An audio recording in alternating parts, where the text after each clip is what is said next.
She's muted. I'm sorry. Dr. Villar is muted. Doctora Marta, por favor, abra el micrófono.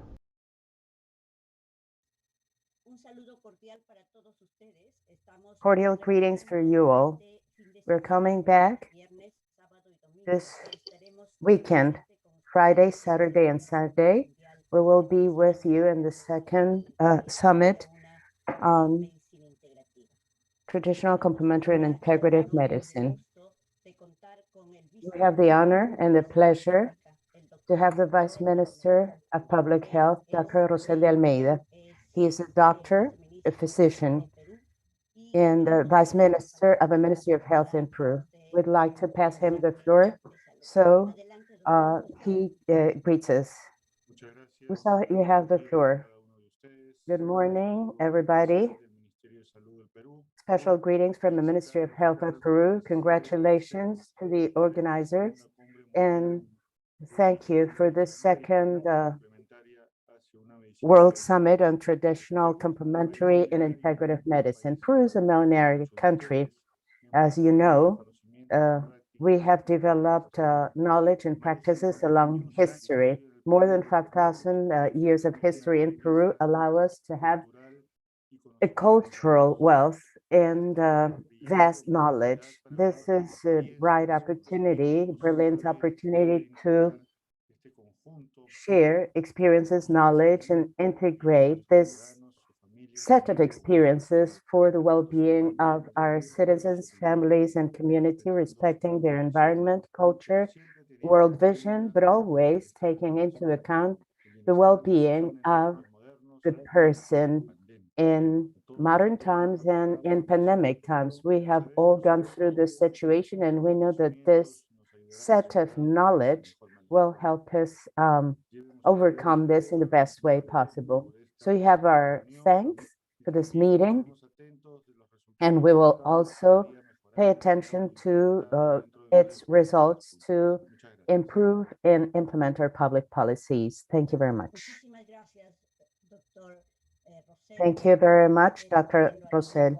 As you have said, we are a millenary country. Thank you for this greeting to all of our participants the world over. Please, I pass the floor to Dr. Daniela Mao. Thank you very much. Hello, everyone. Be welcome to this fourth day of this important summit. I will share my screen.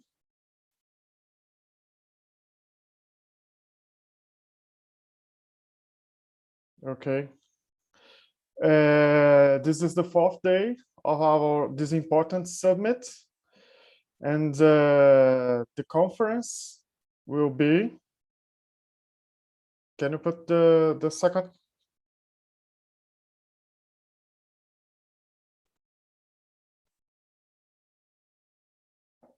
Dr. Daniel, we are sharing the screen for you. You can put the second one, please.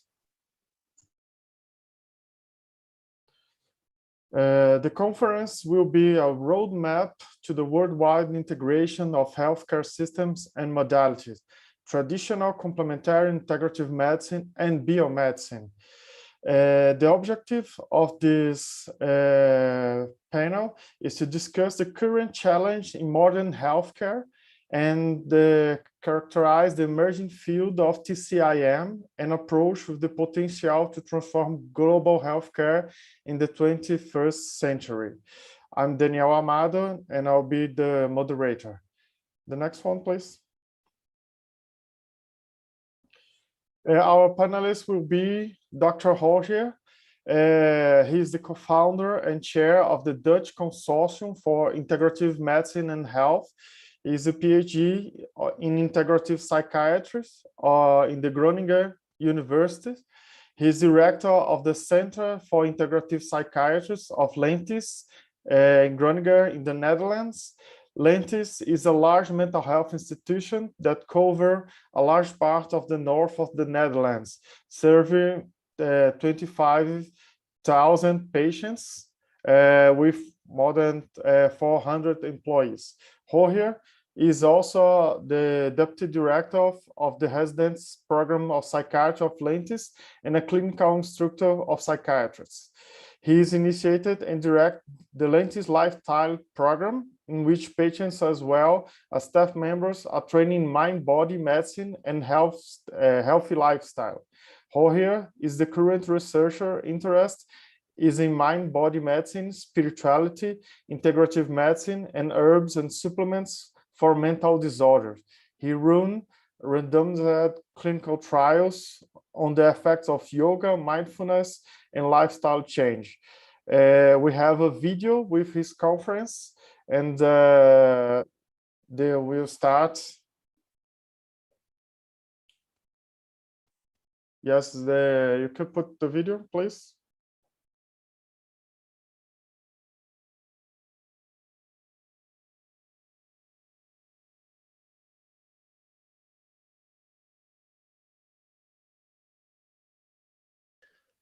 Buenos dias, good morning, afternoon, night, whatever time zone you are in. Thank you very much to the organizing committee, all my friends in Middle and South America, for organizing this event and for inviting me to give a talk. My talk is called A Roadmap to the Worldwide Integration of Healthcare Systems. And my name is Rogier Hoenders. I'm a psychiatrist from the Netherlands, from Holland. I've been working for 23 years in conventional psychiatry, still working there. But about 15 years ago, together with colleagues, I started the Center for Integrative Psychiatry, where we implemented integrative medicine as a working method into the Dutch mental health care system. And I've been directing the center ever since. We've been growing from only a few to about 40 people working, and we serve about 500 outpatients with severe mental illness. Besides directing the center, I'm also the head of research. I did a PhD in integrative psychiatry in 2014. And since then, we have been doing a lot of research specifically on lifestyle changes and also on herbal medicines. So we have yoga, mindfulness meditation, compassion meditation, and also spirituality, diets, exercise, sleep, and some research on herbal medicine and supplements for mental health. This is basically our research. We've been doing a series of randomized clinical trials, and now still very busy with yoga and lifestyle changes. So this is a little bit my background. Besides this work, I'm also the chair of the Dutch Consortium for Integrative Medicine and Health, one of the 3 consortia now in the world working together with Brazil and America and the WHO. And during these talks with the Brazilian consortium, with my friend Ricardo and Françoise from the American consortium, and also Dale, we have been thinking, how can we move this whole field more forward? And so we decided to start writing a white paper. It's kind of a vision document. It's like a proposal how we can move forward. And the first ideas I'd like to share with you today during this talk. It's also inspired by a meeting in Macau 1.5 years ago, where Ricardo and also myself, we were there on invitation of WHO with 32 world experts on integrative medicine to discuss these issues. And so WHO is also working on a policy document, and we are working on this white paper. So the idea, the starting point here is that although Western medicine is very effective, I see it every day in my work. I still work also as a conventional psychiatrist. I do night shifts. I see people with severe problems in clinics, everything there. And I see it's effective and it's also useful for many people. But at the same time, there are problems. There are challenges in our healthcare system, not only in mental health, but in healthcare in general. So to name a few, not all people respond well to treatments. Even though Western medicine is amazingly effective for many problems, not all people respond well. So to give one example from my own field, about 65% of people respond to treatments for mood or anxiety disorders, but the others don't or do not respond really good. And besides, we have concerns about the side effects of medicines, specifically in my work, but also from operation, surgery, or for instance, in my work, it's electroshock therapy can deliver a lot of side effects on memory and other problems. So there are many concerns. Also, we see specifically in this last year with COVID, but also before already, that many healthcare workers are burnout or overstressed because of the system, which has a lot of force. It pushes us towards high efficiency, to use protocols, guidelines, managed care, which in itself are good ideas, but when we put everything together, it forces us in a way of working that we get too much tired and stressed, and also we lose time and efficiency of bureaucratic procedures, and most importantly, the therapeutic relationship with our patients is under pressure. So in our enthusiasm for scientific research and efficiency, we are losing contact with our patients. And this is really worrisome. So these are some of the problems, just to name a few, which we have in Western medicine. And because of this, and also because of other reasons, for instance, the way how people view life and how they like to be treated in a national way, these can be reasons for people to look at other treatment modalities, which we often call traditional or complementary alternative medicine. And this in itself is not a problem, but it can be when things go wrong. I'll get back to that later. So we see that in the Western world, up to 50, even 60% of the population uses TCIM for their health. It can be either by themselves with lifestyle changes or supplements, or going to visit a practitioner, which is about 10 to 20% of the population visiting a TCIM practitioner in a year. In the non-developed countries, it can be even higher. So the WHO estimates that up to 3/4 of the world population depends on TCIM for their first-line treatment. So this is an important part of medicine, but what we see is that these two systems, they are separated. And we see that there is tension, even hostility between the two. And this is a problem for patients, when they try to make use of both the systems. And it gives also many other problems. So we can understand that as Western doctors, we sometimes have some criticism on TCIM, because it's true that generally speaking, the level of scientific evidence is lower than in Western medicine. And also there's a lot of practices which are not being researched at all yet. So this is something we need to solve. And also we see as a big problem, a lack of regulation. That means that somebody who did, for instance, healing in one part of the world can have a complete different background and different level of training than somebody else. And also we see a lack of regulation of medicines. For instance, herbal medicine is not always very well regulated, and that can give sometimes, in a few cases, serious problems for patients, like interactions or side effects.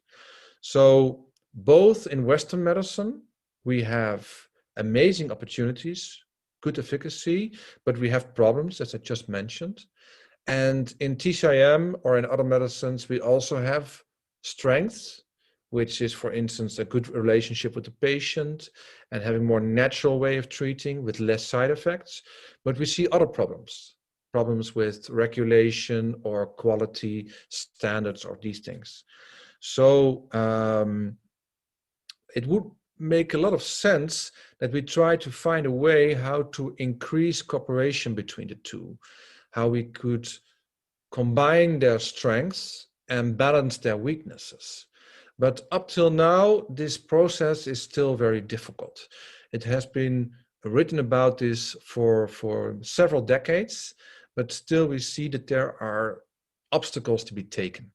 There is some tension between the worlds, although there is progress. So for instance, in 2019, the WHO make a report on all member states of WHO, and almost 200, and showed that many of them made progress in regulating and stimulating the field of TCIM in their countries. So I think there is reason for optimism, but it's not easy, and also there are still hindrances. And I just to name one kind of hindrance or obstacle, in my own country, there are some people who really oppose to TCIM. They think, they are frightened, it is not good medicine, it's not scientific, it's not healthy, it can problems to patients, and so they oppose quite strongly. And they are usually called the Unions Against Quackery, which is bad medicine. And in Holland, we have one of the largest of the world, even though we are a very small country. So in our country, we have a lot of opposition to this field. Nonetheless, we founded our own consortium for integrative medicine and health in 2018. We have now done this for 3 years, and we have initiated many projects, almost 30 projects in education, in research, in policy, and we have written about 57 scientific articles. So in our country, we've made progress, and we see it in many other countries around the world as well.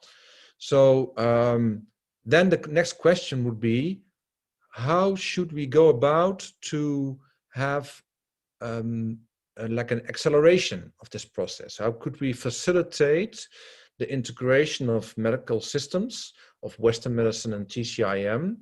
What kind of steps we need to take? What is a roadmap to the integrations of medicines? And so I don't have all the answers, of course. I don't claim to have like authority in this field, but we do have some experiences. And I've made notes from many meetings, conferences around the world. I've talked to my colleagues of the Brazilian and American consortium, and together we are now starting to write a white paper which is about this subject. And I will give you just like a first peek view of what we think is necessary. And I will talk about 13 steps. It's like 13 steps we need to take to go further. So the first one is we need to make a federation of national consortia. This is an idea promoted by Dr. Sang-Chi of the WHO, and I think it's a very good idea.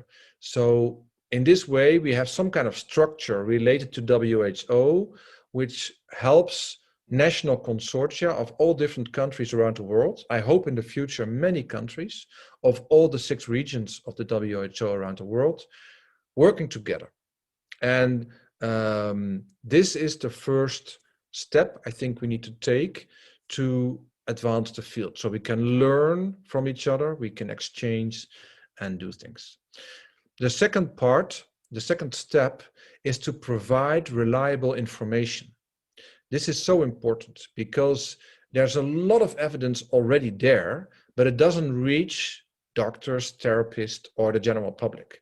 So I'm very happy with the initiatives in America, in South America, PAHO, and the virtual library, because this is one example how we can make a large data set of all information and make it accessible to the general public and to practitioners.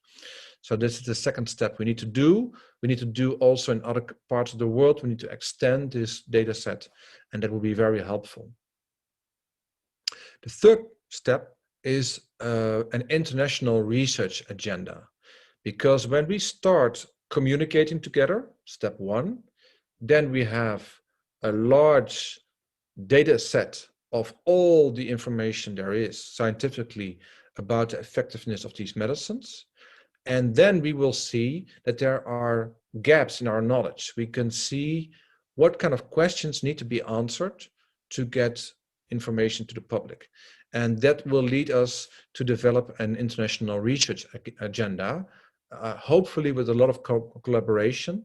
And then also not only in randomized clinical trials, which are needed, but also more patient-reported outcome measures, PROMs, and I think whole systems research.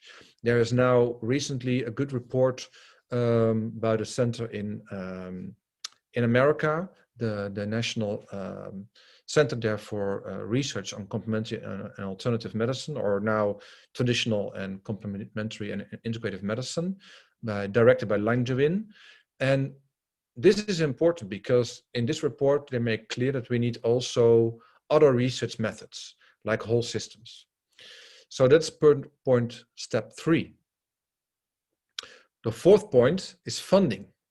We need funding to do that. So you can see these steps are, one follows the other. First, we go together, we form consortia and a federation. Then we provide information we already have, step 2.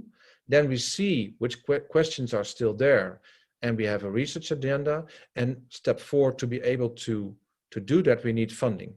And this is important because in about 10 years ago, there was some colleagues who looked at the amount of money which is directed to research on TCIM compared to conventional Western medicine.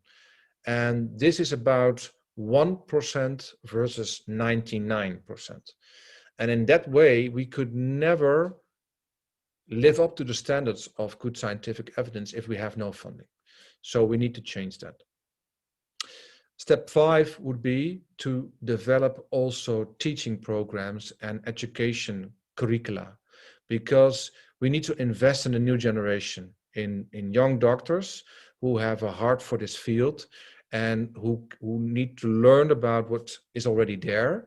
And so we can transfer our knowledge to them and they can take a field further. So I think investment in young doctors, teaching programs, scholarships is very important as a 5th step. The 6th step would be to describe, which is of course connected to the 5th step, we need to describe which are the best practices which we already have. So we need information from scientific level, evidence, but we also need practice-based information like experience from experienced doctors and best practices, and to describe how to treat patients with TCIM and Western medicine combined. So that is the 6th step. 7 would be to have interprofessional dialogues. And I really believe it's very important that we talk, we exchange, not only between people who have the same ideas, but also with people with other ideas. Because one of the obstacles we have to move this field further is different paradigms, different worldviews between practitioners, specifically between biomedicine, Western medicine, and TCIM. So we need evidence, we need experience, and we need dialogue. Dialogue is part 7. When we talk to others, when we hear about their ideas, then we can learn something and we can overcome the paradigmatic hindrances. Point 8 would be to have better regulation, because what we see now is that TCIM is often not well regulated in the sense of quality standards, but also the quality of products, mainly natural products, herbs, supplements, vitamins. This need to be regulated. Also, more traditional products like psychedelics, ayahuasca, peyote, all of these kind of medicines can be dangerous if they're not well regulated. We have seen some examples from herbal medicines coming from the East, which were contaminated with heavy metals. This is not on a large scale, but still it can be dangerous. So we need to be more careful there and have regulation of the practitioners, their training programs, their experience and quality of work, and also of the products. This is step 8. Then 9, enable for people to have more experience and to have these systems integrated. We also need to make sure that people are reimbursed when they want to use TCIM, because for many people with a low socioeconomic status, which often have the most problems with healthcare and with sicknesses, we need to make sure that they can have access to these therapies, not only to find practitioners, but also to get reimbursed for paying for their services. This would follow, in my view, regulation. So if we regulate well, then we also need to reimburse. And then point 10 would be intellectual property right protection, because in the past, sometimes the knowledge of the traditional and indigenous people were not protected and were taken from them, and other people would make business or make a career with their knowledge. So we need to make sure that we respect the traditional medicines and their origins and the populations who have been keeping this knowledge and developing this knowledge. So we have intellectual property right protection.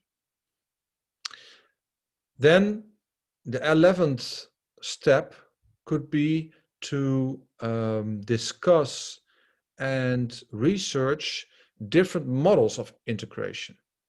When you want to integrate systems, you could have different levels of integration in the sense of complete integration or different. So for instance, you could have just coexistence.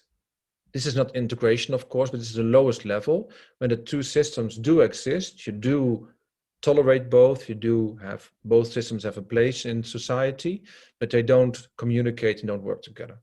Then you could have co-optation or convergence, would mean that one system swallows the other.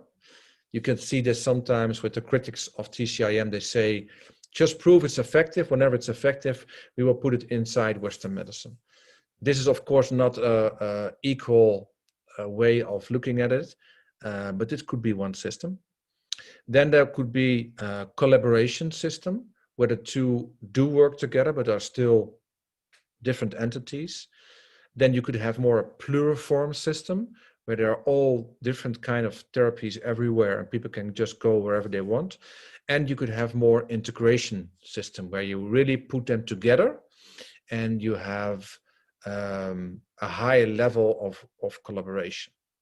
And this integration brings us to step 12, which means we could integrate if we would choose worldwide integration on a full level.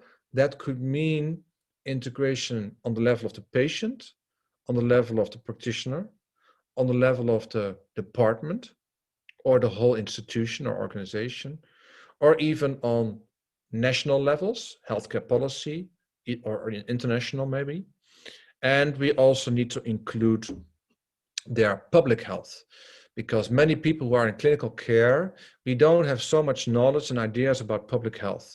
We could really see this as a problem in the crisis of COVID, where you could see that in the Western countries, specifically in Europe, that practitioners from Western medicine, who are in clinical care, try to make decisions about public health on a population level. And this is not so useful. We need to have specialists from public health also integrated in all the integrational systems.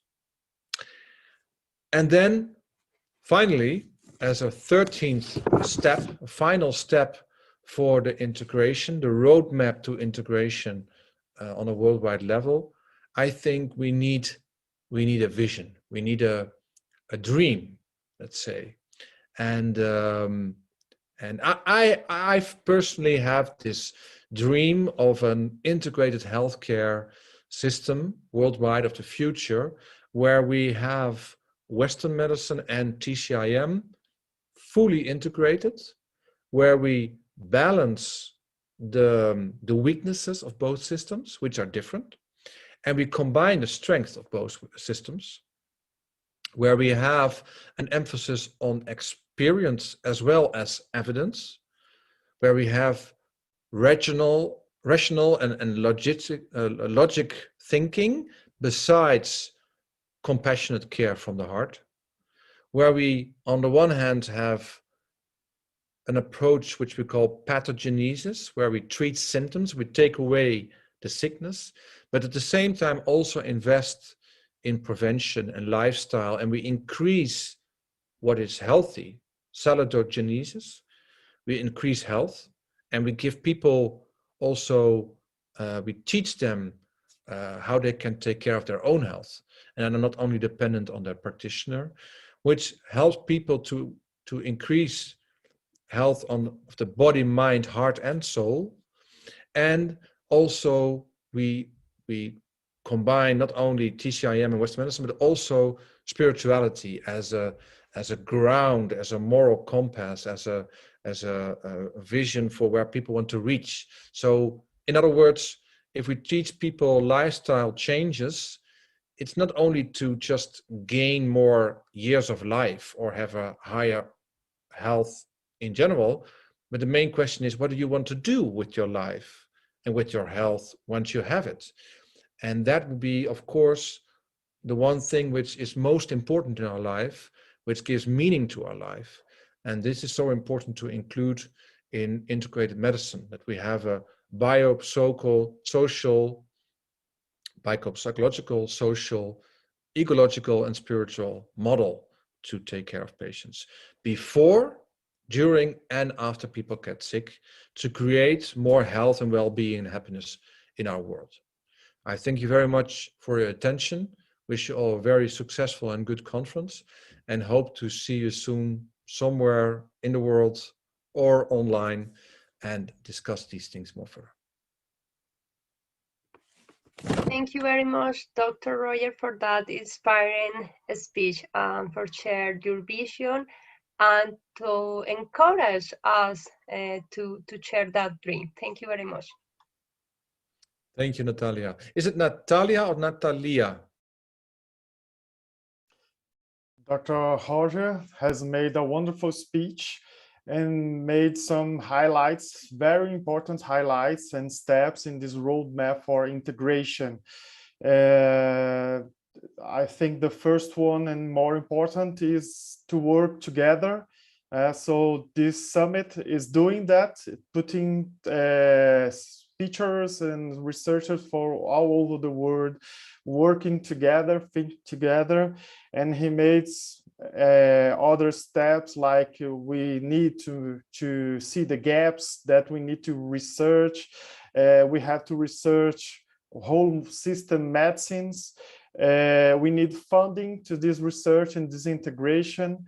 We need intellectual properties and protection for this knowledge of the original people that used it. We need to improve our public health to guarantee that all people has access to a great level of medicine. And he put a very important vision of health for the world, and it's important point, so we can discuss it and integrate this vision of public health care.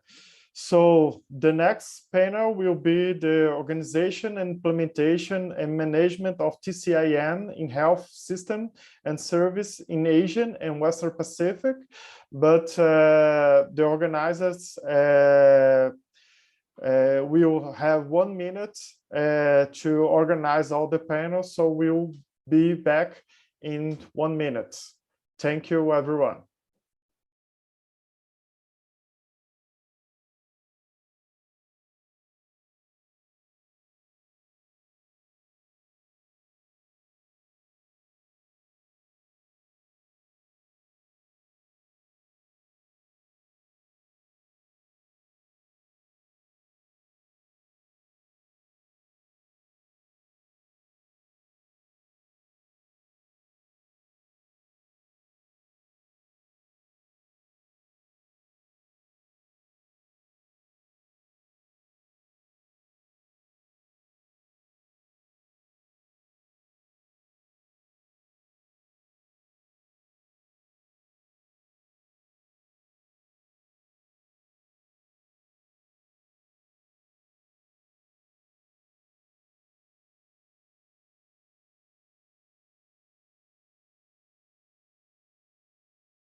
Namaste everyone. Good morning and good evening. So welcome to our second World Summit of Traditional and Complementary Medicine towards Integrative Medicine. So we are going to start with our panel session 1, which is about organization, implementation, and management of TCIM in health system and service in Asia and Western Pacific. And the main objective of this panel session is share experience of organization, implementation and management of TCIM in health system and services in Asia and Western Pacific region. And we are really delighted to have great speakers here from different countries, from India and Korea. So we're going to start with our first speaker today is Dr. Raj Kumar Manchanda, MT, MPH, and PhD. He's the Director of Ayurveda and Yoga and Naturopathy, Unani, Siddha, and Homeopathy, Ayush System, Government of Delhi, India. He's the Secretary of Information and Communication, Liga Medicorum Homeopathica Internationalis, Germany. Dr. Kumar is a homeopathic medical doctor from Dr. MPK Homeopathic Medical College in Jaipur. His master degree in healthcare administration, Delhi University in India, and he also conferred honorarium FF by the Faculty of Homeopathy UK and honorary doctorate in Traditional and Complementary Medicine by Cyberjaya University Medical College from Malaysia. Dr. Kumar has distinguished experience of about 40 years as clinician, researcher, teacher, and health administration. He has worked various positions in government sector, last being Director General at Central Council of Research in Homeopathy under Ministry of Ayush, Government of India from 2012 to 2009. So let's welcome Dr. Raj Kumar Manchanda. Welcome, sir. Thank you, Dr. Anupama, for wonderful introduction. I'm thankful to organizers for giving me this opportunity to be with you. I would just like to share my screen first. So today, next about 20 minutes, I will be sharing with you my experiences of integrating homeopathy in healthcare system in India.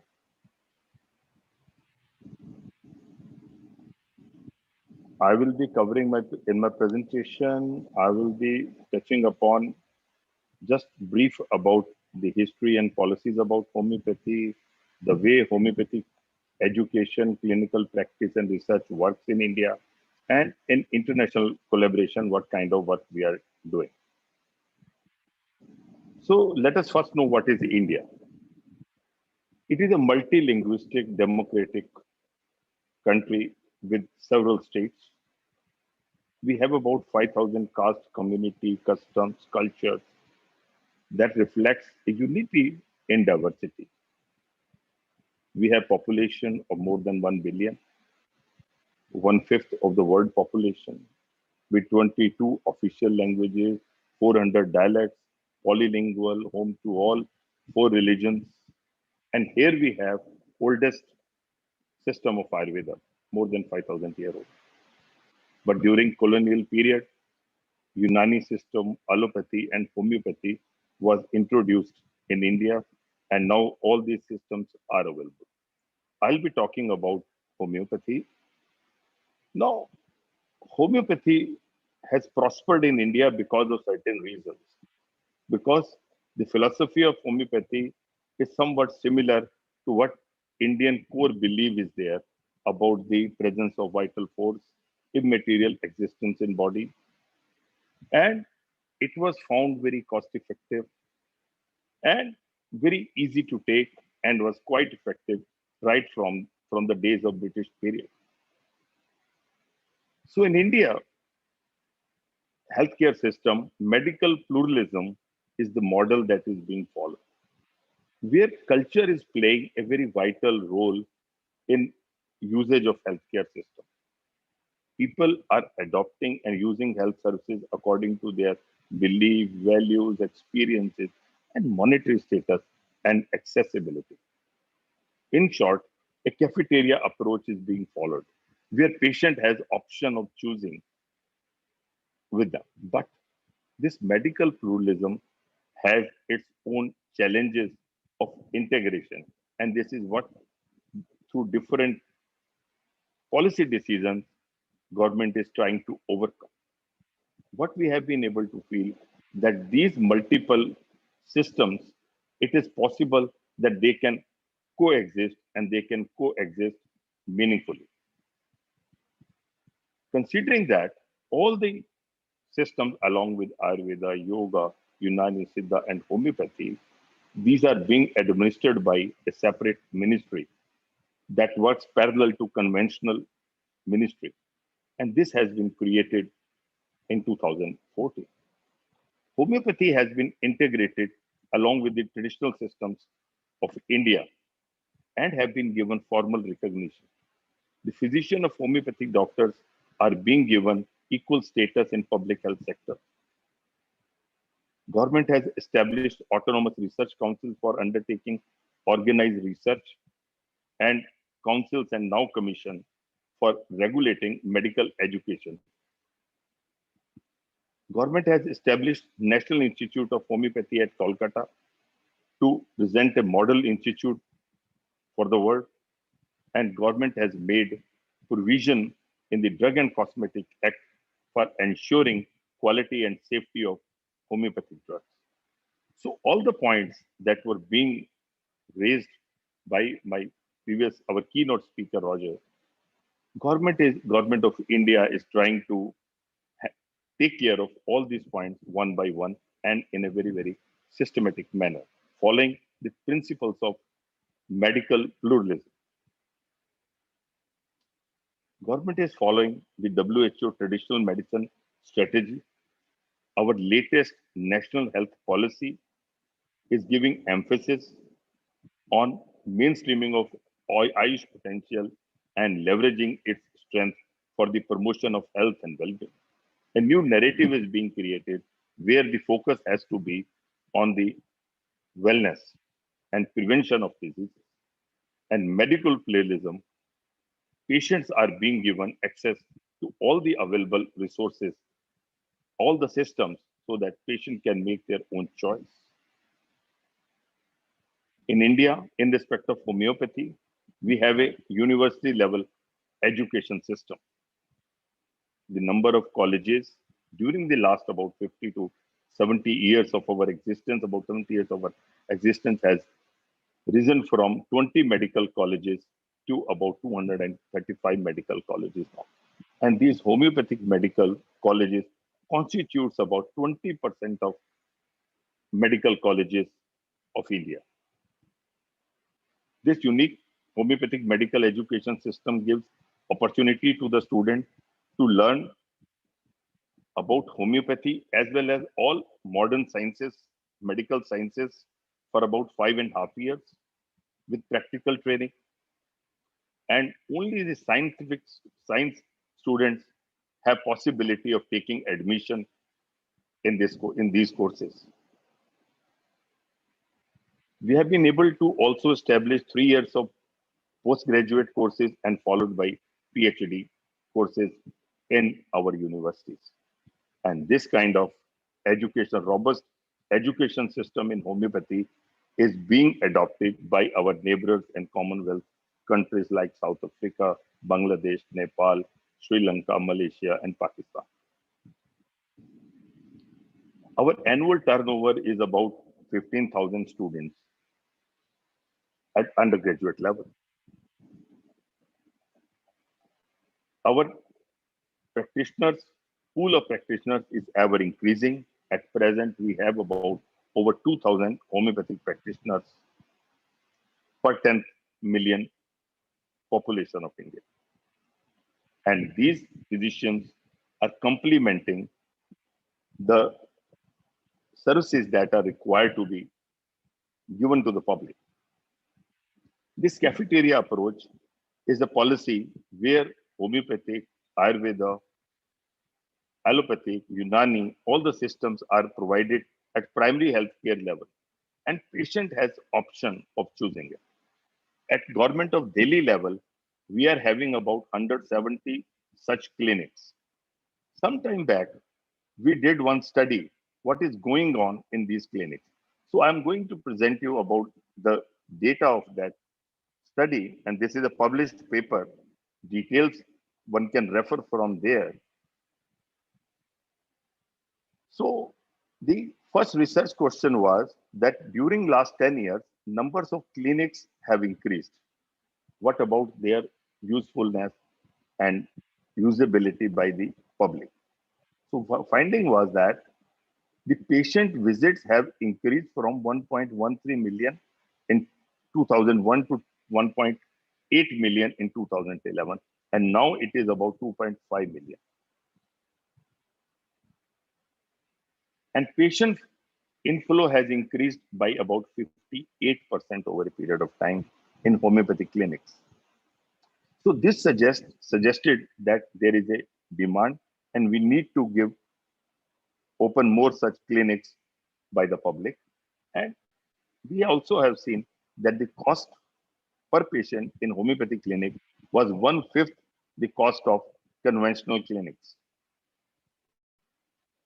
When we looked at the morbidity profile of patients, we saw that the patients having normally subacute and chronic diseases of skin, respiratory, chronic infections, female disorder, musculoskeletal systems, and digestive systems.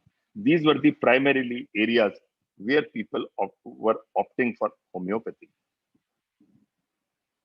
Another tangible outcome was that antibiotic resistance, which is a growing concern globally, it was found that many cough and cold, otitis media patients, they are preferring homeopathy as a first line of treatment, then straight away going for antibiotics. So this was a very tangible outcome of such clinics.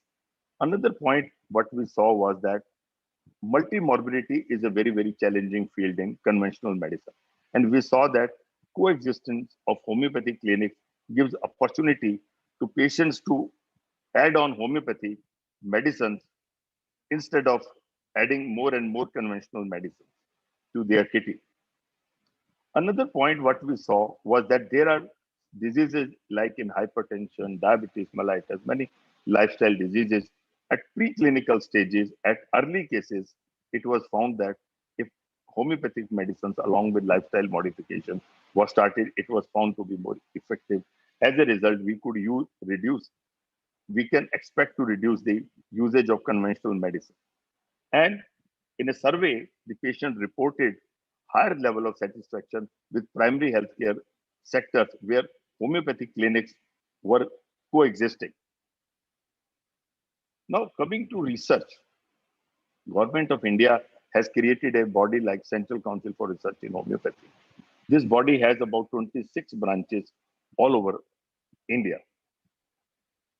Then we have another Pharmacopoeia Commission of Homeopathy. They look into about the drug testing standards, maintaining of the quality standards, maintenance of homeopathic pharmacopoeia of India, and collaborating with other pharmacopoeias of the world.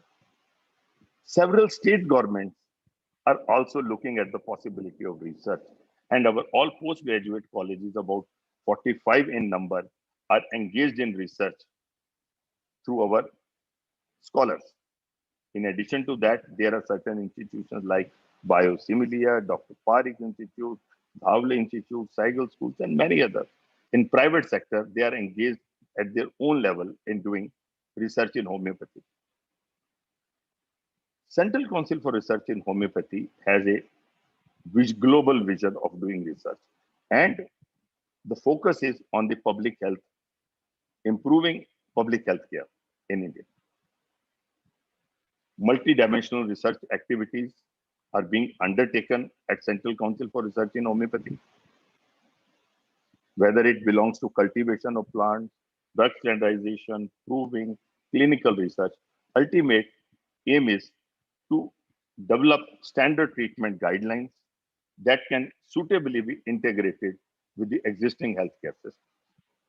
So far, about 3 such publications are there, where in respect of about 25 to 30 clinical conditions, standard treatment guidelines have been developed, and wherein we have discussed the possibility of using homeopathy based on the existing experience, evidence, and also we have discussed the possibility of its limitation and how it can be integrated with the existing healthcare system.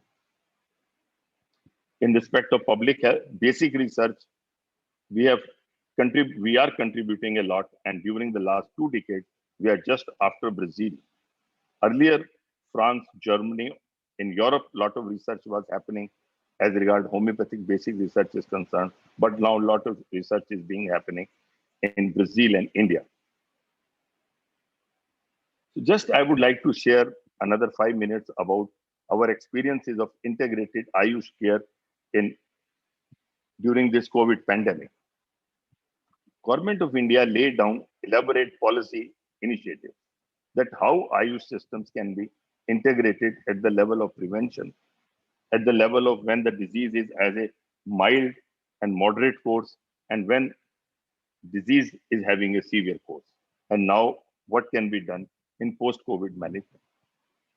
In respect of homeopathy, Government of India has published guidelines which are available on the website of Government of India. I'm not detailing in detail because one can refer there. At Government of Delhi, following the footsteps of Government of India, all state governments took initiatives of integrating Ayush systems in COVID care.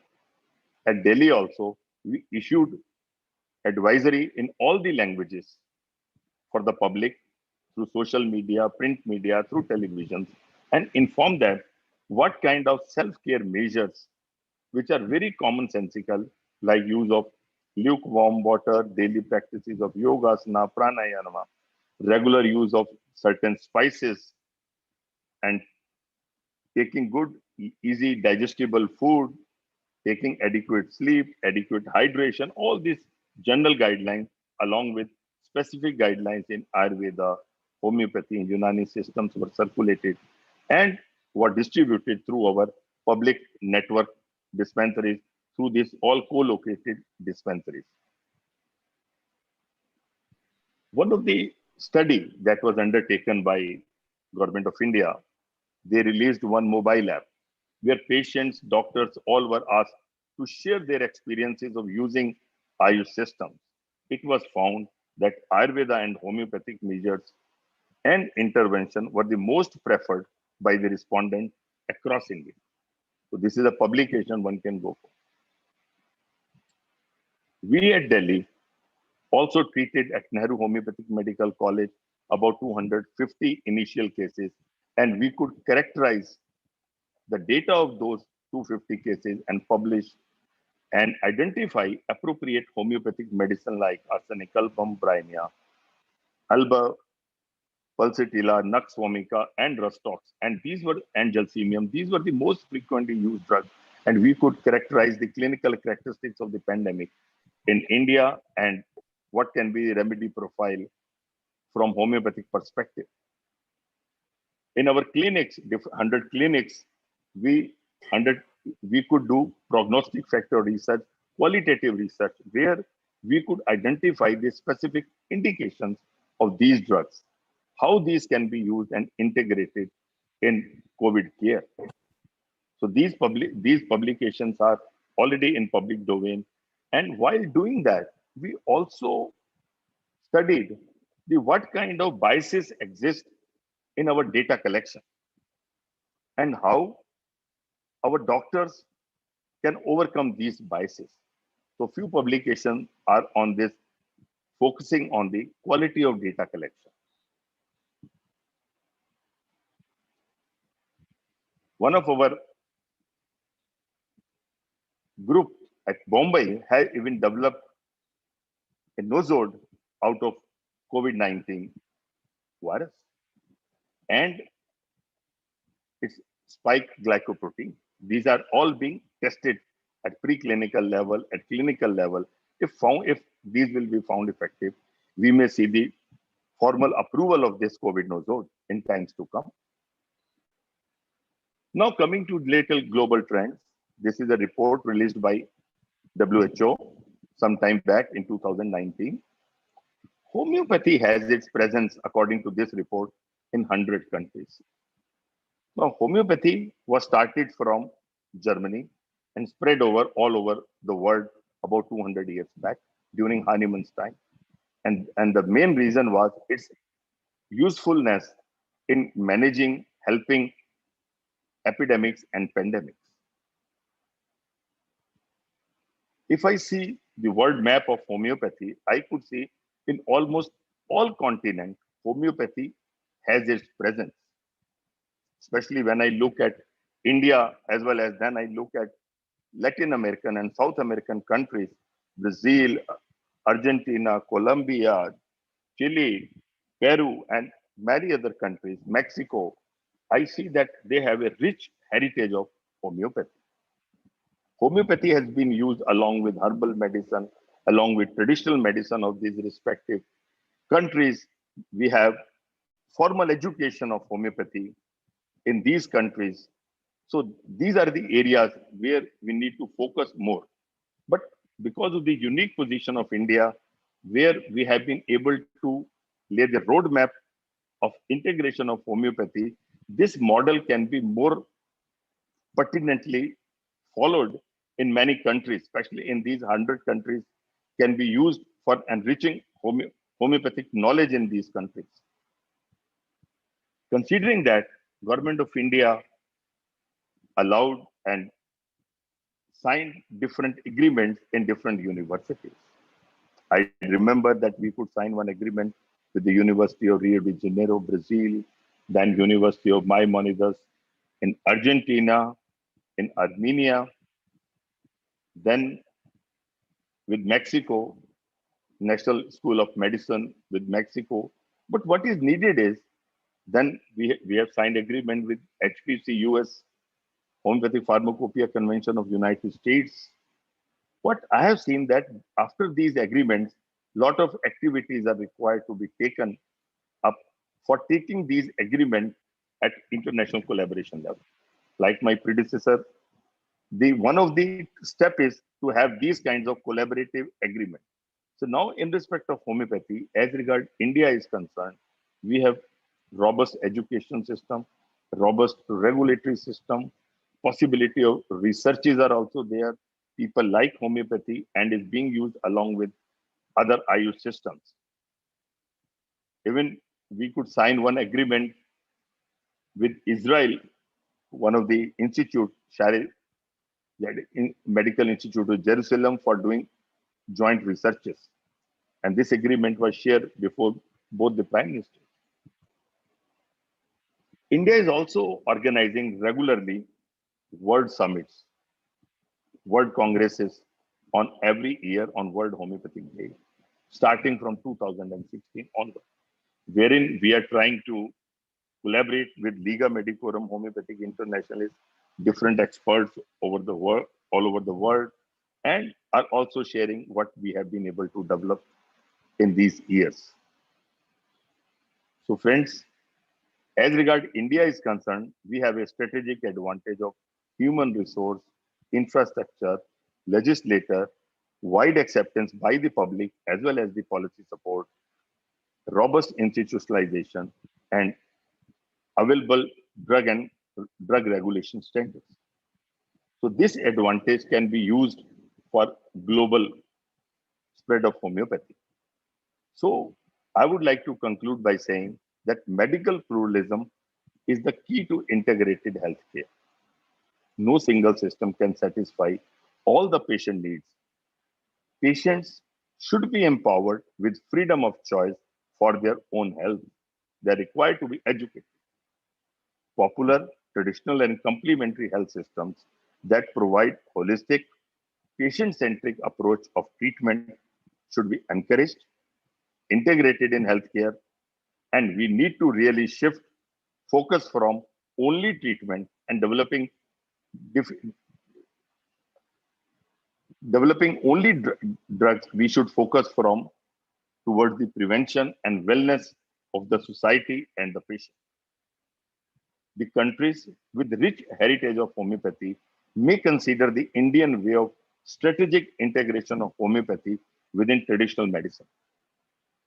Active and generous collaboration among researchers, professional organizations, charities, educational institutions, and drug manufacturers should be encouraged and can go a long way for the development of and integration of homeopathy.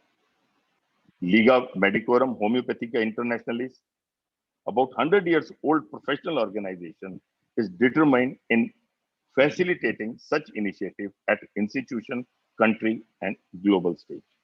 So before I conclude, I would just like to present before you the excerpts of 2 minutes experts of our speech on homeopathy on World Homeopathic Day 2018 by His Excellency Shri Venkaiah Naidu, Vice President of India. I always feel privileged when I attend a gathering of doctors, as they are the crusaders of building a healthy nation. A healthy nation is more important than a wealthy nation. If you are healthy, you can become wealthy.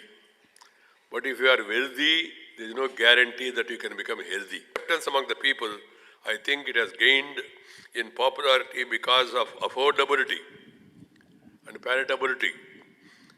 In addition, there has been a general perception of its compatibility. So affordability, palatability, and compatibility with other systems of medicine. In a way, this system seems to be ideal for Indian context. And I would like to see a day when homeopathy comes to every home. Homeopathy to home.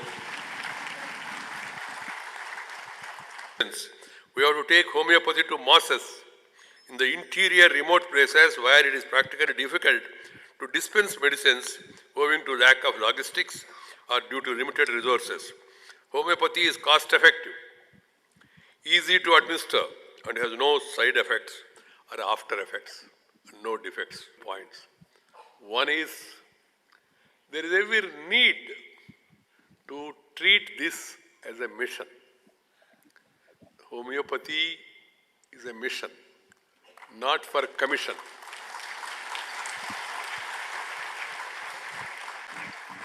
There should not be any omission or should not give any remission for the ethics and values and standards. So these were the words of our Vice President of India that lays the policy that how homeopathy has been integrated and embedded along with all the Ayush systems in India. Thank you very much for this opportunity given to me to share these experiences. Thank you. Thank you very much, Dr. Raj. Thanks for sharing your experience and also showcasing how the development of homeopathic medicine in India. And also, I really liked how you have showcased that medical pluralism can play a role in a development of this, different healthcare system. And I'm extremely proud to see that how the strategic implementation of homeopathy in TCIM and its development. So what we can do, maybe now we can open the panel for the question and answer session. So if any of you have a question, either you can raise your hand or write in the chat box.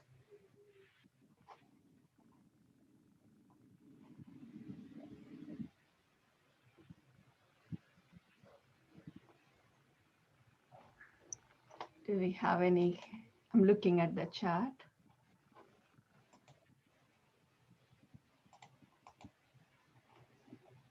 So I don't see any question.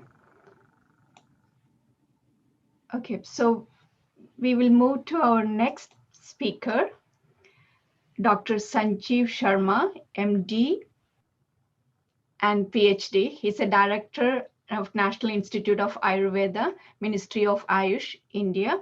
He's a medical doctor from Gujarat Ayurveda University, Jamnagar, and he also completed his PhD from Rajasthan University, Jaipur. and he's currently working as a director cum vice chancellor of National Institute of Ayurveda. He has more than 30 years of experience in the field of education and research. And he has contributed a lot in the field of Ayurveda, and he's coming now from India. It's already late over there, but we are extremely happy and honored you to be here in this session. Welcome, Dr. Sanjeev Sharma.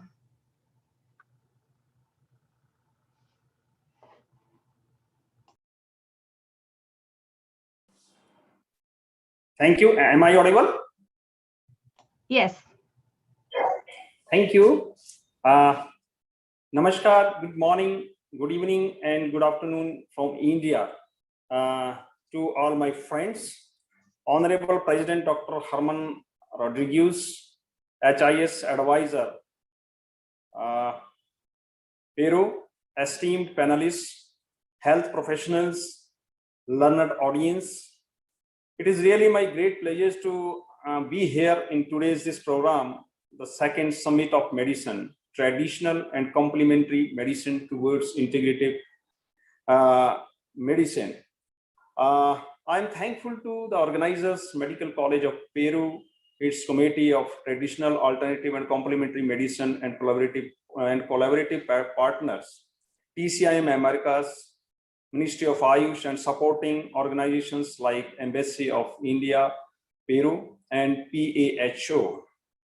Friends, as my earlier speaker said, and you all know that India is a country with a lot of diversities, ancient wisdom, and long history of civilization. Before the contemporary medical science came into existence, the responsibility of healthcare, not only in present India, but we can say in entire Southeastern Asian region, was through various traditional but scientific systems of medicine like Ayurveda, Unani, Siddha, Yoga, and adds on as homeopathy. Influence and effectiveness of these systems of medicine, particularly in the Republic of India, is up to that much extent that a large section of population still use these systems of medicine for their well-beingness and various health problems up to much extent. And according to one survey, approximately more than 85% of the Indian population, they use Ayush systems of medicine for their general use or as a primary health measures. That is why in India, there is a pluralistic healthcare system in existence and heading towards the integrative medicine. There is a natural acceptance for these systems of medicine in the country. And during COVID-19 pandemic, a steep rise in the susceptibility and acceptability has been observed for various Ayush systems, particularly Ayurveda. So the Union Government of India has established a full-fledged Ministry of Ayush. You know, the India is a federal country, and in India there is union government and there are then state governments. So in every state government and in the Union Government of India, the Ministry of Ayush is existing. And what does this Ayush mean? What this acronym of Ayush stands for? This is a traditional and non-conventional systems of healthcare and healing, which include Ayurveda, Yoga, Naturopathy, Unani, Siddha, Sovarikpa, and homeopathy. These all make this acronym Ayush. And for all these systems, there is a separate ministry in the government of India. And this is the presence of Ayush and its educational and research institutions pan-India. We can see that in all over the country, these organizations of Ayush are there in different forms. These may be the educational institutions, these may be the healthcare institutions, or these may be the research organizations pan-India of Ayush systems. If we go for the central organizational setup, there is Government of India, then Ministry of Ayush at the federal level, means at the central level. And Ministry of Ayush right now is being headed by a cabinet minister and Minister of State. And executive authority of the ministry is Secretary Ayush. And these are the dignitaries who are heading the Ministry of Ayush at the central level. Shri Sarbanand Sonowalji, he is the Cabinet Minister for Ayush, and Shri Mahendra Bhai Munjaparaji and Rajesh Kumar Kotecha, he is Secretary Ayush. The Ministry of Ayush is having its major components like, hello, yes? Can you please select the full screen mode? At present, the slide is not in the full screen mode. Thank you. It is okay. It is already in full screen mode, I think. Is it not visible there? No, it's not in the full screen mode from our side. Maybe so in the I think we have to. It is already there in full screen mode in my computer. So anyway, can I continue with this? I think there is some technical issue for full screen mode. That's fine. Then let's continue. So Ministry of Ayush. Okay. Thank you. So Ministry of Ayush is having the major components, the regulatory bodies, that is National Commission for Indian System of Medicine and National Commission for Homeopathy. Then there are research councils. 5 research councils are there. There are national institutes. 11 national institutes are already there, and 5 new national institutes are coming up.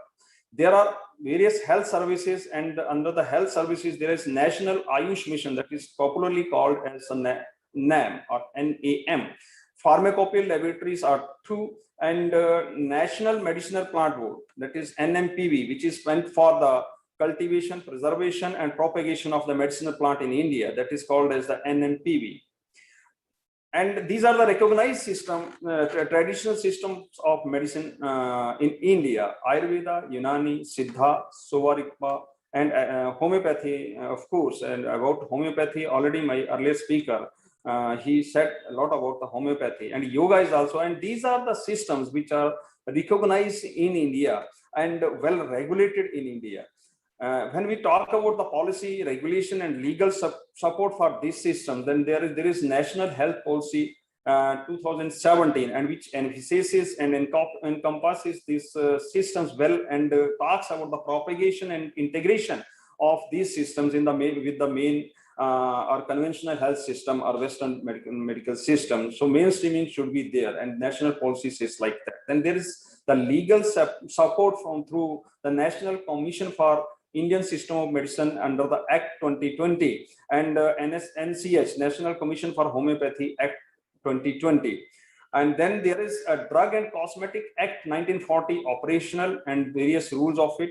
And drug service and education standards are there, and these standards are GMP, Good Manufacturing Practices, BIS, NABH, NAC, NABL. These are the accrediting and certification bodies which look after the standards of Ayurvedic or Ayush drug and service and education sectors for their standards. The main purpose of the Ayush as a whole is the holistic healthcare, and it provides and it enables the environment for the prevention of the diseases and to sustain the health and promote the health of a person. This is the basic idea. However, treatment of diseases is also a main component, but the prevention and promotion are the main motto of these traditional health systems. These are the thrust areas we can say. Standardization and quality control of education, research and development, mainstreaming of Ayush, integration in health delivery system and programs, promoting scientific development of Ayush-based healthy living and international cooperation, sustainable development and resource augmentation of medicinal plants. If we see the Ayush network in India, then we can find there are huge number of the practitioners, Ayush practitioners in public and private sectors. There is huge number of the total teaching institutions in the country. These institutions are the Ayush institutions and post-graduate institutions. Huge number of organized institutions and practitioners and hospitals and dispensaries and health centers are there in the India. So there is huge network within the India. And if we talk about the research infrastructure in public sector, then Central Council for Research in Ayurvedic Sciences, that is CCRS, which is looking after the research component in the Ayurveda. Similarly, Central Council for Research in Unani Medicine, Central Council for Research in Homeopathy, which my earlier speaker talked about, Central Council for Research in Siddha Medicine, Central Council for Research in Yoga and Naturopathy, and these all research councils are having their peripheral centers pan-India. Then there are national institutes. These national institutes are having the mandate of education, patient care activities, and research activities. Right now, there are 11 national institutes of different Ayush systems, and 5 new national institutes are coming up, and very soon they will be started and inaugurated.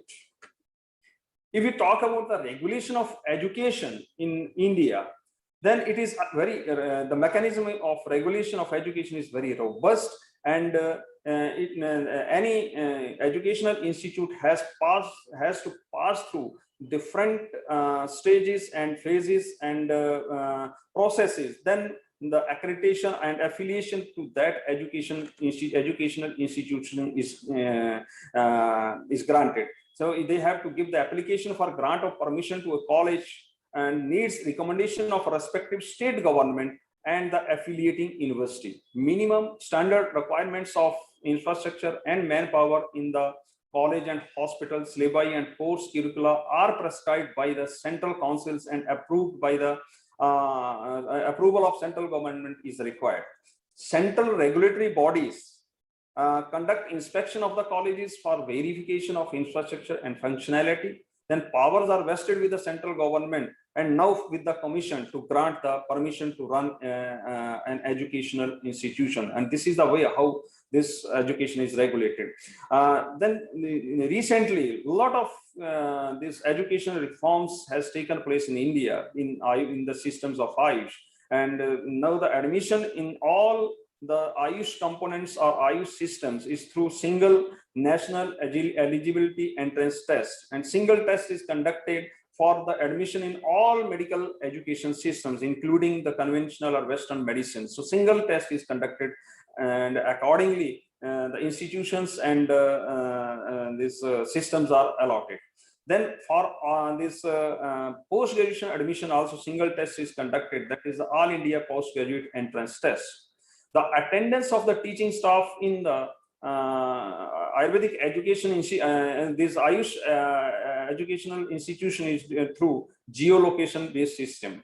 Massive curriculum reforms has taken place.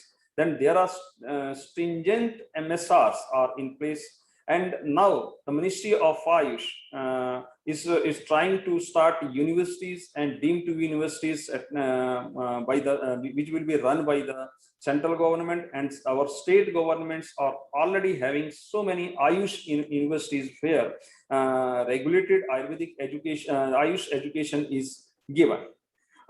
If we talk about the regulation of clinical practice in Ayush, then that is also there is also a very robust and mechanism is in place, and registration of practitioners is done at state level and also at central level.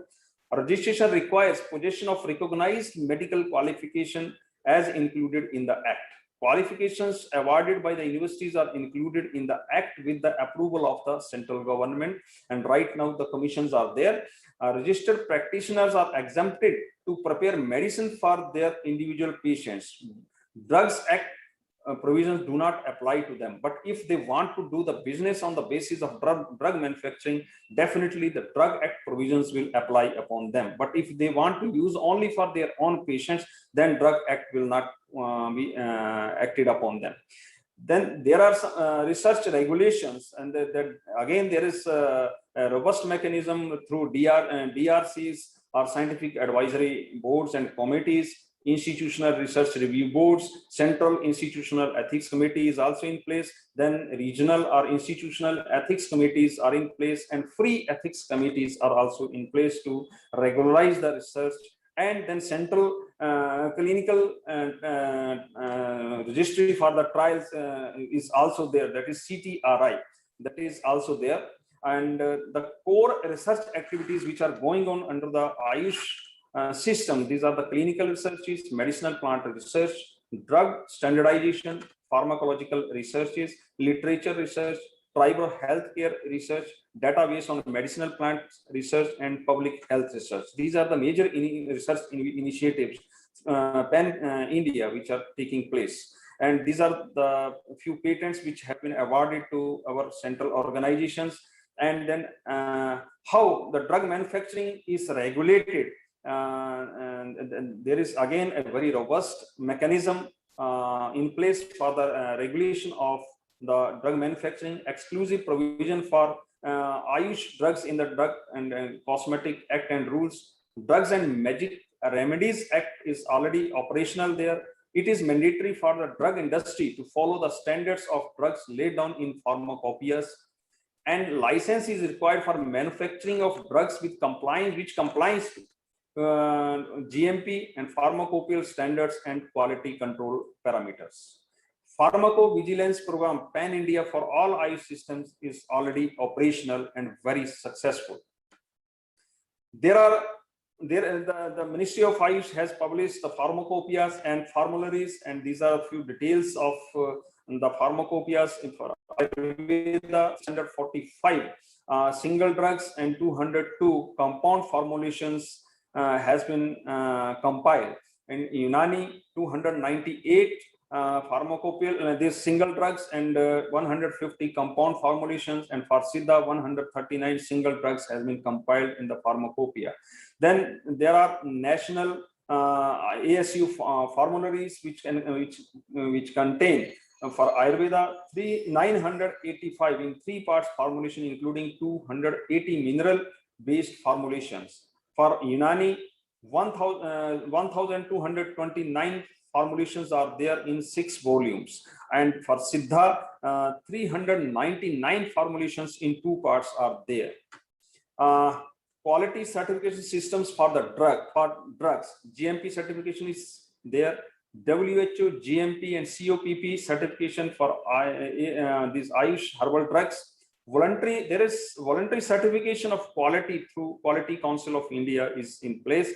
And these are the Ayush standard mark based on compliance to standards more than the domestic regulatory requirements, and Ayush premium marks broadly based on compliance to WHO, GMP, US FDA criteria, or GMP prescribed by importing country for fulfillment of quality requirements as per international norms. Now, integration of Ayush in health services. Government of India is trying to integrate all the health services, means Ayush and conventional or Western system of medicine, and at the same time the integration within the Ayush system, because Ayush is composed of so many systems, so there must be integration within these systems also, and Ayush should integrate with the Western medicine system also. So there are different forms of physical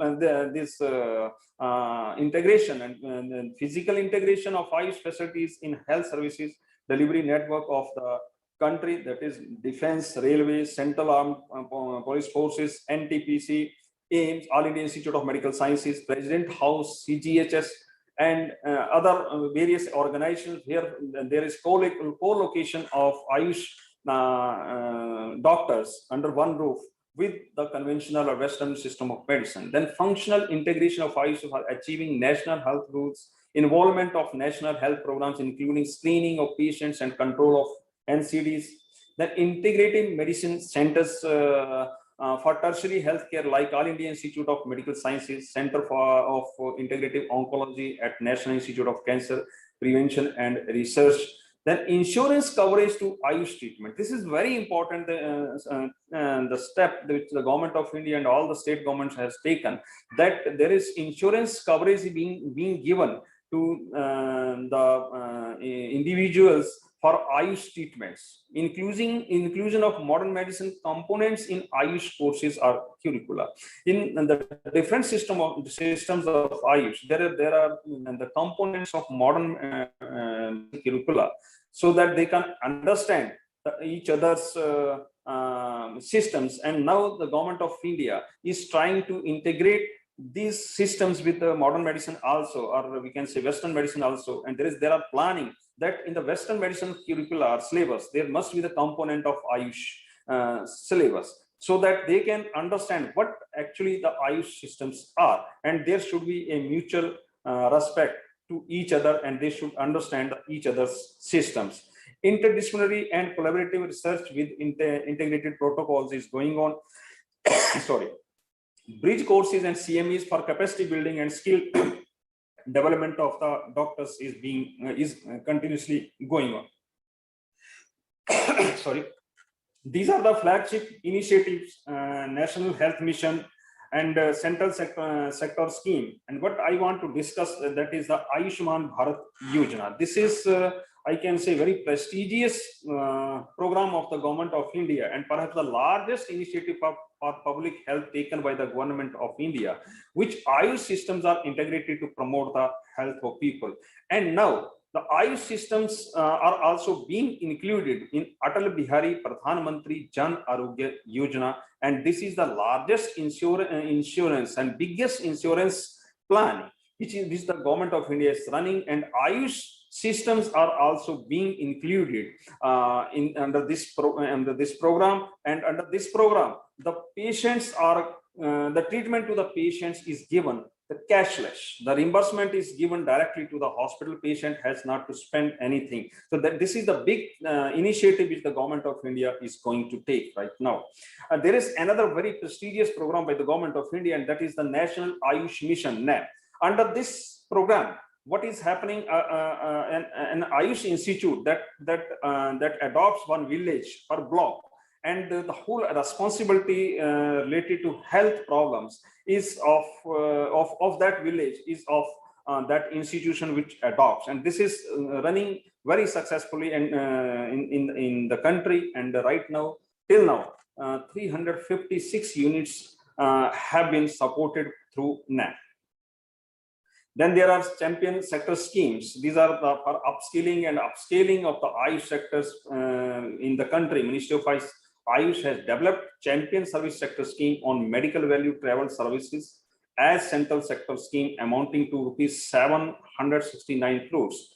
And through this establishment of Ayush tertiary healthcare hospitals, daycare units of international standards, skill developments of Ayush sectors, and establishment of Ayush grid, and to bring all the services and facilities online under one click, and that has been named as Ayush Grid.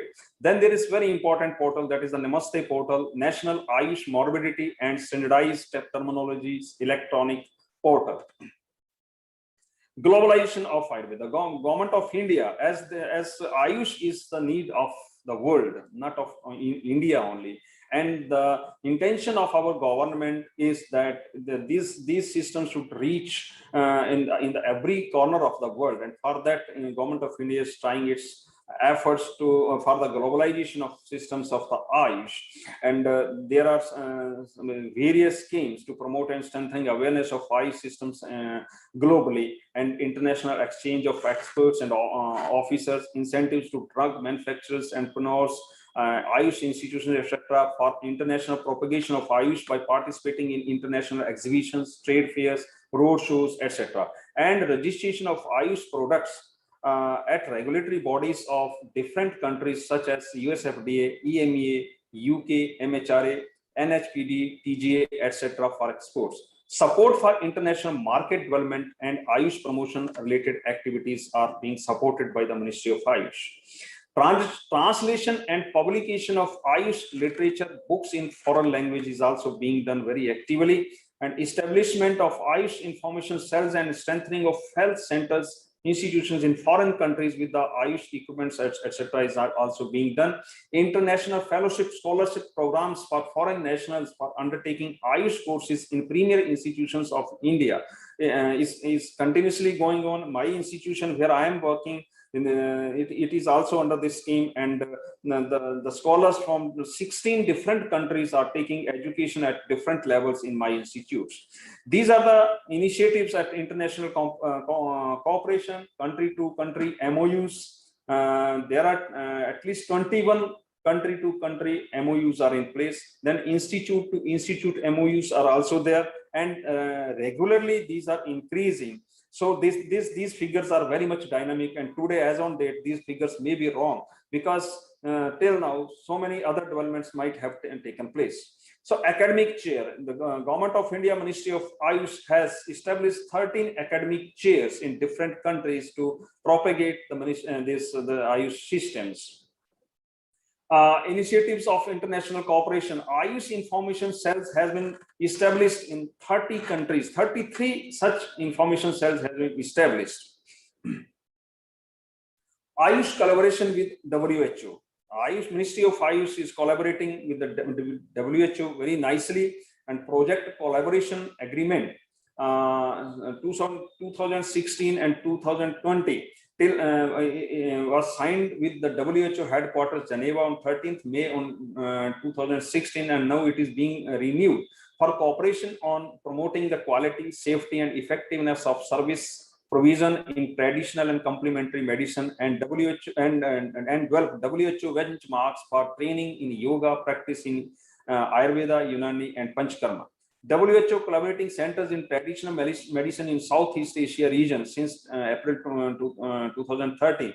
The IPGT&R is Jamnagar and Morarji Desai National Institute of Yoga. These are the WHO collaborating centers, and more centers are being established, and my institute is also in pipeline to have a WHO collaborating center.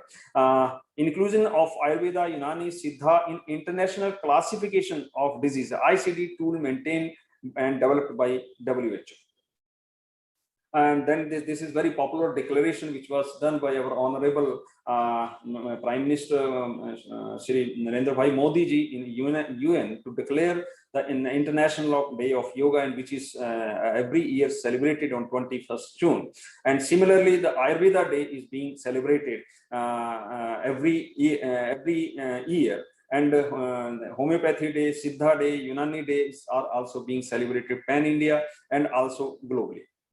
Ayush representation in multilateral international forums, and these are certain forums: WHO, WIPO, IRCH, WTO, IBSA, SARC, ASEAN, BIMSTEC, EU, BRICS, IBSA, and these are the multilateral international forums where Ayush has its representation in different ways. There is a separate policy for integration in education, practice, research, and management is being framed at national level. Government of India, Ministry of Health and Family Welfare, and its component at the Niti Aayog has been assigned the responsibility of the integration of Ayush systems with the conventional system, and different working groups has been formulated to integrate this. And I'm also one of the members of those working group for the education, and very soon Government of India is coming with the planning that there must be some component of the curriculum and the syllabus at school level, so that the school level children or students, they should understand what Ayush systems are there, and they should have an awareness about this system, so that when they choose their career later on after doing their secondary education, they can go for the good selection of the system, and they can do best of them they can do for the system. So for this, a policy is being framed at central level in India, and very soon it will be in place, and India will be really integrating. Right now there is integration, but that in more cohesive integration will be there after this policy comes up. So we should join hands together and respect each other's fundamentals to see better tomorrow. And India is having very good experience of Ayush systems or traditional systems of medicine, TCIM, and the acceptability of these systems in India is very high.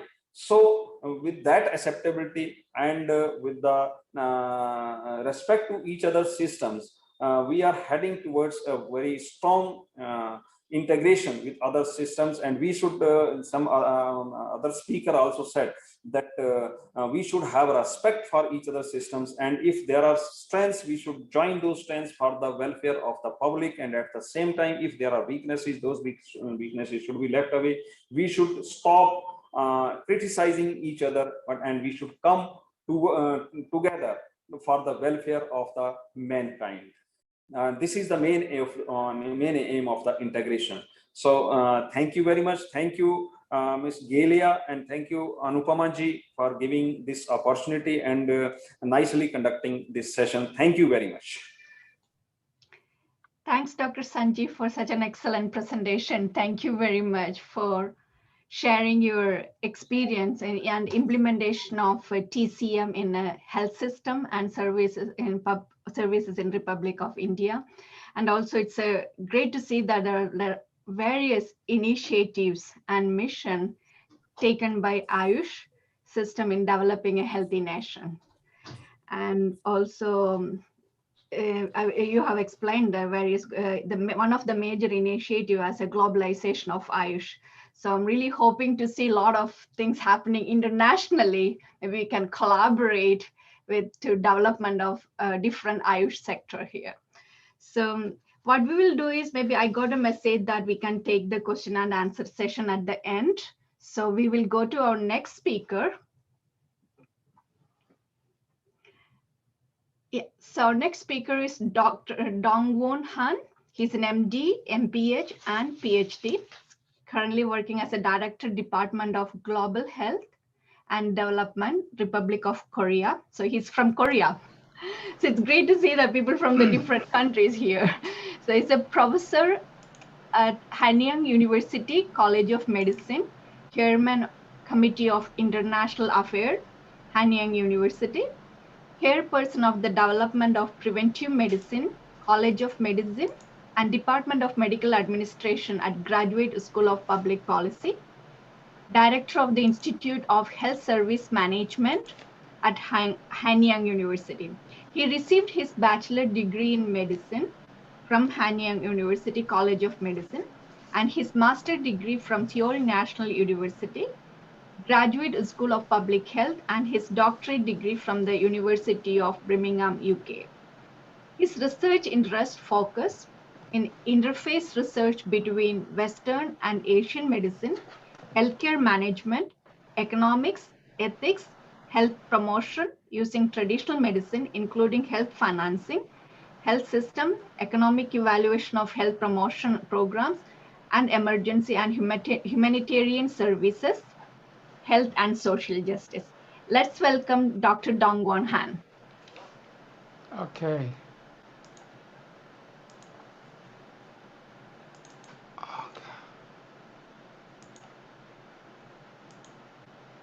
Okay, thank you very much for inviting me. This is the great Congress, and also the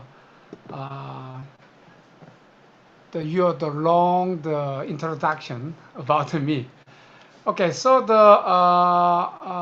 I just attend here, and I just learned from the two previous presenters about homeopathy, and also the Ayurveda, and also other modalities in the other countries. Today, my presentations is my experience about how to integrate traditional Korean medicine into public system as an integrative health approach. So the content is here. The why integrative health approach is in the public health centers in Korea, and then I shortly introduce public health program using TKM, Traditional Korean Medicine, as an integrative health approaches in Korea. And then I just give a talk about how to implement the program and what are strategies and outcomes.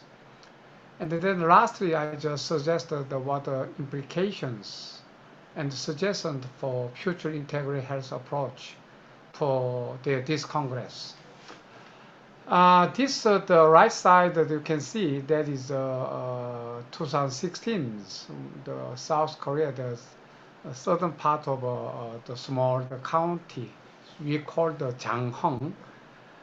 They have integrative medicine center there. It's funded by Ministry of Health. So each year they, they organize some fairs.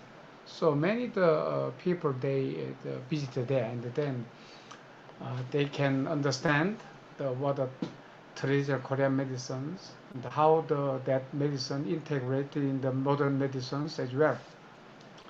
So you can see there's a very quite popular among the community peoples. So how about South Korea? Maybe India is a very big country, and South Korea is a bit small. It's located between China and Korea. It's Japan. So population is of 5.51 billion, and the capital city is Seoul, and the age structures over 65. The more than almost 16%. So we are so afraid for the future because of like the other developed countries, our fertility rate is very low. Maybe one of the lowest countries recorded recently, and the GDP is 31,000. Okay, a bit. Korea economy is good, but recently affected by COVID-19. We also influenced by that COVID economy. So this is the national health systems. Is globally we can apply this model to when we explain what your country's national health systems. Okay, but as you see, the left side health need is maybe India and Peru and Brazil and in the European countries, all the difference. That's why the resource development is a bit different mode. In Korea is one of the unique countries. We provide even the medical education. We provide a parallel system, one for conventional, the orthodox medicines, another for traditional medicines. So nationwide, we have 40 Western medical schools and 12 traditional Korean medical schools. Among them, one is public schools. Almost 10 years ago, we established, and the organization is in hospital, and we have mostly the Korean traditional medical hospital is private.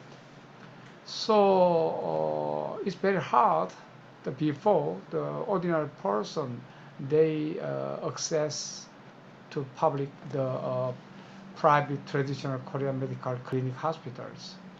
Only the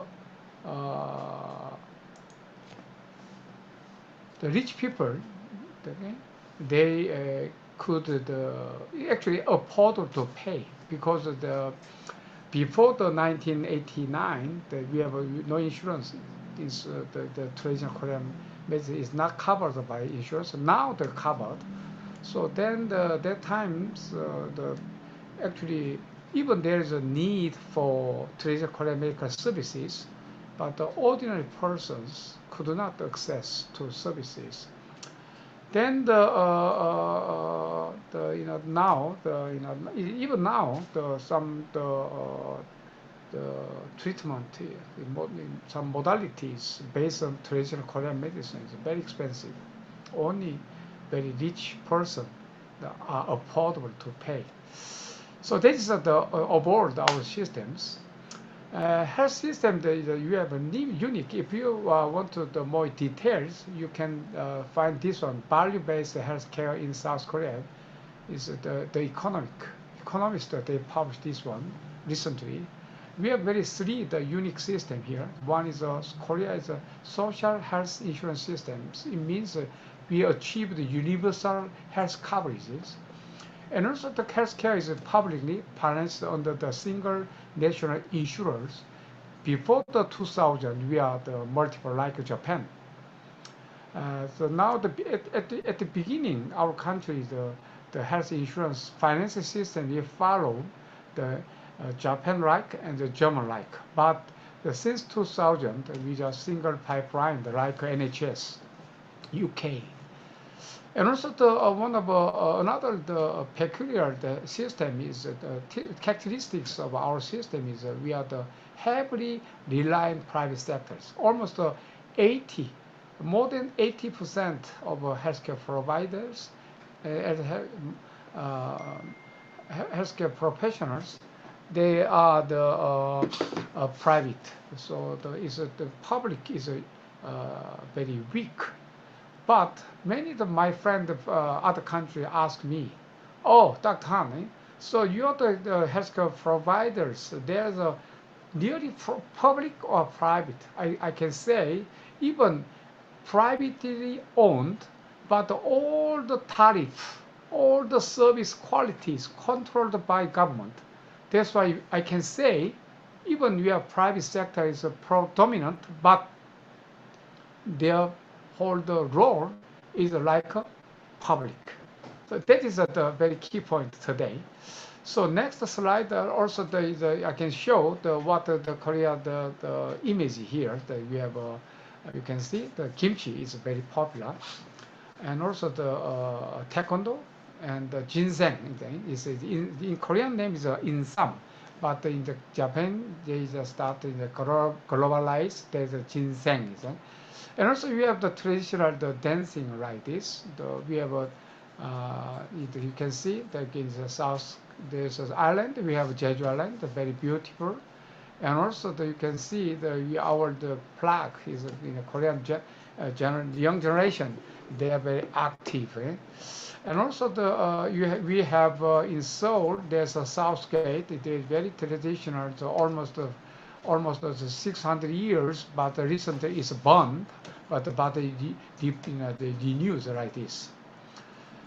So and also we have national you have the World Heritage like this, and you can see there is many heritages. Okay? So now I should put here maybe the young generation in this today the audience maybe they know BTS. Okay, so that is actually their dance is we have like the traditional dance here. Okay, so we have still the succeeds dance like this. So now we can say healthcare we are the pandemics here. So even now, even we are pandemic, the global issues in the health system is how you can ensure quality of care, how to ensure access to care, and also the cost containment is the three main issues. So even now you can say the COVID-19 pandemics, why some countries more successful than others in to cope with this kind of disastrous situation.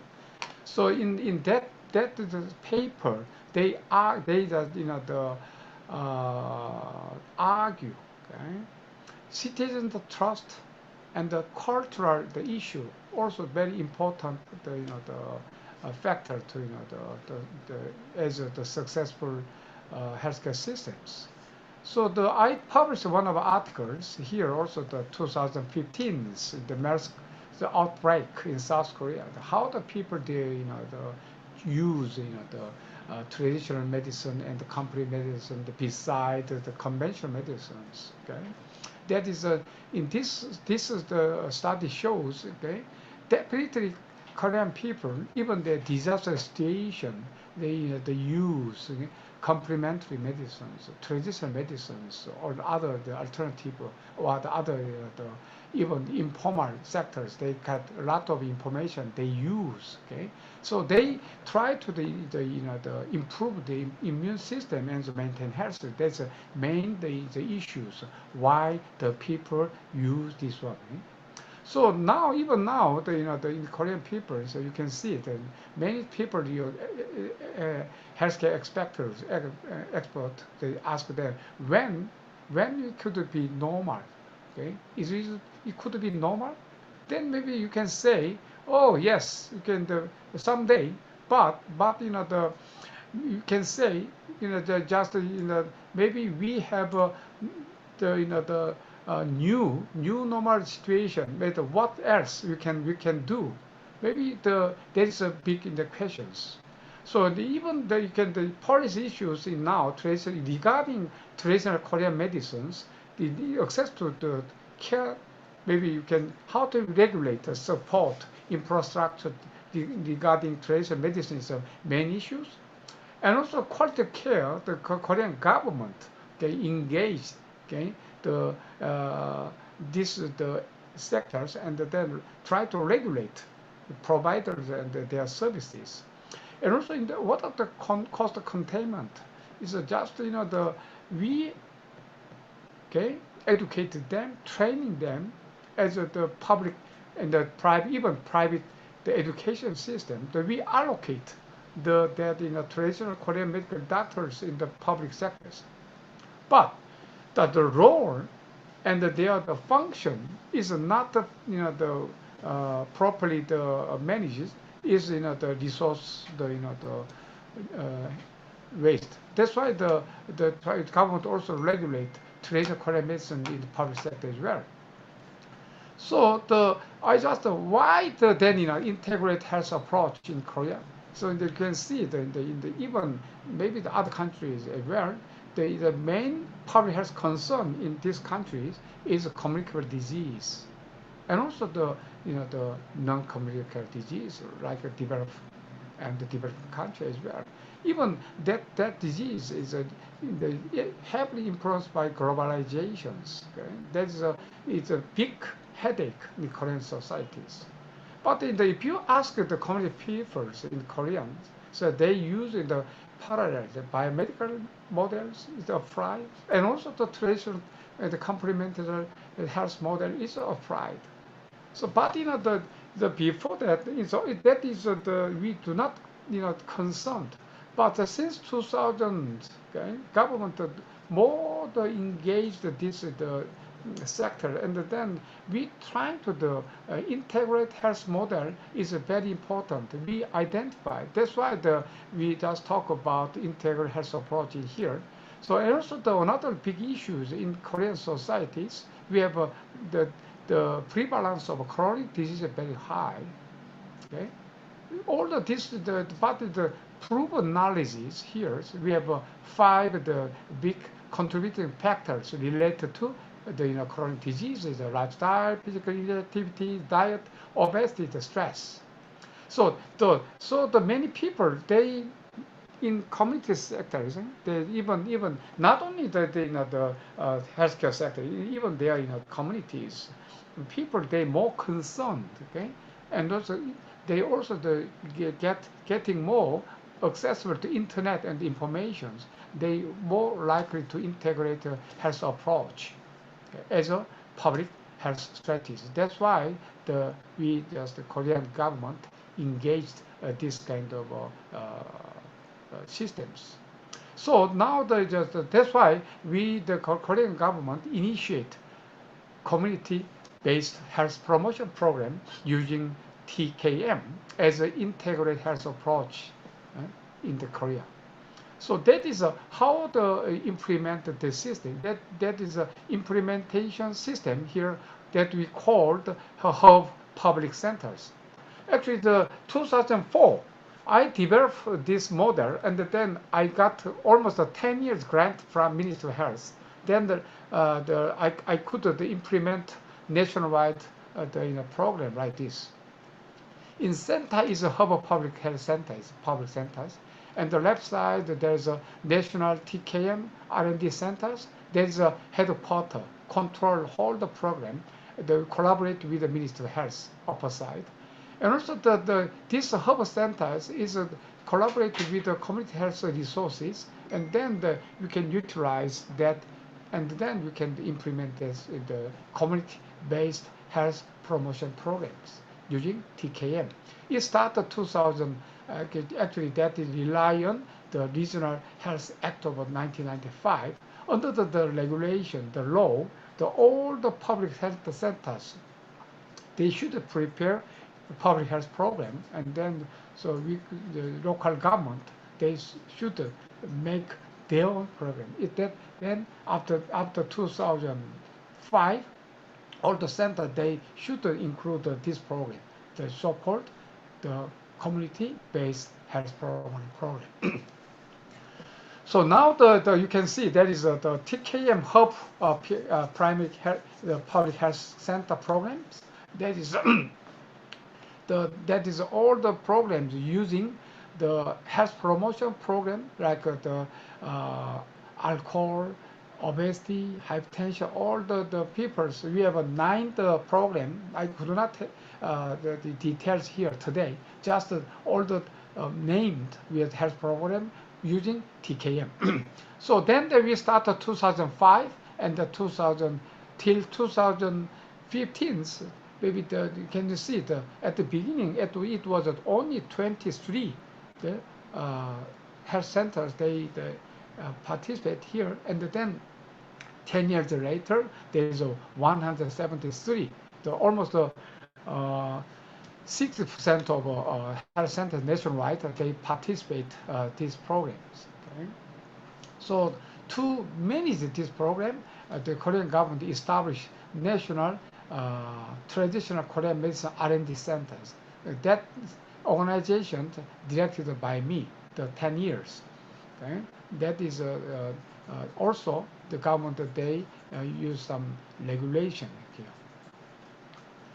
And then also just before mentioned, the hub PhD program is that is a implementation system like this.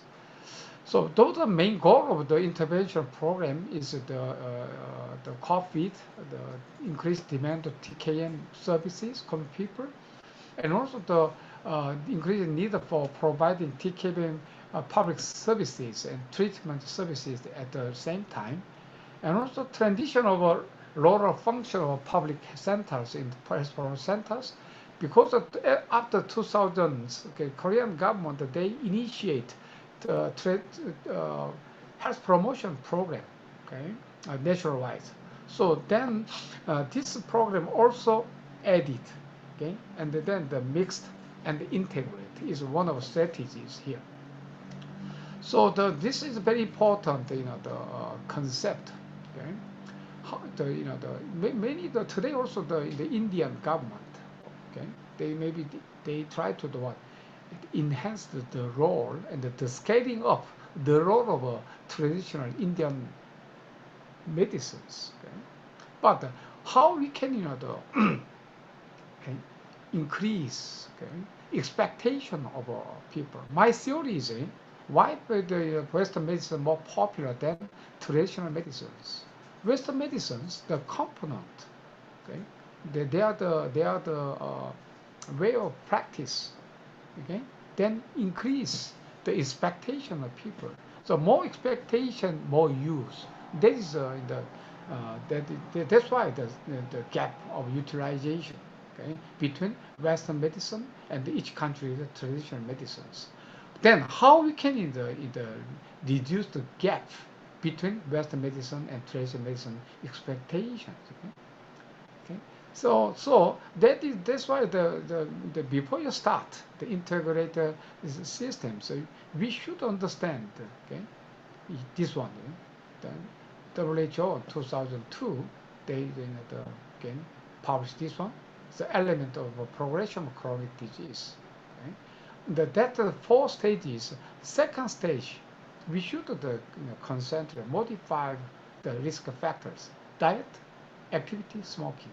How can it intervene okay, this kind of a modification of their behavior through what? That, the tradition, the Korean medicine's component. Okay? Then from this, in Korean government, the experience, TKM, health promotion program using TKM is a more reliable, okay, more easily to change their what behavior. That is one of the merit. Okay? So this is the slide that shows why in the Korean the healthcare sectors. Okay, the traditional medicine is the role of the function is less. Okay, so because of the upper side of medical professionals, consumers, okay, their side insufficient confidence in TKM. And also in the demand side, okay, populations, okay, degenerative the disease is the more demanding, okay, because of the modern the technologies could not give a definite solution for very chronic disease. That's why we need what this kind of traditional remedies or integrated approaches are required. That is the Korean health system. We have a national, the unique health systems, traditional medicine, the Western medicine, camped all together. Okay, that is the coexistence. That is more easy for Korean sectors move to the integrative health approach, okay, in public health systems. So since 2051 till now, if somebody asks me, okay, what are the Korean government strategies, current integrative public health systems using TKM, I can say like this. Oh, yeah, we use the law and okay, law is very good, the remedies, okay, like this, okay. So can you see here the law and the act and the traditional medicines since 2051? We have at the beginning the law is touched with the qualification of the license for traditional Korean medical doctors, and the 1987 there is the systematized limited range of traditional Korean medical treatment in national health insurance systems. And also 1993 is a license for the Oriental pharmacist. Okay? And also 1994 is a enforced board certificate, so just to regulate the qualification of health as a healthcare professionals. Okay? So like we have a license, not only the ordinary, it's like a specialized. Okay? Okay? In the modern medicine, we have what? The orthopedic specialists like this. Exactly very similar system we adopted since 1994, and then the 2001 the qualified traditional Korean medical doctor as a public health doctor.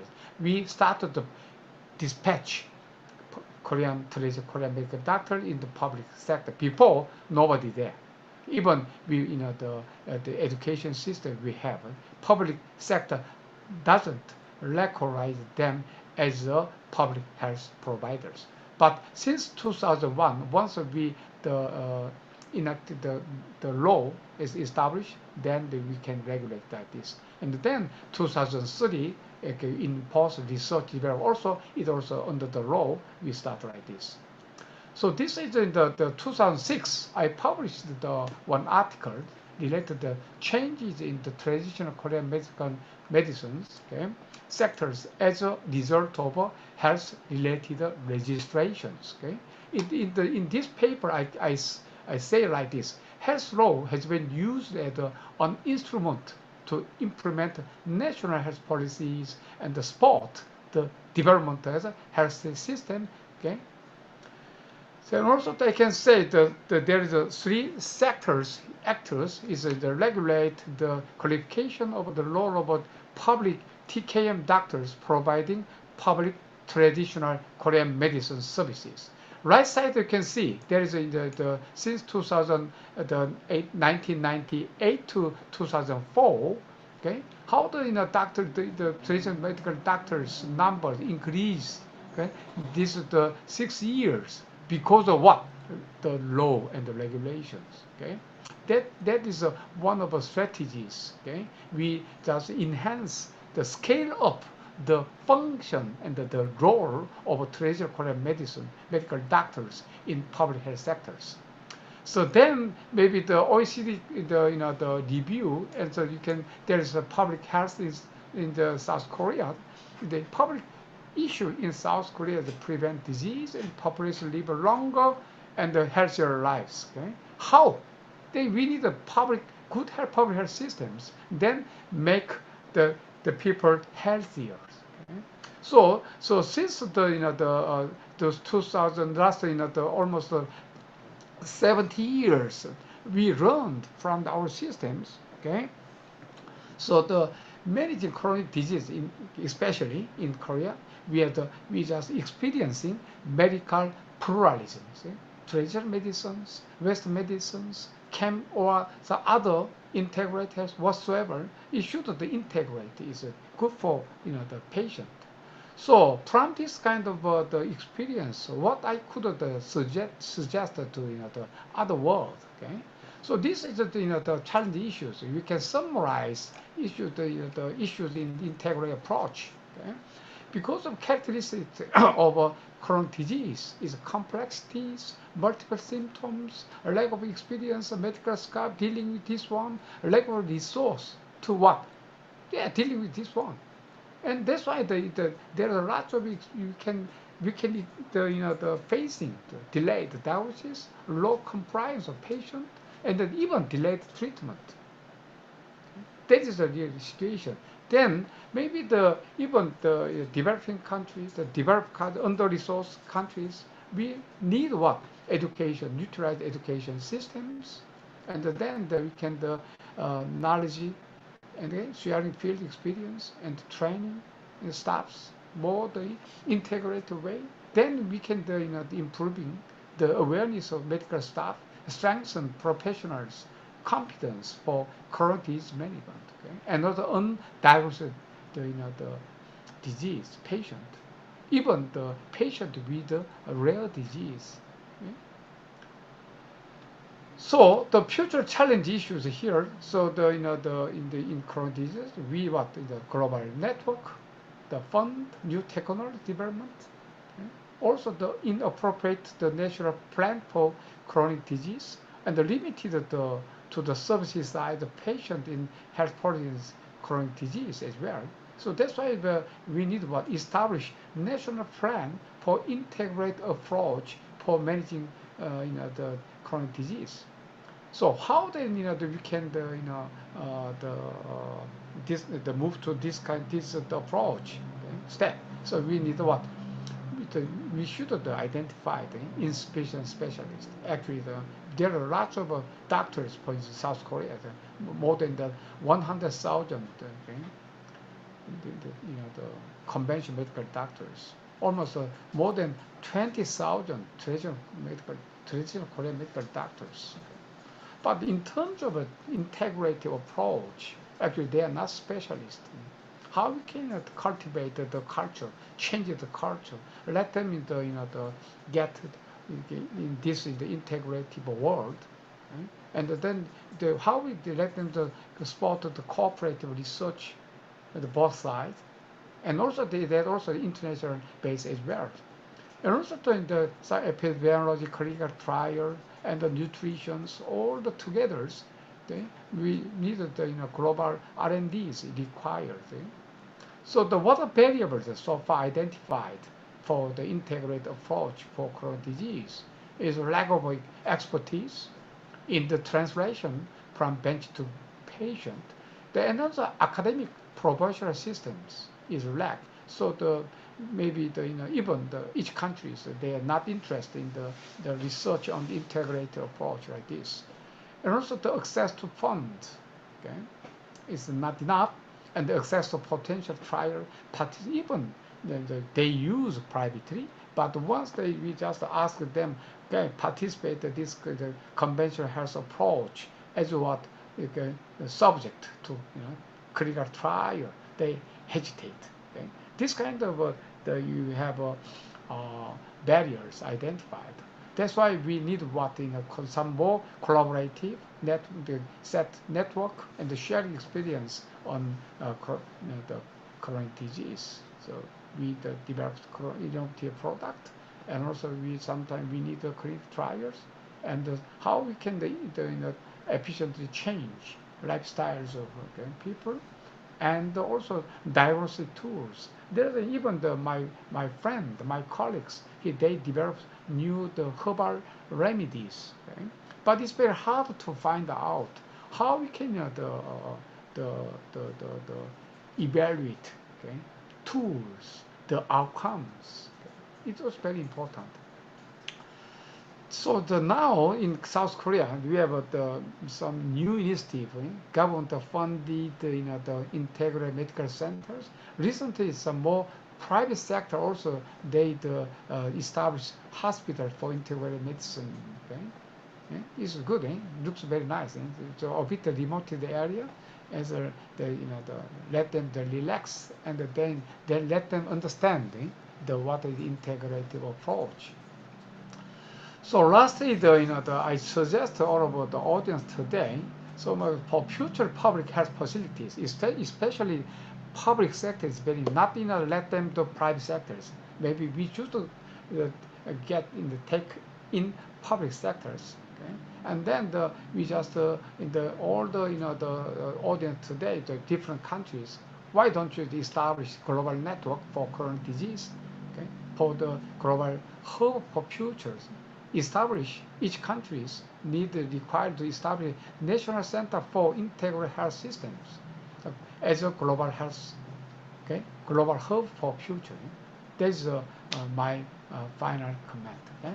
So that's why through this kind of activities we could understand understanding the more chronic disease control and the health policies on integrated health approach, and also facilitate global collaborations. Okay, thank you very much. That is all I want to talk today. Thank you. Thank you very much, Dr. Dangwan, for your excellent presentation. And it is great to see the what all are the different policies existing in Korea for implementation of the integrative healthcare system. And it's like you explained that the law and act in the traditional Korean medicine in Korea played a major role in increasing number of traditional healthcare practitioners from 1998 to 2004. So that's great to see that development. So what we can do now, I did receive some questions. Let me go over that for each speaker. Give me 1 second.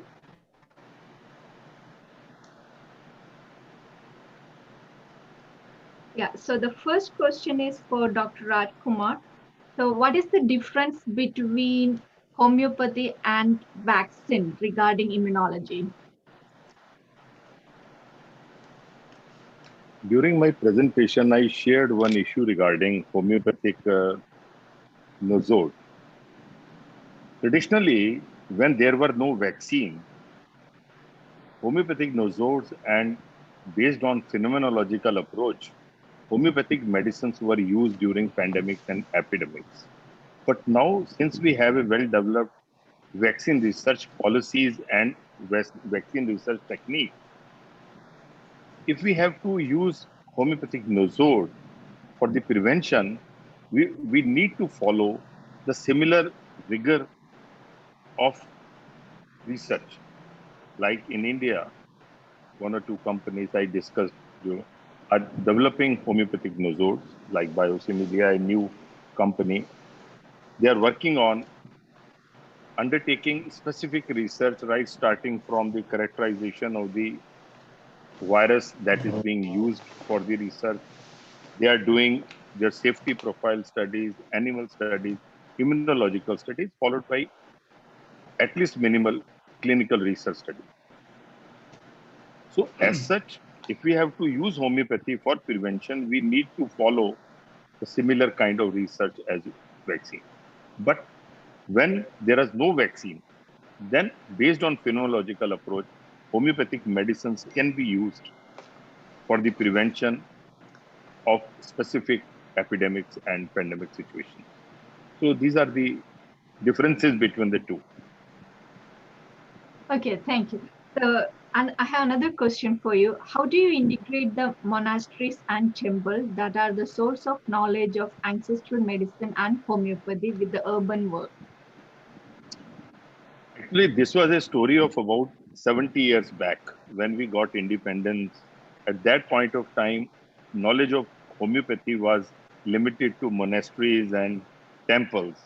But now we have well developed university level education system. Now homeopathy is no more is being taught in these temples and monasteries. Now we have university level education, as I discussed with you presently. So now all the 300,000 doctors in India, homeopathic doctors in India, are institutionally qualified. They have knowledge of all the medical sciences as well as homeopathy. Thank you. So the next question is for Dr. Raj. Dr. Sharma. Is there is an alliance for training and teaching for practitioners with Mexico or other countries of the region of America?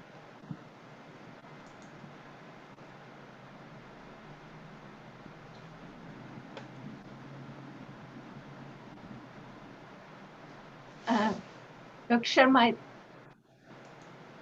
Dr. Sharma, you're on mute, I think. Am I audible? Yeah, now we. Thank you. Oh, thank you. So, Government of India is having a policy for the training of the foreign nationals in India for various Ayush systems. It depends upon the incumbent that what kind of training and at what level of training he wants. And accordingly, there are different kinds of courses and those are available in different institutions of India, and that is the system prevailing here. And I said that Government of India is providing free of cost education to foreign nationals through ICCR. So here, Government of India is giving scholarships to those foreign nationals for studying in India in Ayush systems. So that policy is already there. So any foreign national can come and can get education in Ayush systems of medicine. So how we can develop this kind of MOU between India and other countries? Like, what will be the first initiative? Like, what we need to do? Yeah, actually, for getting only the education, if somebody wants to get the education in India, then there is no need of MOU. But he has to come through the embassy and or high commission. So they have to come through that to the Government of India. They have to approach like that. But if we want something more than the education, and we want something in we can say in the practice or something like that, then we have to go for the MOU. And MOUs can be initiated as I showed in my presentation also, that there are country to country MOUs, there are institution to institution MOUs. So any institution who is interested, or any country which is interested in MOUs, can approach our Ministry of Ayush through the embassy, and then through Ministry of External Affairs, and then MOUs can be signed. And we have signed so many such MOUs with so many countries and institutions, and that is the way how we can proceed for the MOUs. Yeah. Yeah. So if we are developing some doctoral program in one of the Ayush sector in outside India, do you think we will be able to get some kind of scholarship, or the Indian government or Ayush ministry will be interested in supporting in those type of projects? See, there are programs and the Government of India supports other Ayush centers in abroad in so many ways. But so far as the direct scholarship is concerned, that may not be given to the scholars who are studying outside the country, or foreign nationals who are there in the other organization. But however, the Government of India supports those organizations in different ways. Sometimes monetary support is also given, and sometimes accreditation support is given. And now the Government of India and Ministry of Ayush is developing the accreditation system also. And RAV, that is Rashtriya Ayurveda Vidyapeeth, has been given the responsibility of the accreditation of different Ayurveda courses in which are running within the country or out of the country, so that those courses can be accredited and can be recognized and regularized according to the law of that country. Okay, thank you very much. So my next question is for Dr. Dongwon. Uh, the fairs you mentioned involve botanical gardens as means of knowledge for medicinal plant and traditional medicine. It's not also the very clear about this question.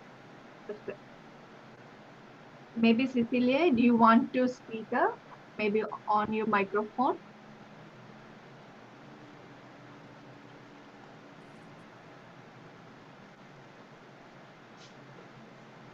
Cecilia, are you here? Okay. Yeah. Are you clear about that question, Dr. Dawn? I was just reading the question as it is. It came in the message box. What they say?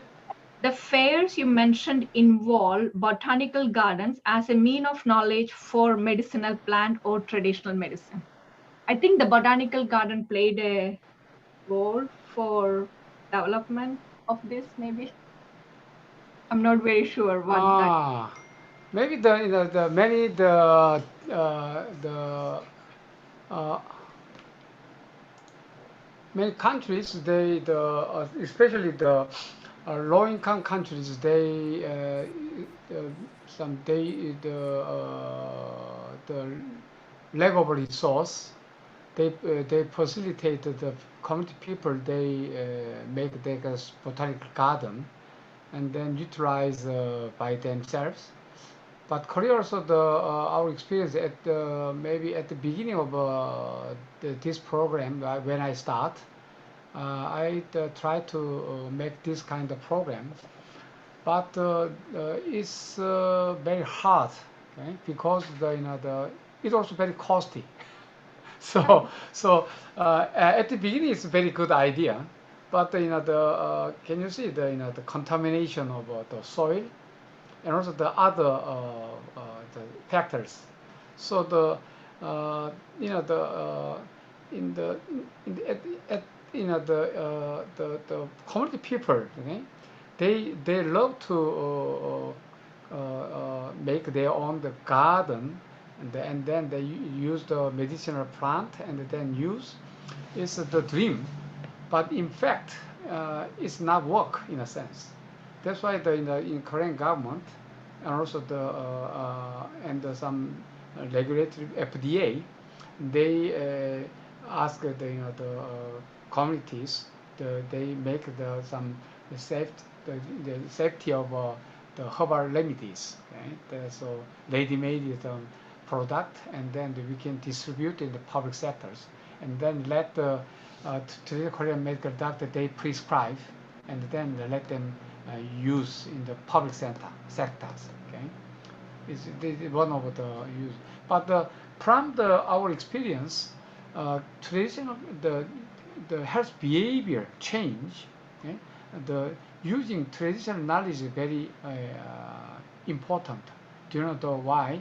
Because very accessible to these knowledges, very easily understand, and also uh, when you talk and both sides something, they believe model is more applicable. That's why you can use these kind of strategies.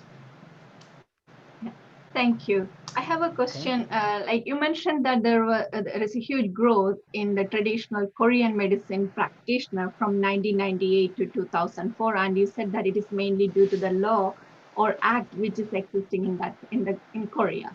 So what part of law made you have more practitioners? Did the government give more incentive, or did the government give free education? Or what level, what part of the law played a role into that increase in that number? Yeah, that is the mostly we start we have at the beginning we have the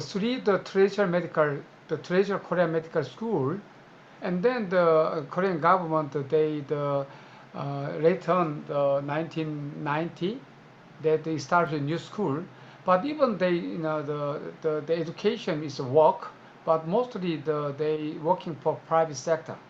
So the community people, they very hard to approach the traditional Korean medicines, but we have the national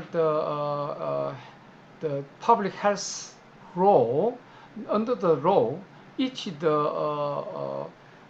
local government, they should develop the district health plan, and then they should submit the government, the central government. Then they get some subsidies from central government. There are some mechanisms. Then they should recruit more traditional Korean medical doctors in public sectors. That makes sense like this. Okay? And also my experience since 2004, I created the traditional Korean health promotion. Okay, Hub Public Health Center, using TKM, means all the designated public health center, they should provide at least 8 public health promotion program using TKM. So it means that public center should recruit traditional Korean medical doctor. Otherwise, they could not provide. So all the governor, mayor of the small city, they get some commitment to provide that kind of services. Then they ask central government, please dispatch to the medical doctor, our county, our city, public health centers. That is one of our strategies. So it's happening now in Korea then, that structure. Yeah, even now even the nationwide program, every public centers, they have a traditional Korean medical doctors. Even private sectors we have, but public sector also we provide. How about the knowledge of the public health for this traditional Korean medicine practitioners? Do their education have a knowledge about public health development? Because that's something we are lacking, right? Dr. Raj also was mentioning about that. We need to have a public health education. Yeah, so once actually I'm the Western Medical the school in Seoul, but nearly 10 years, okay, I give the lecture in the one of provincial level traditional Korean medical schools, and then I found out, I learned from the education systems, okay. In Korean, the traditional Korean medical systems, so almost 60% of the education is Western, and the 40% is traditional medicines. So their model is the right. So update their knowledge. Okay? They do not teach only the traditional medicines. They also teach modern and even public health concept, public health contents. We share with the teachers, professors in the traditional Korean medical school as well. So I have a good network. All the lecturers in traditional Korean medical doctor, my friend. So we sharing the knowledge and experience. Even when they publish their traditional Korean medicine public health book, I also contribute. Okay, and then let them use the knowledge properly in public sectors. Okay, I think our time is up. But thank you very much for everybody who participated in this panel session. Really, it is a great session. We got the opportunity to learn from what's happening in the different country and how we can develop, various healthcare system in a traditional various traditional healthcare system in an integrative model. So it's always a great opportunity to learn from the different country, and we can further develop and grow in our country. So thank you very much. Namaste. Okay, thank you. Namaste. Thank you. 감사합니다.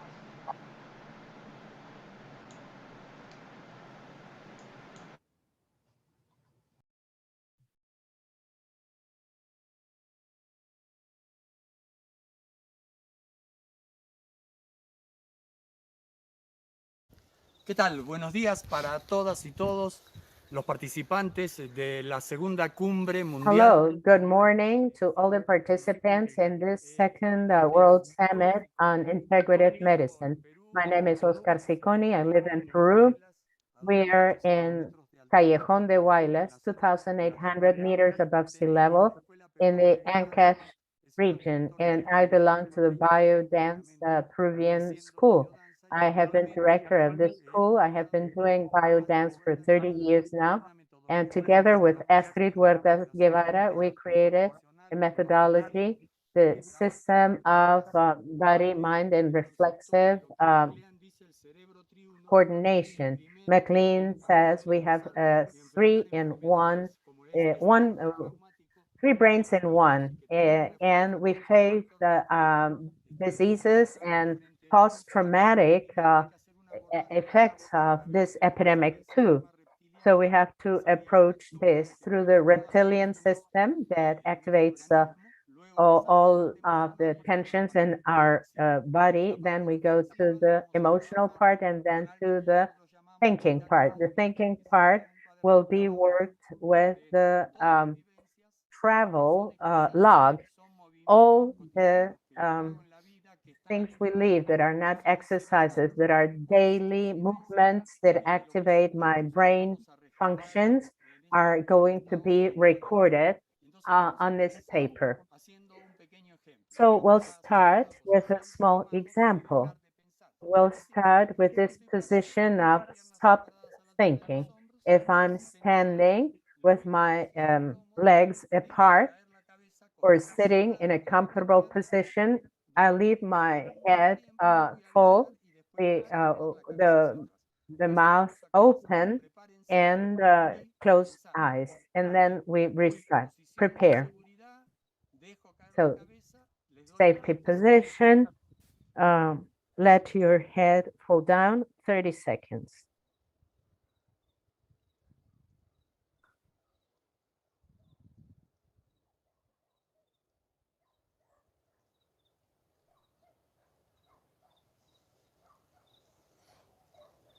Muy bien, sin abrir los ojos lentamente van Very well, without opening your eyes, and slowly you put your head backwards without opening your eyes.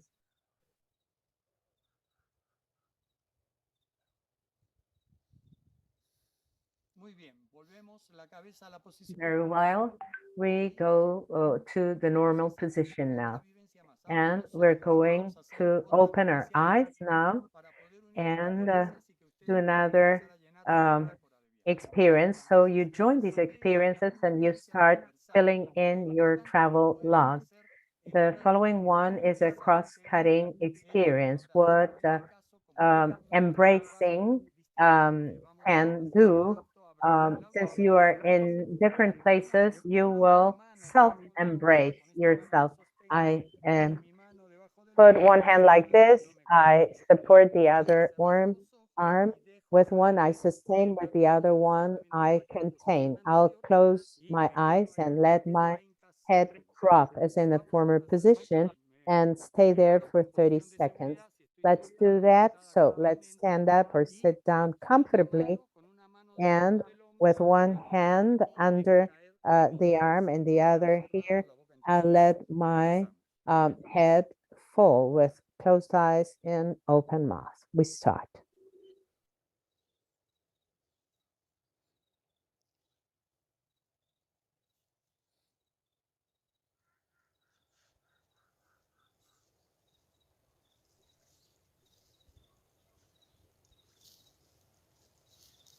Muy bien.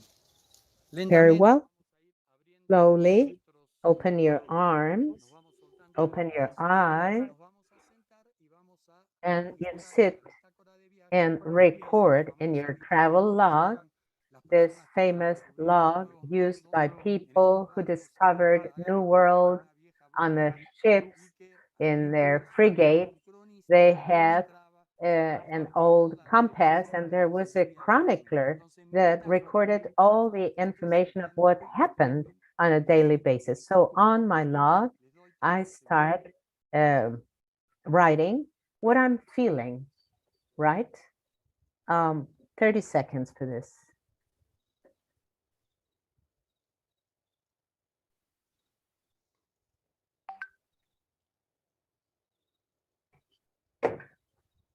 Muy bien.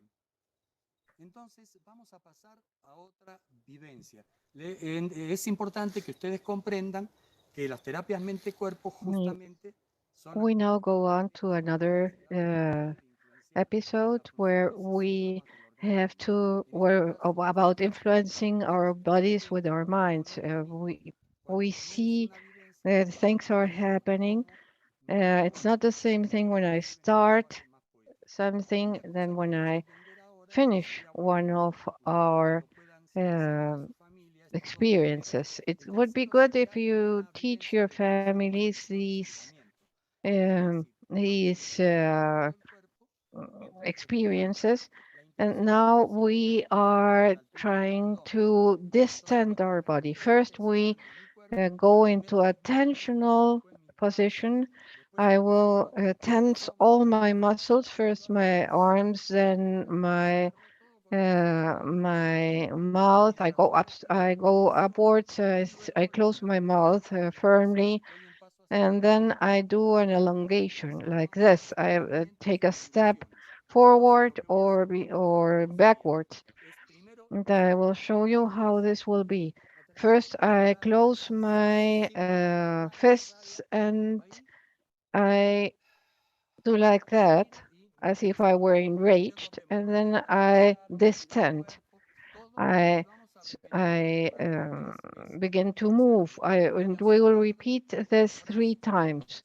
Closed fists. The arms are tensioned, and my mouth, my jaw, and are also in tension. And then I begin to elongate my arms and my legs. So you can do it either standing or sitting, however you would like it. And so I do the tension in my whole body. I give you 30 seconds.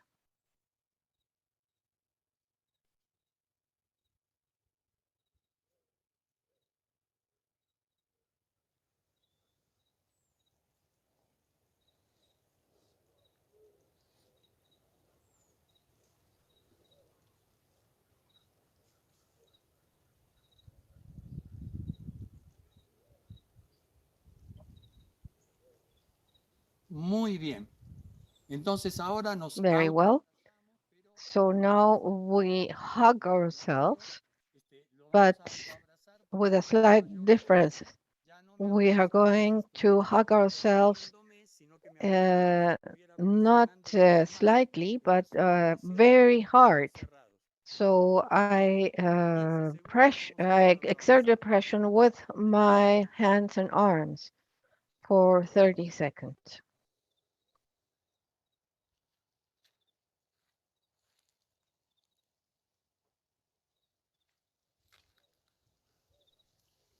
Muy bien. Soltamos nuestros brazos, abrimos los ojos. Very well. We loosen our arms, we open our eyes, and we sit down, and we will register in our logbook what I have been feeling with this position of tension and distension.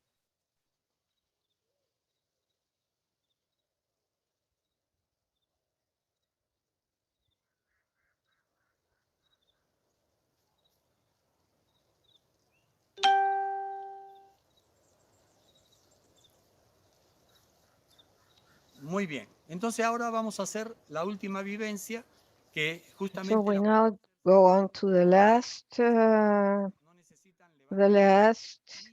exercise. You can do it also sitting or standing, and this is just about caressing ourselves. So there is the non-verbal communication the verbal communication, and caressing or stroking and hugging are the best communication, physical communication. So I caress myself first on my face, then to my chest. I go down very slowly so that I can caress my eyes, my jaw, my hair. We start now.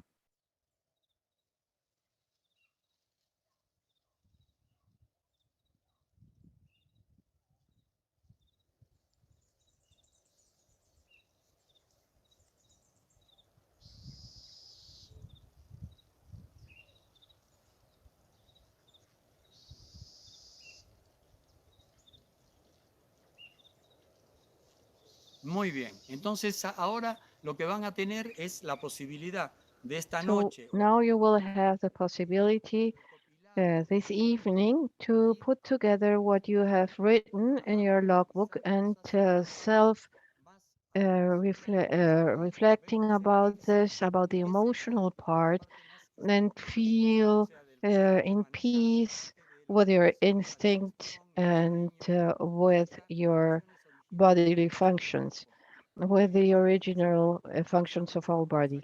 Thank you very much. And you know that active pauses are active breaks. Just a few minutes.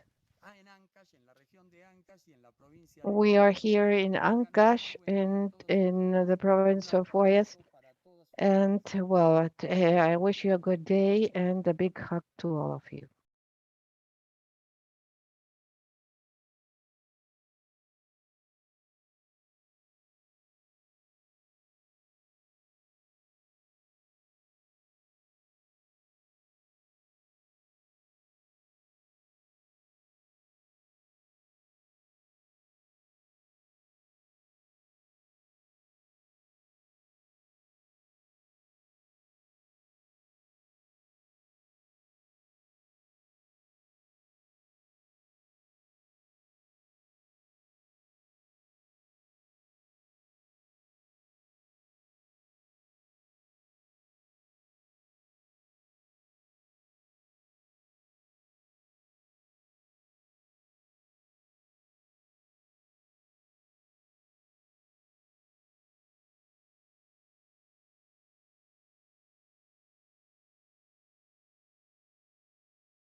Oh. Muy buenos días para todos. Welcome to everyone to the second panel of this day 4 of the summit.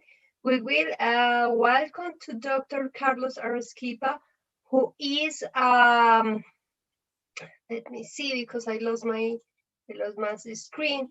He is a physician of Peru. He has worked in public health in different international institutions. He is actually a consultant of the PAHO, of the Pan American Health Organization. And so he will introduce our panel today. So welcome, Dr. Carlos. Thank you so much, Natalia, and thank you so much to the organizers of this important summit on traditional and complementary medicine towards an integrated medicine. In name of the Pan American Health Organization, in the sub-regional program for South America of the Pan American Health Organization, I want to thank for the organizers and to share this experience. At the morning, we have the different experience from Asia and Western Pacific region. And in this panel, we will have the experiences in the Europe region. For this table, we will have many professionals of Europe in order to present the different experience. I am delighted to present right now to the Professor Harald Mathies, Medical Director of the Havelo Community Hospital, University of Medicine in Germany. He's a professor and gastroenterologist and clinical director at Hospital Haveloi, Clinic of Anthroposophic Medicines in Berlin. Dr. Mathies, you have 20 minutes for your presentation. You have the floor.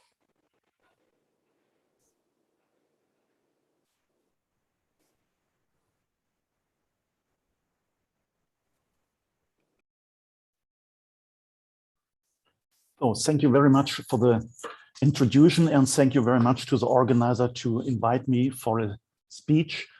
I want to talk about our hospital, what is a hospital in Berlin, Germany.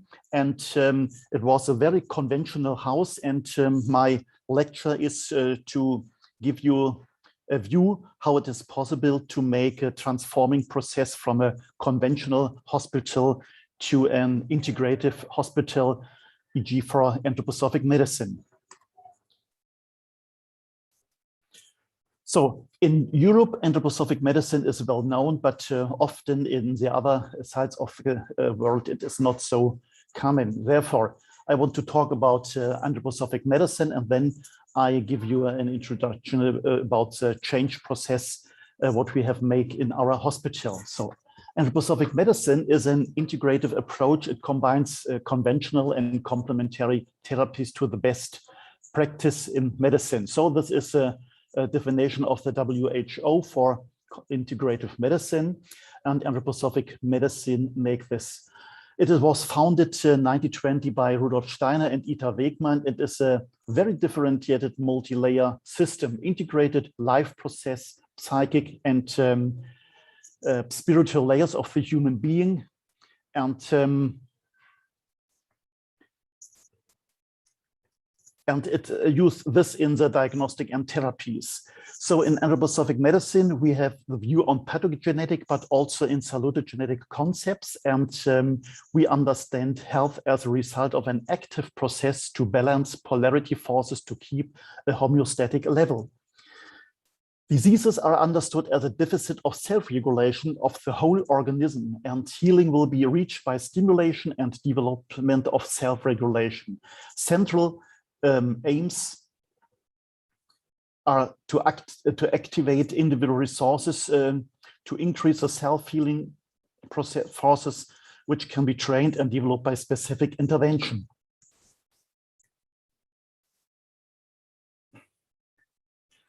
For the reputation of the anthroposophic medicine, the academic state is very important, and widely used CAM system in Europe, and the anthroposophic medicine is practiced in more than 60 countries worldwide.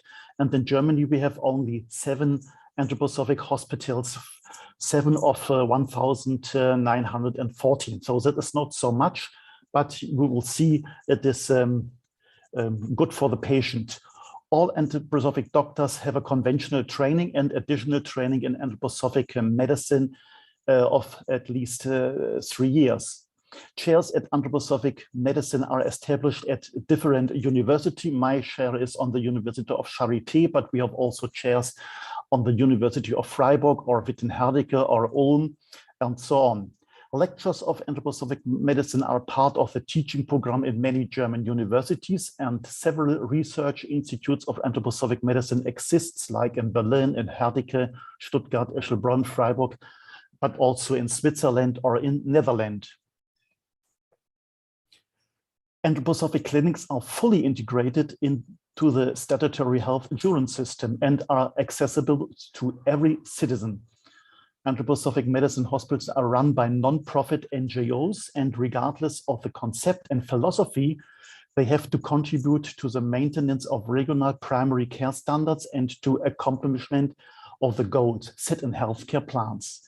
Besides CAM techniques, all standard hospital services, diagnosis, facility, and treatment have to be provided to these hospitals. And the Havelhöhe Community Hospital was covered from a conventional public hospital from the government in Berlin, including the whole staff, into an anthroposophic hospital in beginning 1995. That was a political will of the government in Berlin.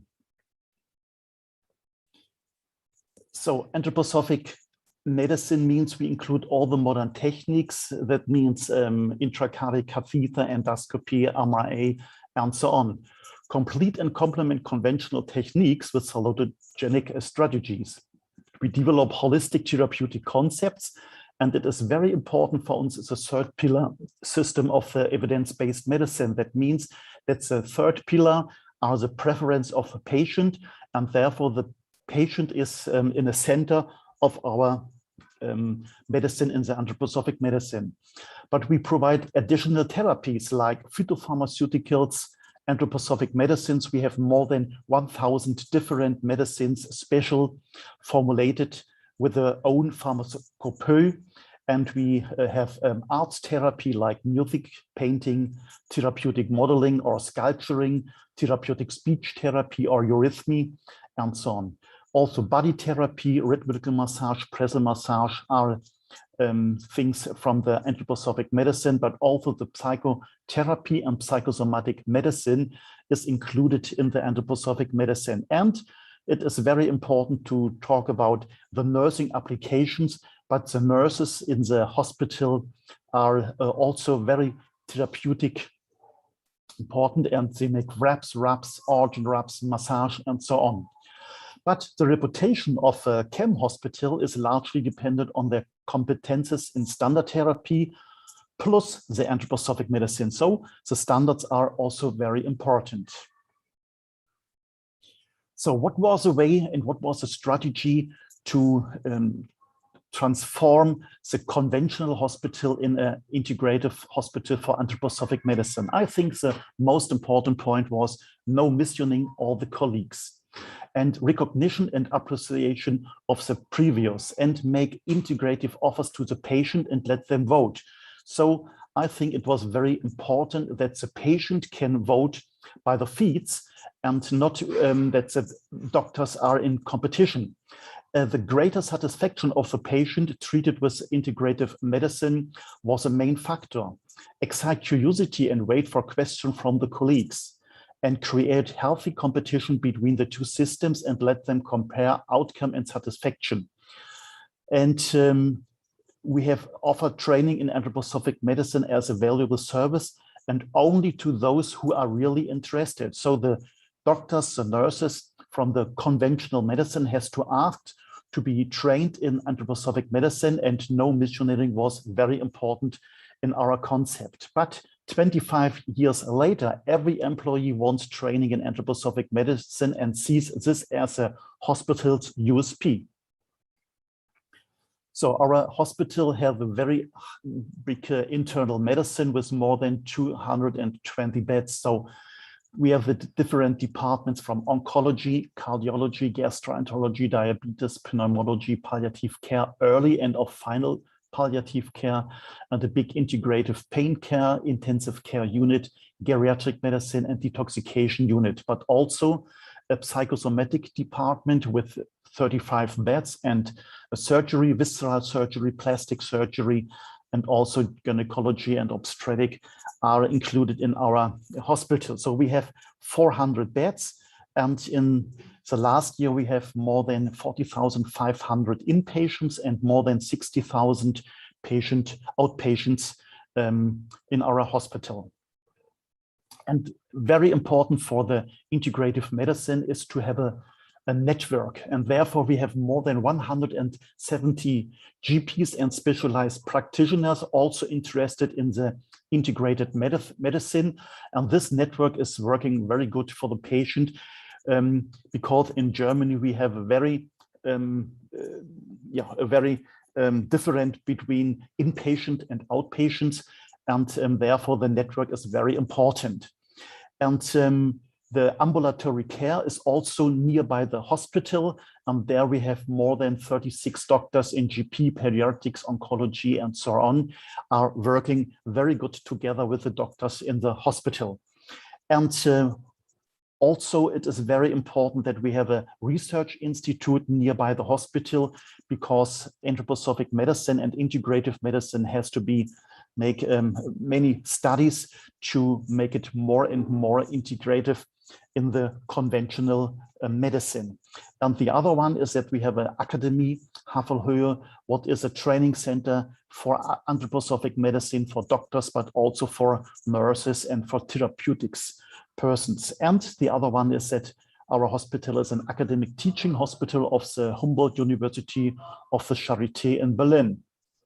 So all the conventional things are also included in our hospital, but the main focus is that we try to make the conventional approaches focus on pathogenesis, that we added anthroposophic approaches and focus on salutogenetic to bring it in one concept as integrative medicine, or we name it in anthroposophic medicine. So important for the anthroposophic medicine is that we have the different multi-layer system, and therefore we differentiate 4 different levels. The first one is a physical body, and this is very conventional also in the conventional medicine. So there we can use surgery, radiotherapy, molecular pharmacotherapy, and so on. But the next level, the life functions of the human being, there we used phytotherapy, potentized substance, therapeutic eurythmy, or massage. So there we try to enforce the life functions. And the third level is the soul level, and anthroposophic artist therapy is one of the therapeutic intervention on this level, but also psychotherapy. And for the spiritual level of the human being, we make cognitive coping strategies, but also biography working and meditation, but spiritual needs for the patient are also included in the diagnostic and therapeutic tools in the anthroposophic medicine. But it is very important that we bring all the 4 different levels in one concept, because the patient need one concept, and all the therapeutic doctors and nurses has to be discussed about this concept for the patient, that the patient can see that as a unit and not different offers what we do. This is the same but more academic scale to differentiate the 4 levels. So the conventional medicine, the allopathy, this is very normal for the physical body, and we have the cause-effectiveness or the causal analytic methods. But if we come to the next levels, like activating medicine, there we have naturopathy or phytotherapy. We call this is a hygiogenesis, where we stimulate the life factors. The third level, there is more the self-regulation level, where we have psychotherapy, but mind-body medicine, or we have the salutogenesis as self-regulating processes. And the fourth level, this is very specific in the anthroposophic medicine, that we try to integrate all the different functions of the body, the different organs come to one integrated individual thing. And the individual means that is undividable, though this is one human, one individual. And this is in the anthroposophic terminology, the I organization, what makes all the different systems lower than the fourth level, bring it to one system together. And therefore, we have this 4 levels by physical integrity, physiological resilience, mental prosperity, and spiritual productivity. And we look by every patient to this 4 different layers and look, is it involved by the disease? Is it limited?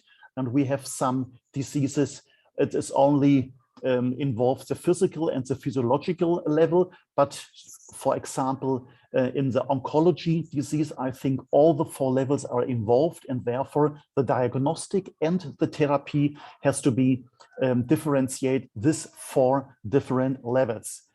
And therefore we have this are some pictures from our anthroposophic special therapies like painting therapy or music therapy, breathing therapy or movement therapy, and so on. This is very special in anthroposophic medicine, but based on a multimodal concept, an individual approach is developed together with the patient. This is important for us. And the art therapy, as water and bread nourish the body, so art nourishes the soul. And through the medium of the art therapy, the patient confronts his mental self, non-verbality, and through the therapeutic process, and he is stimulated to change one side unbalanced process. Health means to create actively one's balance, and art therapy is a way to actively practice this. Every from artistic activity brings out something of one's inner. And anthroposophic medicine, the therapists work with this self-expression and direct the activity of the patient into a health direction by giving them individual tasks. Art as medium becomes therapy when healthy forces are activated through practice. In our hospital with 400 inpatient beds, we have 42 nuestro hospital con 400 camas tenemos 42 terapistas del arte y varios de arte y de danza y otros. Entonces, para nosotros es muy importante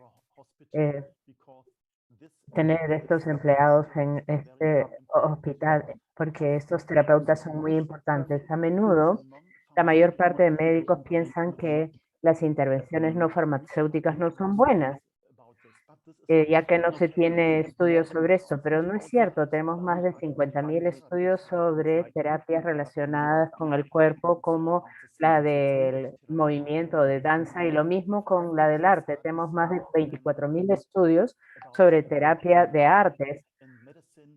Y también pintura, música, etcétera, también procedimientos psicoterapéuticos. Tenemos también procesos sobre de la medicina antroposófica, así como de otros estudios. Es importante que nuestras enfermeras estén have a very good page in the internet where we have the vademecum of such external application, what we make in anthroposophic. You get here the indications and how you can make it by the patient. One of our specialized thing is the oncology, and we are one of the focus hospitals in Germany by oncology. Only 82 hospitals are a cancer center, and our hospital is also a cancer center. We have a breast, colorectal, lung, gynecologic center, but also focused in gastrointestinal cancer. But we have also a department in interdisciplinary oncology and palliative care. and a surveillance and study center, and also an oncological outpatient center. And here you can see a schedule for our patient. You can see every patient get painting therapy or psychoeducation or eurythmy and calm modeling or music therapy in the group, and on the evening rhythmic massage. So this is a normal schedule what is added to the normal oncology therapy in our hospital. And this is the number of patients get the additive therapies in 1 year. So you can see many people, many patients get the embrocations, but also eurythmy or massage are very common in our hospital to edit it to the normal therapeutic approach. And the integrative medicine has to be demonstrated, is it effective or not? And this is one of our studies. Here you can see that's a conventional patient only treated by conventional medicine, and the red line is a conventional, is a integrative concept of our hospital. We treat it by mistletoe and with a multimodal concepts. And here you see after 12 months a good difference, but also after 3 years, we have a overall survival, but also the quality of life is increased. And therefore the integrative concept is very enthusiastic, answered by the patient. And what we do is that we have the different therapeutic approaches in integrative oncology, but we have to discuss with a completely team to bring it in one concept. And this is the second point, what I need to discuss, that the normal hierarchy structure in a hospital is normally a vertical view. But if you have the patient in the middle point, then the horizontal view of the organization, the processes has to be optimized, and all the different departments have to work together in a horizontal way. And the next step is, if we have a very important relation to our patient, then all employers has to bring this to the patient, and therefore the responsibility for every employer is very high. And therefore we have rotated the organizational structure from our hospital in bottom-up structure. Every department work together with and delegate doctors and nurses and therapists to a responsible team, and all the responsible teams voted to the management as the director team of the hospital. So that is very important for us to understand that we have responsible for the patient and we bring it to the patient. Then also the responsibility has to be buttoned up and not by the hierarchical structure, and we have to form it out.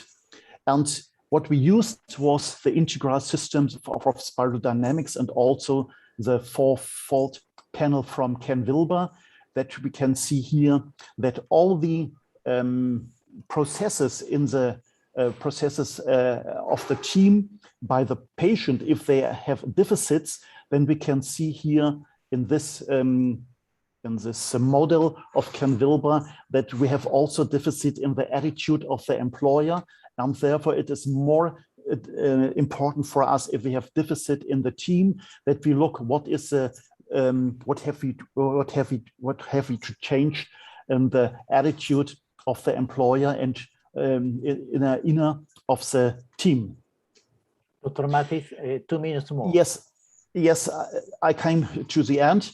In the greatest evaluation of the patient, we have the place 1 in the last years all time, and therefore I can conclude that anthroposophic medicine is a scientific part of integrative medicine. Anthroposophic medicine is a holistic and patient-centered medicine. And in Germany, 70% of all the patients demand integrative medicine. And excellent medicine required well-trained staff with competence and room for maneuvers and acceptance of responsible responsibility, modern self-governing and agile cooperated structure are required for this and needs continuous training. Thank you very much for your attention. Thank you so much, Dr. Mathis, for your excellent presentation and experience of Germany in the anthroposophic medicine. Right now, we have the experience of Italy. Dr. Elio Giovanni Rossi, from the Coordination Center for Complementary Medicine in Tuscany, Northwest Italy. Dr. Giovanni Rossi is medical doctor from the University of Milan, Italy, specialized in infection diseases. And he is the director of homeopathic clinic, Hospital Campo di Marte, Lucca. Dr. Elio Giovanni Rossi, you have 20 minutes for your presentation. Thank you very much, and good morning to everybody. I now try to use my presentation. I want to end to share my presentation.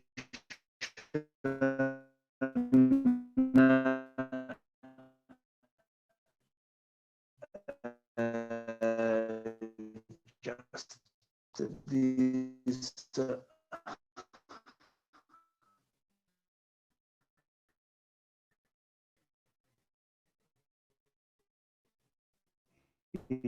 Is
Live. Good morning, good afternoon, everyone. We had a little problems of internet connection with Dr. Elio Giovanni Rossi. We are solving this problem right now. But while we resolve this problem, we will have our next speaker, Dr. Elizabeth Thompson. She's CEO of National Center for Integrated Medicine in England. Dr. Elizabeth Thompson trained in medicine at Oxford University and completed her clinical training at Guy's Hospital in London. Dr. Elizabeth Thompson, you have 20 minutes.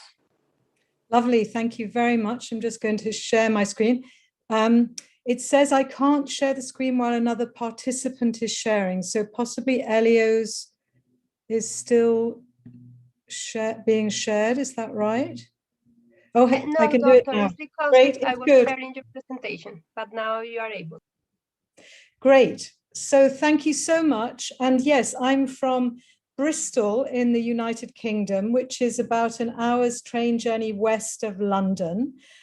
Very pleased to be speaking to you today, wishing I could have come all the way to Peru, which I would have loved to have visited.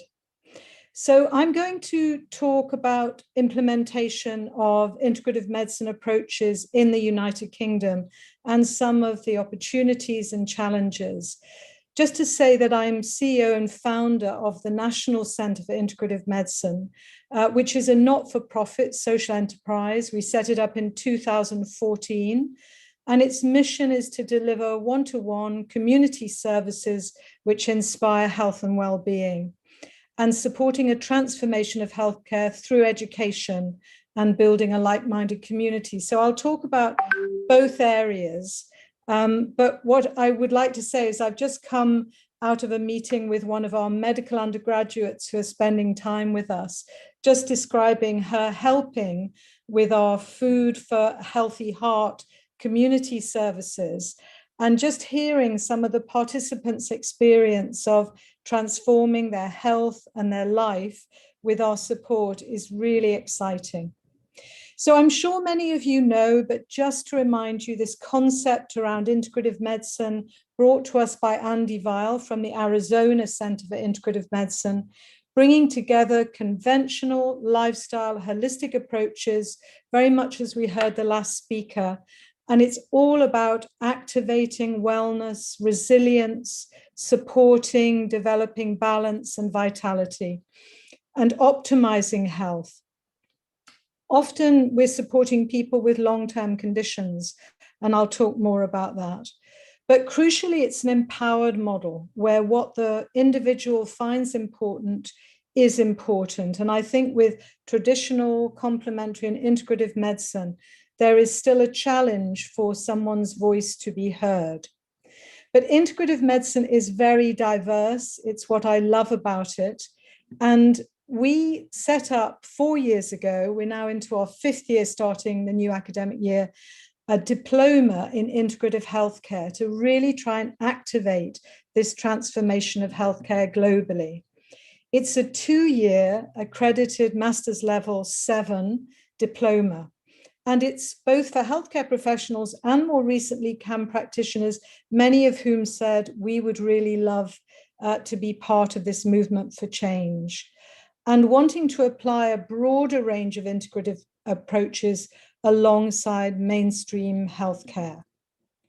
So the diploma aims to provide sound knowledge of integrative medicine. We'll talk more about that, a range of approaches, looking at those approaches in a whole range of management of conditions, and looking at holistic management, both one-to-one with holistic consulting, but also through social prescribing. So this thing that I mentioned, Food for a Healthy Heart, in the UK, a big movement for change, prescribing activities rather than drugs. So prescribing a 6-week course to learn how to cook from scratch, connect with food, really empowering people. And that's been a very exciting development. So this modular program works through the philosophy, the history of changing times. It starts to delve into those approaches applied to conditions and focuses on holistic consulting and motivational interviewing. How do you support someone into change? So always this idea of sound knowledge through study, of research, critical appraisal, as Dr. Mathis was saying, and then moving into holistic management, not only resourcing individuals, but communities, and then beginning to look at dynamic practice, business, leadership. How do you become a pioneer in integrative medicine? Then learning more about approaches and increasing the range of conditions, and then finally doing an in-depth assignment. So it's a busy 2 years, but a very satisfying 2 years. And with COVID and the pandemic, we moved all our teaching online. So we have a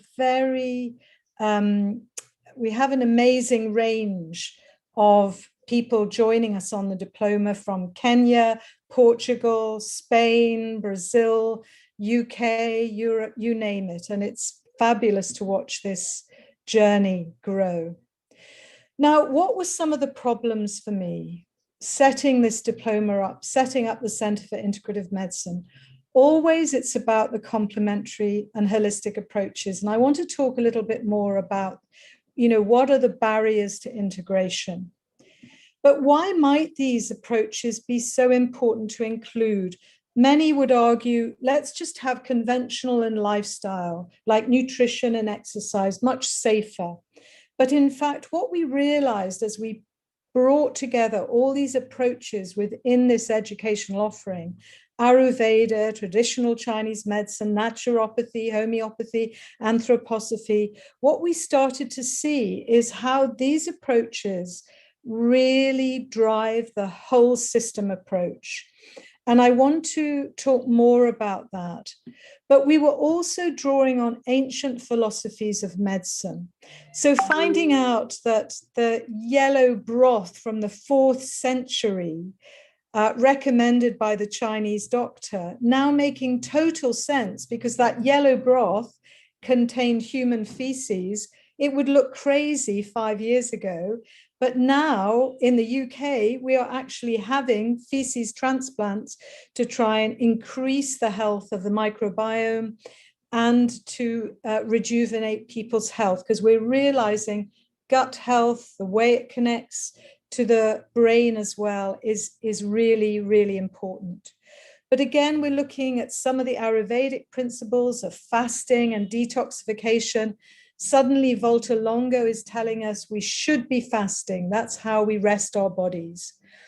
So the other thing these whole system approaches offer us is the idea of finding balance, activating energy, vitality, and removing blocks to flow. But when we introduce these things, they cause problems, because energy and flow particularly trouble the reductionist model. If the reductionist model is a machine, this model is around flow. So here are the 5 principles of traditional Chinese medicine: the metal, the water, the wood, the fire, the earth. But with the prana, we have these incredible chakras or energy centers. So when we're teaching healthcare professionals, CAM practitioners about these approaches, we try and do it through the evidence lens. But we also look at some of the things that we just can't fully understand. But sometimes we have a sense of what's important. But there's no doubt that in the UK, it is still a battle between the reductionist model and the whole system model. And yet, if you think about the history of medicine, it was Hippocrates who said the disease could not be treated without understanding the whole. So within our teaching, within our services, we are trying to bring together, as Dr. Mathis was describing, this balance of left brain and right brain activity. The fact that we often do need certainty to reassure us. So my conventional training in palliative medicine has led me to open up a whole speciality in integrative oncology. So when I'm working with people, I'm often looking at difficult side effects, hot flushes, sleep and mood disturbance, joint pains and fatigue. So problems that are often caused by cancer treatments. How do we now put this model together? How do we engage, hopefully, with those with advanced cancer, walking alongside them, whatever's happening? It's not about cure. It's about how do we stay in the frame with someone, bringing these things together. But the idea of nurturing the soil of the body, and we've seen some of the controversies with the COVID pandemic. Yes, so important to have a vaccination program, but please help people understand how they can improve their own personal health and well-being through lifestyle, nutrition, connecting to green spaces, through mindfulness, looking at herbal medicines such as mistletoe that I might use in the cancer field, or homeopathic medicines. And certainly for me as a medical homeopath, along with all the training I have as an integrative clinician, I find homeopathy so useful, the use of low doses of natural medicines to stimulate a self-healing response, and spending time with someone in a holistic consultation to pattern match is one of the joys for me as an integrative clinician. And 3 minutes more, Dr. Thompson. Thank you. I've been active with my research, looking at observational studies, and my thesis was about putting that together. So working with uncertainty, understanding the placebo effect, these are all really, really important. And I've been so delighted to see research that's coming into the frame to help us. With our holistic consulting, within our teaching, we're always looking at whatever approach you might use, how do you connect in? So we use tools like the holistic assessment tool, we introduce people to functional medicine, and we're always looking at how do you help the person in front of you extend their holistic consulting. But it's not just about teaching, it's all about our clinical services. So our recent Holistic Doctor webinar on fatigue, and sleep, how do you empower people? So we're always looking at top tips, the psychology of sleep, understanding your circadian rhythm, understanding your sympathetic nervous system, looking at nutrition, what might help you, looking at specifics like tart cherry and how that increases melatonin, looking at teas, oils, homeopathic medicines. These are the kind of things that we're trying to get people together. So just finally, implementing both education and clinical services in the UK continues to be something of a battle. But for me, it's about how you bring together the masculine principles, the reductionist model, with the more feminine principles of holding, of flow, of healing. And it is about honoring and respecting both things, being like the tree, extending upwards, but really having our roots deeply, and celebrating what we might do as integrative clinicians, honoring, creating, holding, connecting. So we're building an IM community in the UK and across Europe and further afield. We are also looking in the UK at other big organizations like the College of Medicine, the Integrated Health, really activating these communities, the British Society of Lifestyle Medicine. This is all starting to join up in the UK and become a very powerful movement for change. So I'm president for the 13th European Congress for Integrative Medicine. Do join us. Online access will be available. And do get in touch if anything I've said is interested. Either email us on education@ncam.org.uk or visit our website. But for those of you out there, I wish you luck in your journey in being an integrative clinician. So thank you so much.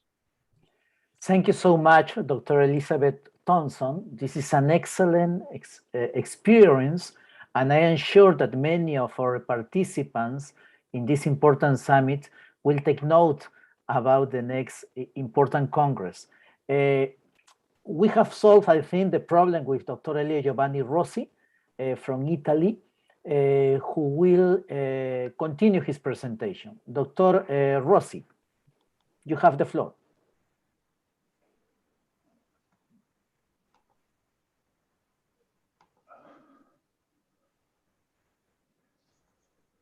Yes, I hope it's... We can hear you fine, Dr. Rossi.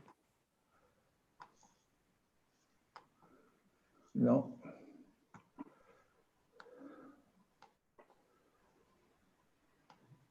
So the problem is that the connection is not so good, and I hope to find out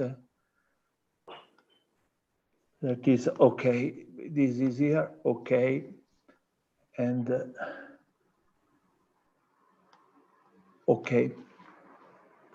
Okay, I try to give the presentation now, and I hope the connection will be fine, and we can use the normal presentation, and everybody can see the presentation.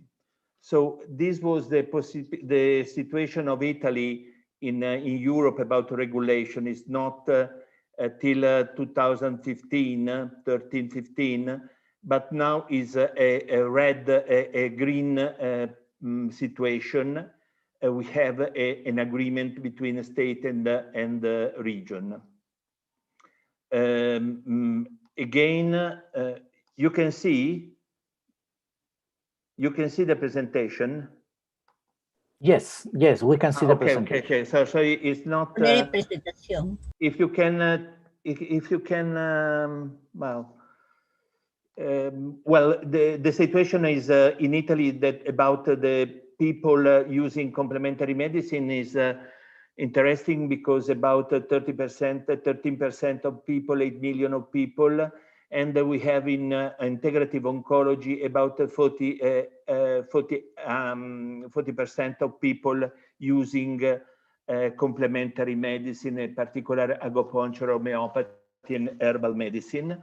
We have about 20,000 of practitioners, but many thousand also not healthcare professional working in the field of so-called biodiscipline, and also osteopathy and chiropractics. More than 70,000 of pharmacies providing complementary drugs, which are regulated by an application of a European law in 2006, since 2006.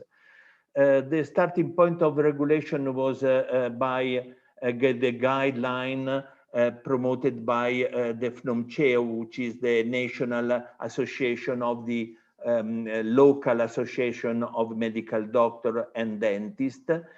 And they state that the practice of non-conventional medicine are to be considered exclusively under the professional responsibility of medical doctor and dentist, of course, and veterinary and pharmacist, and must be to all effects a medical practice.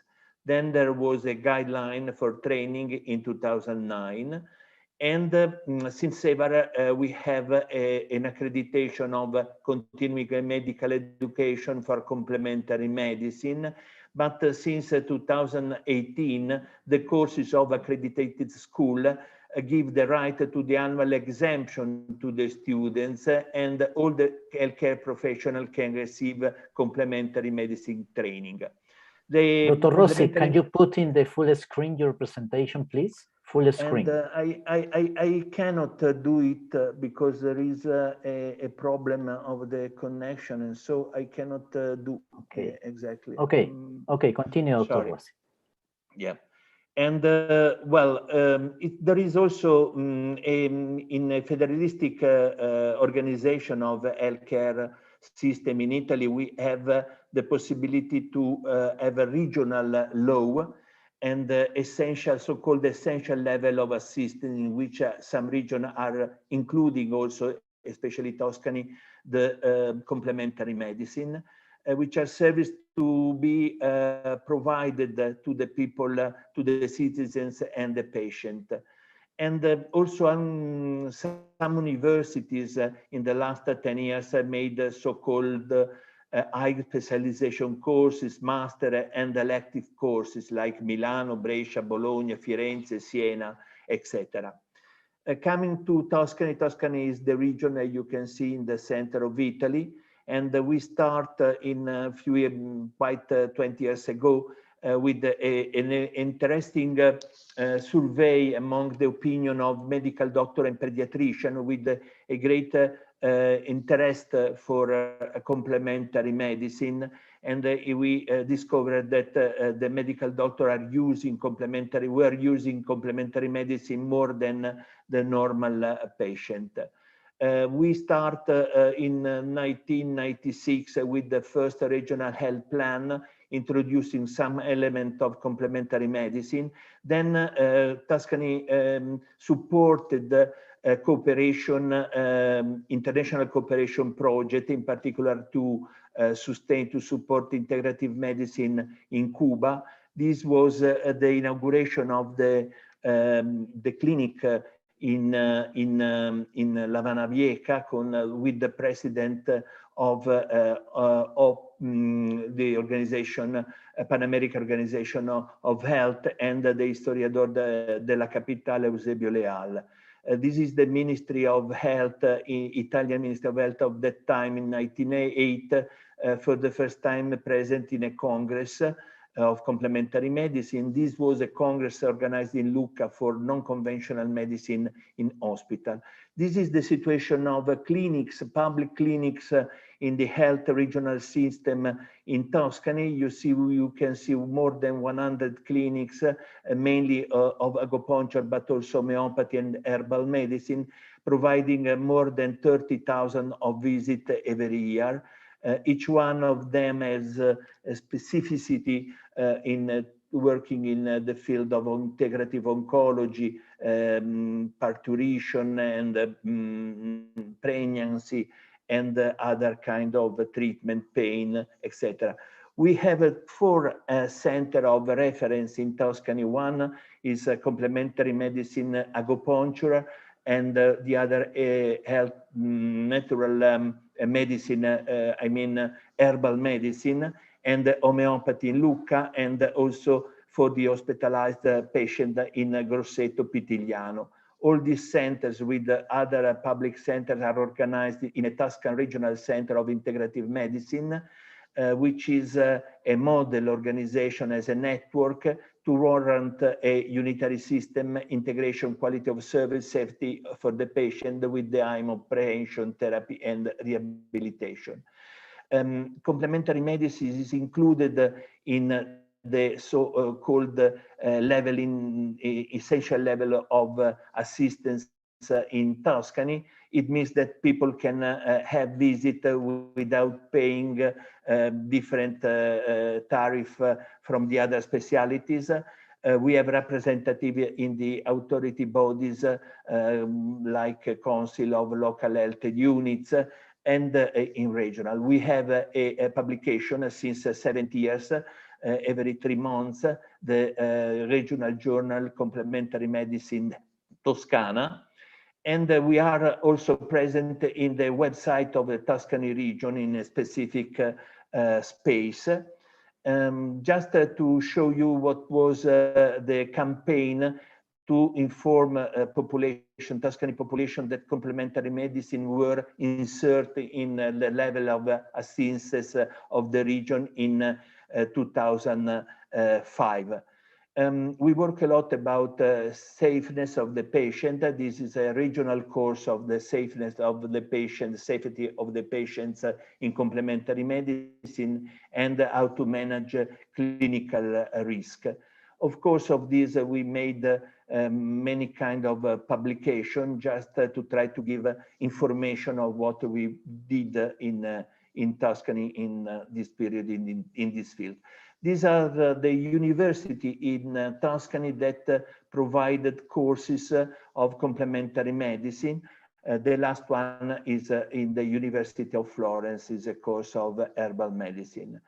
Then we have a guideline, a regional guideline about complementary medicine, like acupuncture, specifically on acupuncture, a traditional Chinese medicine, but also we are inserted in guideline for control of pain during labor and delivery, in menopause and back pain. This is the model of the guideline. To our sector was given some goals, integrative oncology, atopic disease, childbirth and gender medicine, pain control, like priorities of the work, the clinical work of complementary medicine clinic in public health system. All these things we have documented with some other publication. In 2005, we had the first law to recognize so-called bio-natural operator, not working in the field of therapeutic treatment, but including in to promote the well-being of the population. Here, exercise of Tai Chi and Qigong near Lucca in the city of Prato. We arrived in 2007 to have a first regional law in Italy to recognize educational criteria and disciplining the practice of homeopathy and complementary medicine on the part of medical doctors, dentists, veterinary doctors, and pharmacists. It was a regional law, so we had to discuss with the state about the priority and competence. Now we have some centers of Tuscany Educational Institute which are accredited to give a diploma of expert in complementary medicine. This Tuscany law became the basis for the agreement between state and region to have a national agreement about complementary medicine, giving general criteria about the educational standard. 500 hours with 100 hours of training, practicing, and also the possibility to accreditate courses in the university with 600 of hours in 2 years. The other normal courses are about 3 years. The region who accepted and implemented the national agreement between state and region about education in complementary medicine. They are about 50% of the region. Just a focus, as Elizabeth Thompson made before, about the Tuscan experience in integrative oncology. We participated a few years ago to a Congress, a project, a European project. The name was EPAC, European Action Against Cancer. And we had the duty to, the goal to map the European centers, oncological centers providing complementary medicine. We discovered that we had about 20% of the centers, oncological centers providing complementary medicine, acupuncture, homeopathy, anthroposophical medicine, herbal medicine, and other therapies like Tai Chi, Shiatsu, etc., naturopathy. We made a publication giving this result, and also we publish a book, the complementary medicine for the oncological patient. Again, some contact work together with the joint research centers of ISPRA, which is an European Commission structure that was involved, we with them, in initiative on breast cancer to design the guideline, European guideline of breast cancer, possibly including complementary medicine, and me as an expert in the group. But the main interesting result we had with the collaboration with the oncologists in Tuscany, the ISPRO, the Tuscan Network of Integrative Medicine. We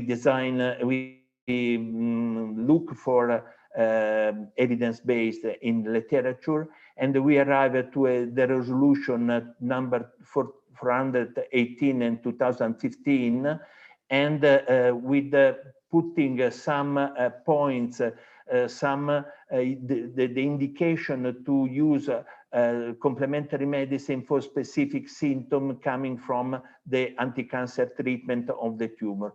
We made also a flyer for for the patient how to use complementary medicine in cancer situation.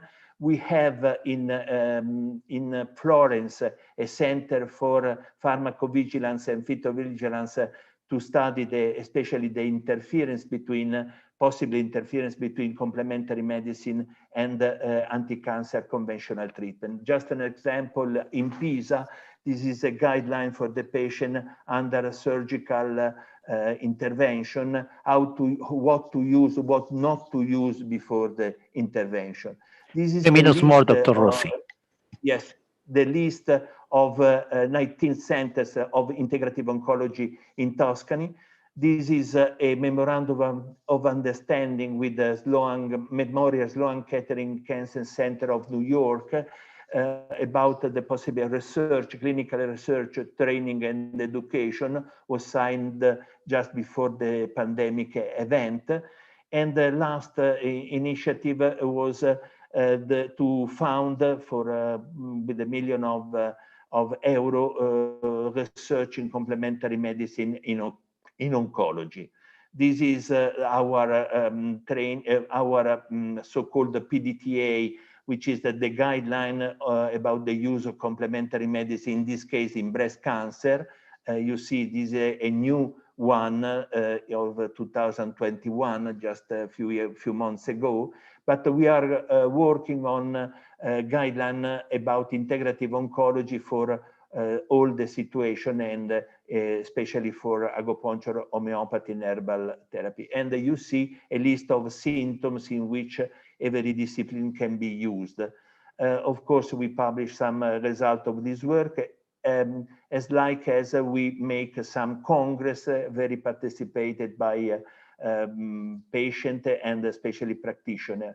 And this other kind of international collaboration, this was in the last ACIM in 2017 in Berlin, and this a product of this meeting was a course, a training course for nurses in integrative oncology.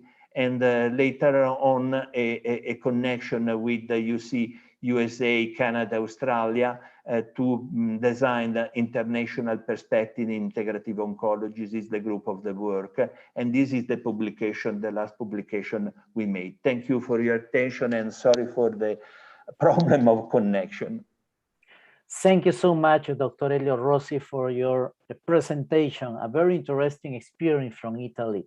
Right now, we have Dr. Sofia Bischoff, Center for Integrative Medicine Hospital in St. Gallen, Switzerland. Dr. Sofia Bischoff was graduated from Auckland Medical School, New Zealand, and she completed specialty training through the Royal New Zealand College of General Practitioners. Right now, she is working as a consultant physician at the Center for Integrative Medicine in St. Gallen Hospital, Switzerland. Dr. Bischoff, you have the floor. 20 minutes for your presentation.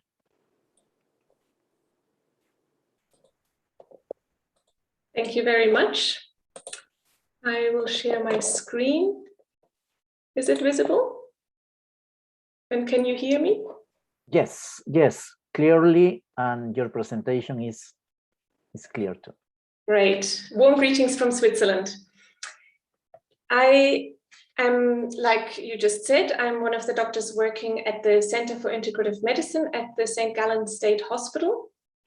St. Gallen State Hospital is one of Switzerland's largest hospitals, providing a very high level of care all the way up to organ transplantations. And Switzerland really is quite unique in that, as far as I know, it is the only country in the world which has enshrined access to complementary medicine in its national constitution as a basic human right. And my colleague Tito von Schönangerer already talked about this last weekend. This is because of a referendum that happened in May 2009, where 2/3 of Swiss voters voted in favor of a proposal of state reimbursement of complementary medicine. And here we have a map of Switzerland. You can see that in the western parts of Switzerland, even more than 70% of Swiss voters voted in favor of this new law. And in the northeast, we have Lake Constance, and that is where we are located. How did our Center for Integrative Medicine come about? In 2009, a pilot project was run at one of the smaller branch hospitals on the palliative care ward there, where it was tested whether complementary medicine could be provided alongside conventional normal care. And this project came at the initiative of an oncologist, Dr. Mark Schleppi. He was one of the oncologists at the St. Gallen State Hospital. He's now the head of department of our Center for Integrative Medicine. And very importantly, it was his initiative, but it was commissioned by the hospital.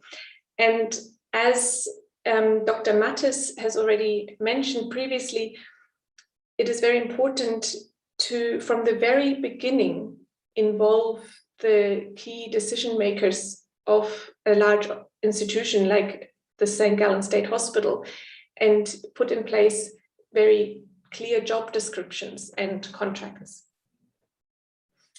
So because this project was successful, in the years leading up to 2012, the Center for Integrative Medicine was prepared and set up.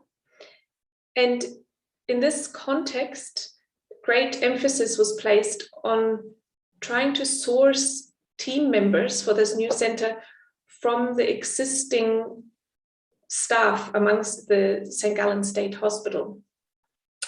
So for example, a very senior anesthetist became one of the doctors providing acupuncture at our Center for Integrative Medicine. And that was very helpful in really creating trust and confidence and respect from the colleagues around the remainder, the rest of the large St. Gallen State Hospital. So in October 2012, the Center for Integrative Medicine was opened. What we provide there? We provide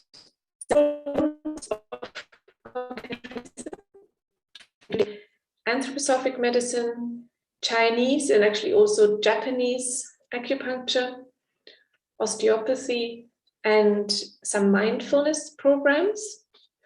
And all the doctors working at our center are fully trained in conventional medicine and in addition have training and expertise in complementary approaches.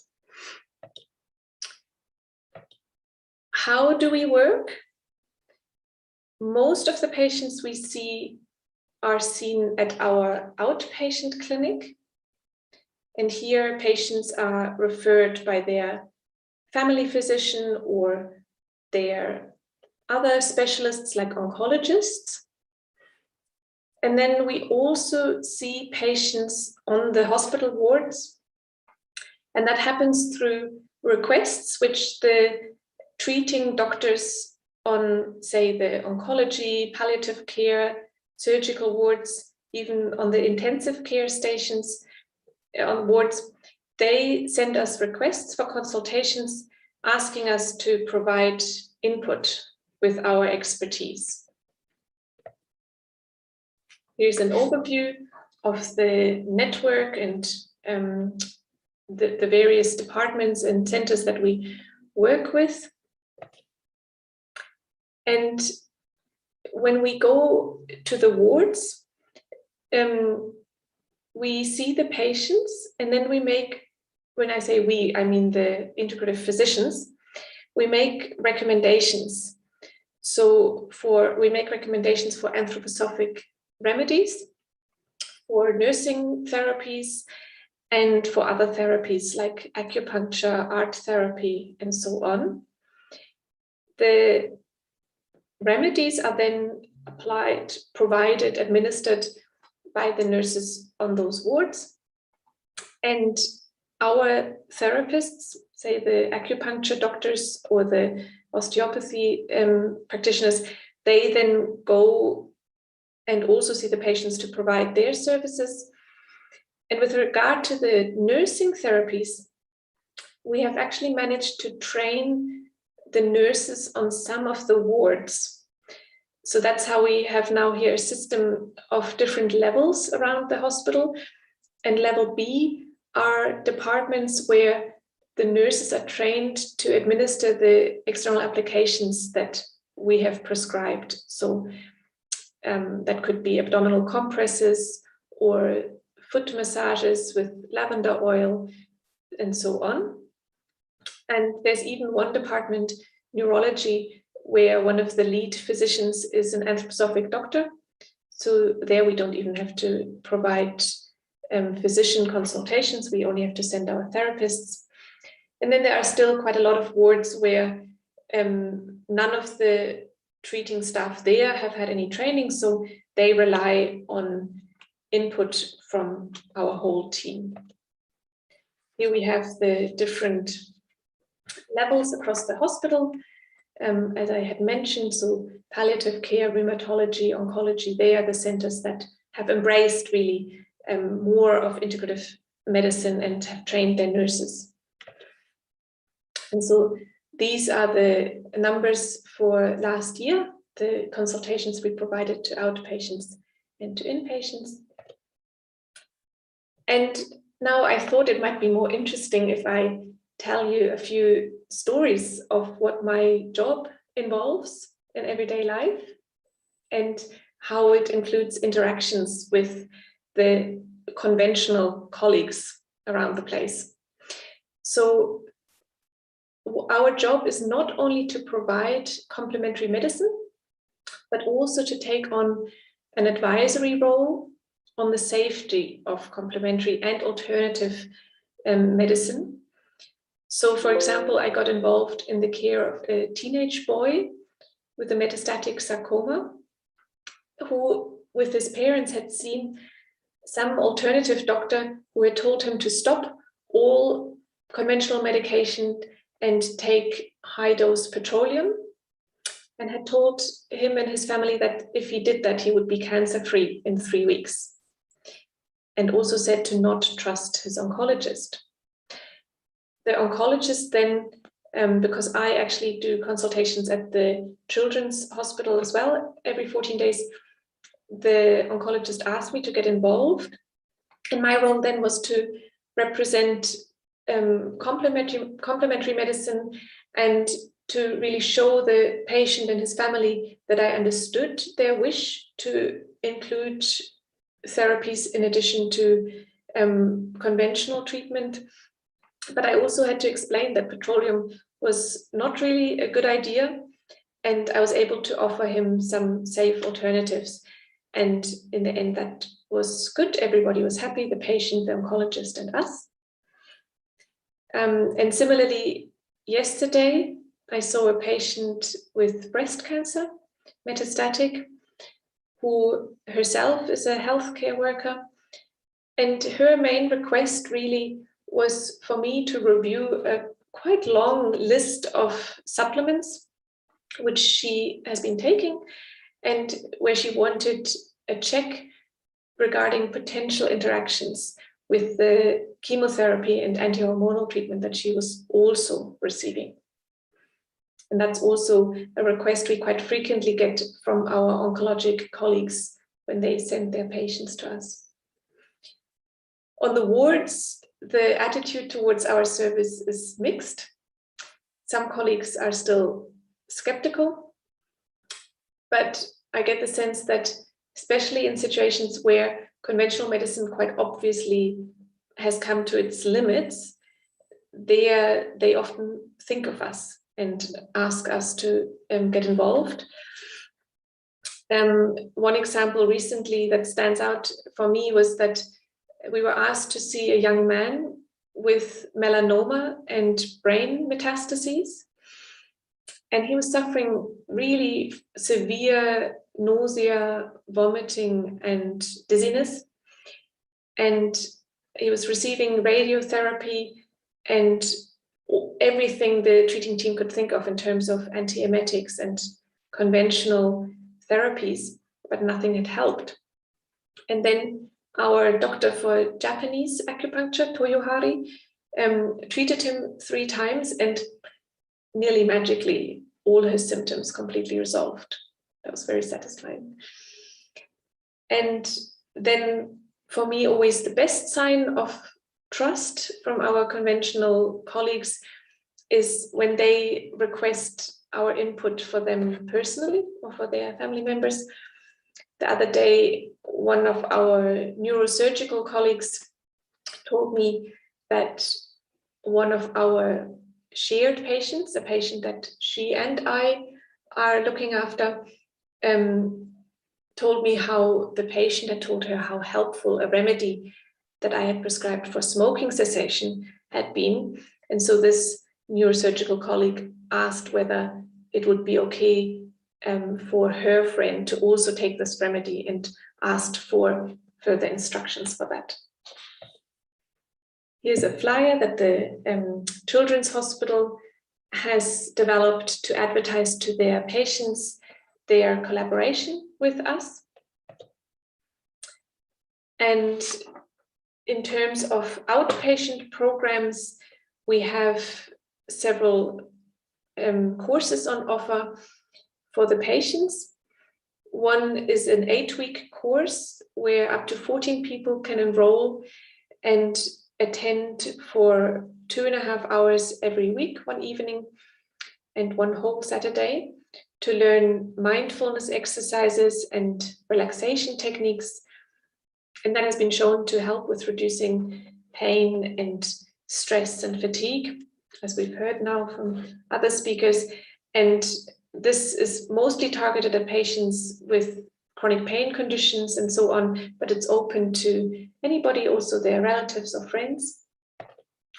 And for more specifically for cancer patients, we have a 10-week course where up to 10 people can take part, and they will receive an initial one-on-one consultation with the facilitator, who is also an oncologist. And then they come 10 times for 3.5 hours on a Thursday afternoon. And the aim here is to improve patients' self-efficacy and processing of their situation. And that is done through movement exercises like eurythmy therapy, relaxation, mindfulness, dietary education, and also the patients learning to apply external applications like compresses and so on. Anthroposophic medicine was already introduced by Dr. Mattes, so I think I don't have to go into details here, just to mention how lucky we are in Switzerland that nearly all of the remedies are reimbursed by the basic state health insurance. We have several nursing techniques, as we have heard from Dr. Mattes. We have art therapy, and there I would just mention that I've seen over and over again how effective this form of therapy really can be for patients to process trauma or to address biographic questions, and that without having to talk about these issues. And especially for patients who decline psychotherapy, that can be really helpful and benefit. We have therapeutic eurythmy, which has also been introduced already, that involves individually prescribed movement exercises. And there again, I see again and again how this can benefit even our patients with chronic pain conditions who have suffered for many years, or people with menopausal symptoms that don't respond to treatments that they use conventionally. Our center is involved in several studies, including one that looks at the effect of therapeutic eurythmy in the situation of fatigue in metastatic breast cancer. Another one is a randomized controlled trial that looks at using acupuncture against chemotherapy-induced taste disturbances. And I'm coming to the end because I think we're running a bit late, but overall we experience every day that we can really provide help in situations where conventional medicine has reached its limits. So that is very rewarding, I have to say. It also comes with challenges, and that involves not only the interactions with the conventional colleagues everywhere in this large hospital, but also, of course, the interdisciplinarity within our team, where we have the physicians and the various therapists and nurses. And so there, it's very important to have regular meetings. We have various meetings once a week.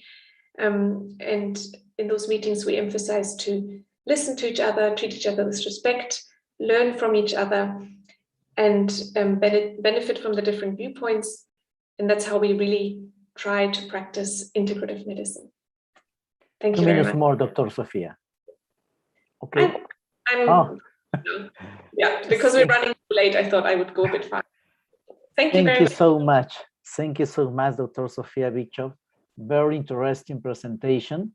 And to finish this panel, this very interesting panel, we have right now Dr. Mehmet Zafer Kalaisi, head of the Department of Traditional and Complementary Medicine Practices of the Ministry of Health of the Republic of Turkey.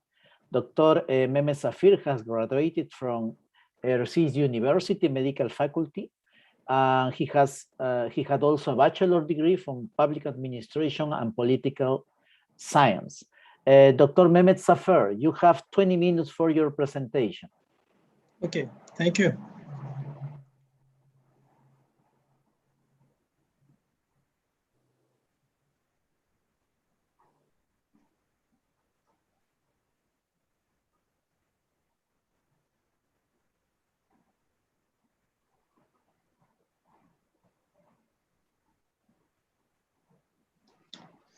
Hello, thank you very much, Congress teams,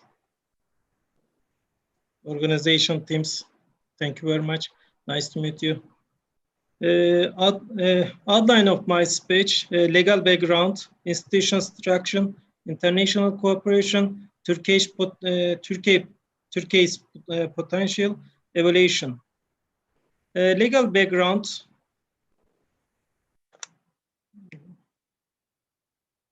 Sorry.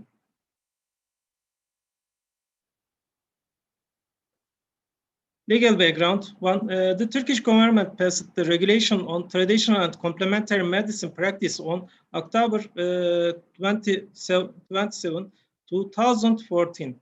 This bylaw entitled the Ministry of Health to regulate and monitor all activities at national level as the sole authority. The regulation of clinical research on traditional and complementary medicine practice was published in Official Gazette on September 3, 2019. The objective of this regulation is to regulate procedures and principles with regard to doing the scientific research on human beings in the field of the traditional and complementary medicine practices and protecting the right of the volunteer within the framework of international agreements to which the country is a party and good clinical practice. The institution of TCIM, practice center, training center, units. Practice center indicates the center established under the responsibility of a physician and or dentist having a corresponding certificate. Within the health practice and research center of a training and research hospital and a faculty of medicine or a faculty of dentistry. In order to perform the practice specified in this regulation and provide training upon the authorization by the ministry. Types of the practice centers: acupuncture, hypnosis, iridotherapy, reflexology, ozone therapy, homeopathy, phytotherapy, mesotherapy, osteopathy, chiropractic, maggot therapy, apitherapy, prolotherapy, cupping therapy, music therapy. Practice center sectoral breakdown provide universities, state universities, Ministry of Health. Universities provide education, R&D, product development, etc. Carries out the work. To give a few examples, Health Science University, Traditional and Complementary Medicine Practice Center, Practice and Research Center. Health Science University affiliated hospital, 20 cities, 40, 54 centers. Most of them in Ankara, Istanbul, and Izmir. Istanbul Health and Research Centers, Ankara Health and Research Centers, Izmir Health and Research Centers, Health Science University affiliated hospital, Diyarbakır, Van, Erzurum, Istanbul, Samsun, Şanlıurfa, Kocaeli, Konya. Health Science University Healthcare Services High School at Mogadishu, Somali. Health Science Institute at Khartoum, Sudan. Healthcare Services High School at Niyala, Sudan. Yine Philippines. Ibn Sina Medical Faculty at Bukhara, Uzbekistan, Bukhara Ibn Sina at Bukhara, Uzbekistan, outpatients clinic, acupuncture, cupping, ozone, osteopathy, hypnosis, mesotherapy, iridotherapy, phytotherapy, traditional and complementary medical education, apitherapy, Lynch practice, reflexology, prolotherapy, ozone practice, osteopathy, music therapy, mesotherapy, larva therapy, cupping therapy, homeopathy, hypnosis, phytotherapy, chiropractic. Master degree, traditional and complementary medicine, basic biochemistry, microbiota, TCIM approach to oncology, Ottoman historical researches. Doctorate degree, traditional and complementary medicine, inflammation and chronic disease, clinic phytotherapy, mineral and heavy metal border, TCIM approach to autoimmune and oncology patients, functional anatomy, TCIM approach to chronic disease. R&D, newly established Technopark of Health Science University, enable companies to work with University of R&D, better technologies for better products, collaboration with Korea Institute of Science and Technology, students and academician exchange, collaboration with Southeast Asia, European Joint Shima for Research and Innovation, Fudan University in Shanghai, China. Another university in Ankara, Yıldırım Beyazıt University, Traditional and Complementary Training Center, Research Center. This example, apitherapy training and research study. This is a clinic area. Yıldırım Beyazıt Üniversitesi have R&D laboratory in Çubuk yerleşkesi.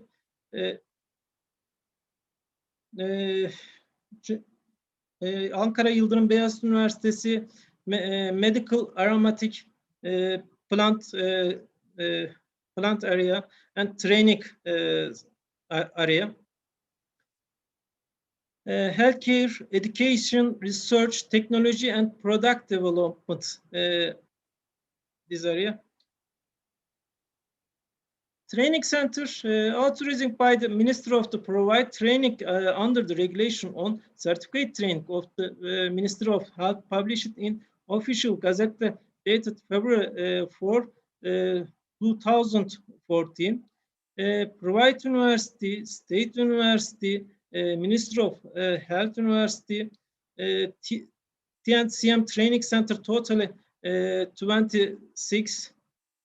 units established under the responsibility of a physician and or dentist having a corresponding certificate within the healthcare institution owned by public and private legal persons and by natural persons in order to perform the practice specified in the regulation.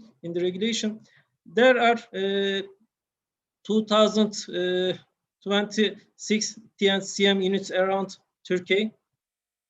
Breakdown of TCIM units: doctor office, private hospitals, medical centers, public health facility, polyclinics, licenses experted, medical doctor and dentist, 5,250, non-physicians, pharmacists, other health and music professions, 272.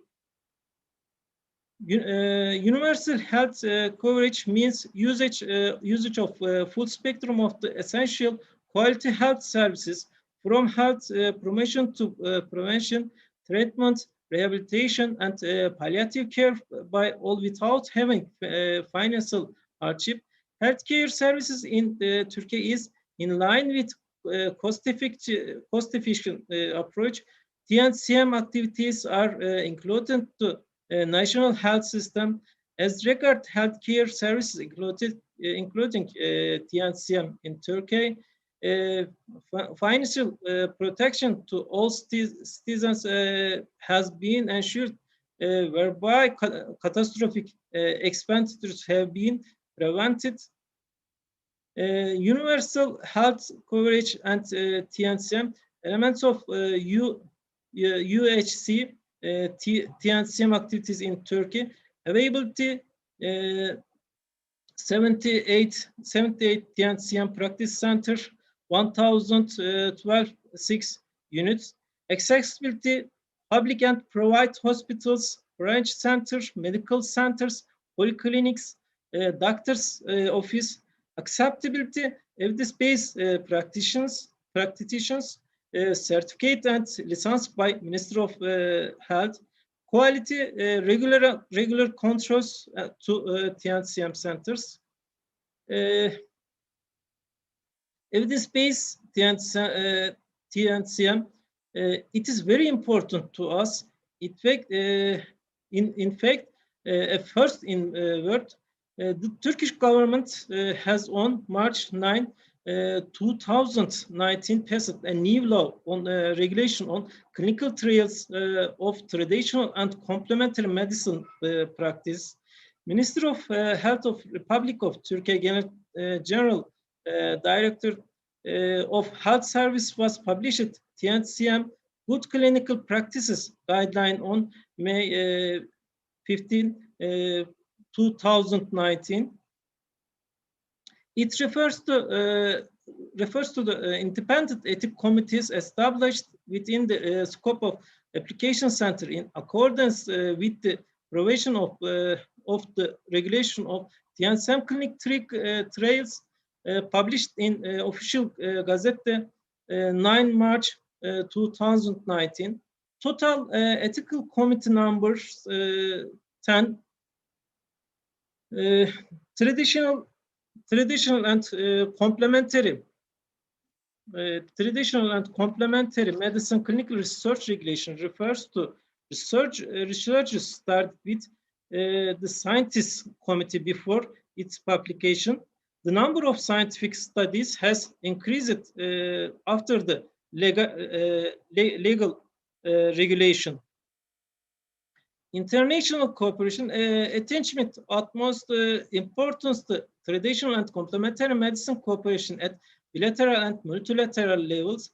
Closely following up trends in the field, active participation in the works of international platforms. The strategy aims to support member states in developing proactive policies and implementing action plans that will strengthening the role of traditional medicine plays in keeping population healthy.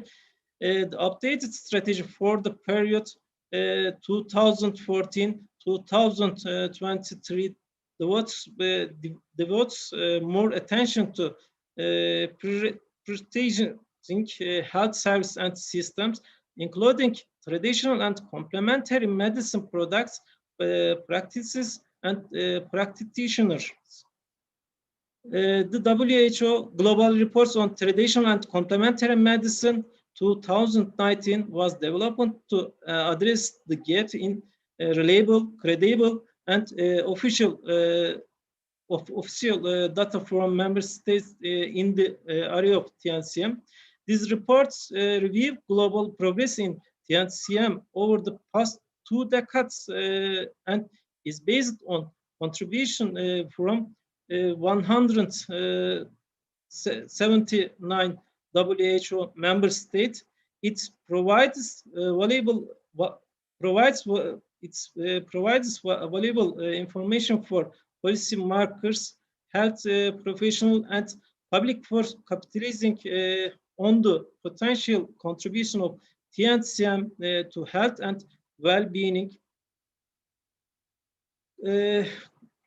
Orient Project Cumbrella. Cumbrella is a research web working on traditional and alternative medicine practice in European countries. There are 16 different research institutes in 12 European countries. Green area, COM law, red area, general COM legislation, health law, laws, blue area, no general COM legislation. In this Turkey, in green area, in this year. International Traditional and Complementary Medicine Congress takes place annual in Istanbul in cooperation with World Health Organization Regional Office for Europe, bridging international efforts together in order to open road for evidence-based implementation of TCIM, defining the major challenges for countries in terms of national regulation, practitioners and patients, and elaborating options for them. Turkey's potential for TCIM, rich cultural accumulation, unique flora, strong policy commitments, rich cultural accumulation, a history of thousands of years for traditional medicine, application of traditional healing practices containing traces of faith and belief of past in Anatolian civilization, having been executed by shamans and come in the ancient times. Traditional practices have been maintained by religious men, wives, folk healers, and ojaks, a kind of folk healers in Islam and culture around. Turkey's geography, Anatolia, has a very rich history and culture. Many of these formed the basis of current modern medicine. Hippocrates was born and lived in Anatolia, in Bodrum.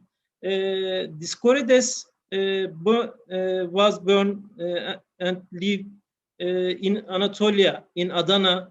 Galen was born and lived in Anatolia, in Bergama, Izmir. Ibn Sina, Avicenna, he is a Turkish medical doctor. Biruni, Turkish medical doctor.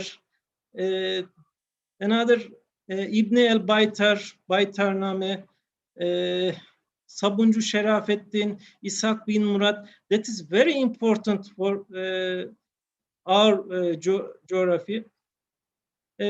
Turkey's unique flora, 4,700 endemic plants, which can be increased to 12,000 with good agriculture practices. 500 of endemic plants are medical and aromatic plants. Traditional and complementary medicine is an indissoluble part of health. However, it is not an alternative to modern medicine. Integration of traditional and complementary medicine practices to modern medical practices is vital in order to improve the quality of life of our societies. Cooperation at international level will bring concentrate benefit to our people. WHO should continue playing a key role on developing norms and principles in this field. Sorry. 2 minutes more, Doctor. Okay. I would like to especially thank Dr. Zhang Qi and his team from WHO. They helped us a lot and showed us the way. In addition, the WHO Turkey office has always supported us. Thanks, Dr. Betrikovic and last team leader, Dr. Pavel Ursu. International Traditional and Complementary Medicine Congress has been held under the auspice of the presidency of the Republic of Turkey. Official release of WHO Global Reports on Traditional and Complementary Medicine 2019. This our website. You can find English version of our TCIM legislation and training standard and on our website. Thank you for your kind attention. Anatolian medicine, cradle of civilization. Thank you very much. Thank you so much, Dr. Mehmet Zafer. It's very interesting presentation. We understand that the complementary and integrative medicine is fully integrated into the legal framework and in the health system. I think it's a very, very important presentation. We are right now in a very challenging agenda to address universal health for all in 2030. We have a little time because for this round of question and answer, I have collected some questions from the public, and I would like for you to have a brief comment about the advance in legislation support and regulation in your countries in order to fully address the integration of medicine, complementary and integrative medicines in the health system. Of course, your final words for this panel are welcome too. And we are going to start in order with Dr. Harald Matev from Germany. Dr. Matev? Yes, so okay. This is a hard question and a long way that we get the same like in Switzerland. So the Switzerland, it was a vote by the population, but in Germany, I think we have now the chance to integrate it more and more if we have good research and that all the guidelines integrated into integrative medicine, if we have good studies. So in oncology, the mistletoe is integrated in breast cancer and in other one, but all the art therapy, it's a very difficult question how we get it inside in the normal or in the public health system. So I think only by research and by voting from the or by the people like in Switzerland, but it is not possible that we have the same like in Switzerland. So all people in Europe look to Switzerland, what happened there, and hope that the same could be in the next 10 years also in their own country. Thank you so much, Dr. Harald Mathet. Dr. Elio Giovanni Rossi, your final comment, please.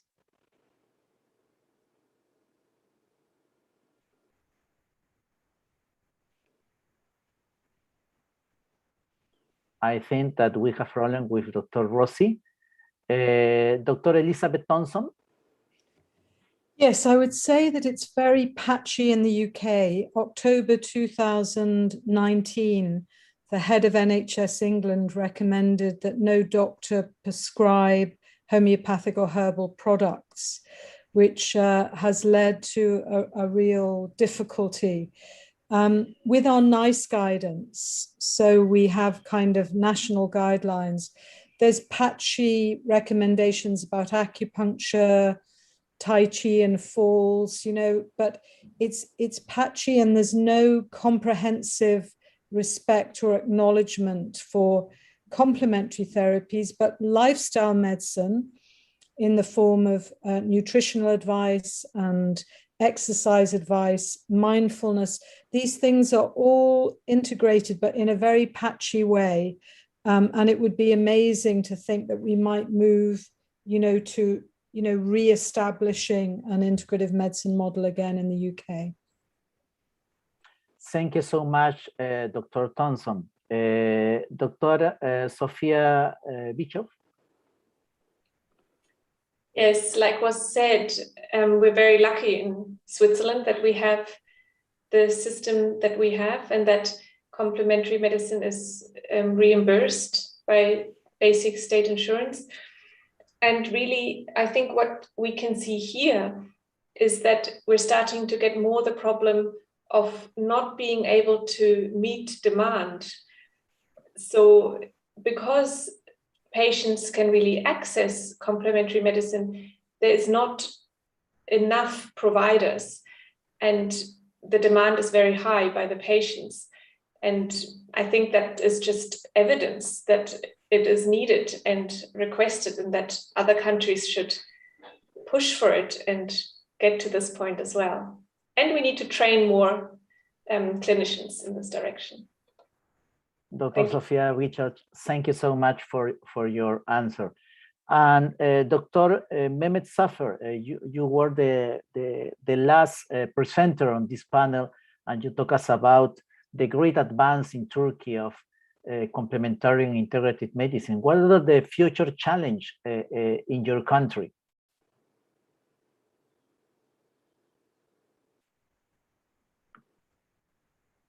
Dr. Mehmet Zafer.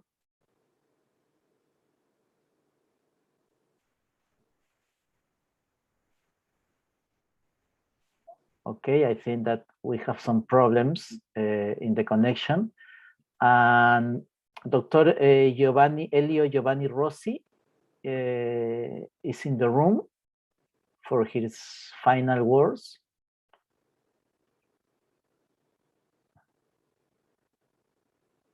Okay. I want to thank for the organizers of this very interesting and important summit.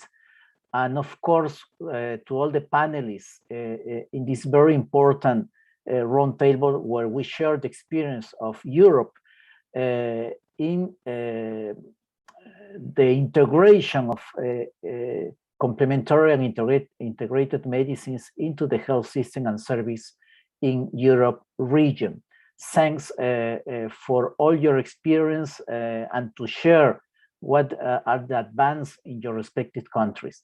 Right now, dear colleagues, I have the honor to present Dr. Ossi Casillo. He is the regional advisor for traditional medicine, universal health coverage, life course clusters in WHO regional office for Africa. Dr. Casillo is a bachelor of pharmacy with honors And he's right now working in the World Health Organization in the regional office for Africa, and the focal point for the joint UNIDO WHO on enhancing the provision of personal protective equipment in Africa. Dr. Casillo, you have the floor.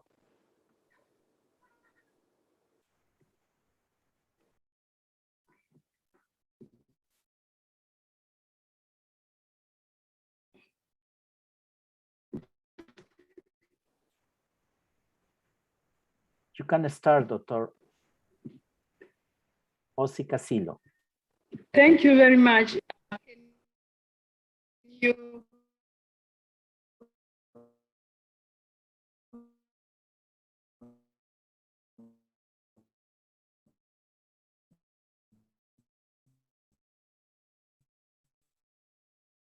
Can you hear me?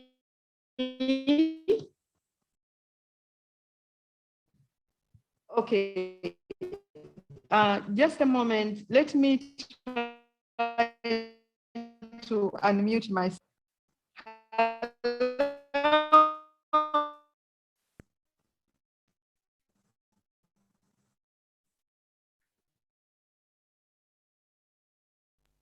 Dr. Casillo, if you Can want, you? Dr. Casillo, can you hear us?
Dr. Casillo, we are in live again.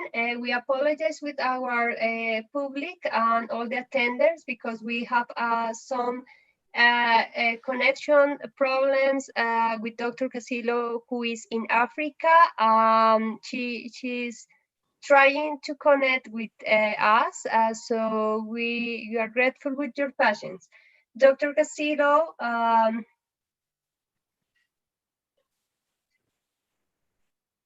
we can hear you now. Yes. Okay. Yes, experience of TCIM implementation in health systems and services in the African region. Next slide, please. Before I start the outline of my presentation, I would like to thank the TCIM Americas Network, especially Natalie Sophia, to be part of this important conference. I will first of all talk about the political commitment underpinning promotion and development of TCIM in Africa. I will then talk about the World Health Organization support to countries on practitioners, practices, and products for the integration traditional medicine, international health systems and services. I will then proceed to integration of traditional medicine, international health systems and services, and I'll talk about the challenges and the way forward. Next, please. Next slide. The political commitment underpinning development of traditional medicine in Africa can be explained in three levels. At the global African continental level and regional level. At global level, we have for the whole world, in 1978, the Alma Ata Declaration recognized for the first time traditional health practitioners as community health workers. So they need to be well-informed, well-trained, and licensed to fit into the primary healthcare teams.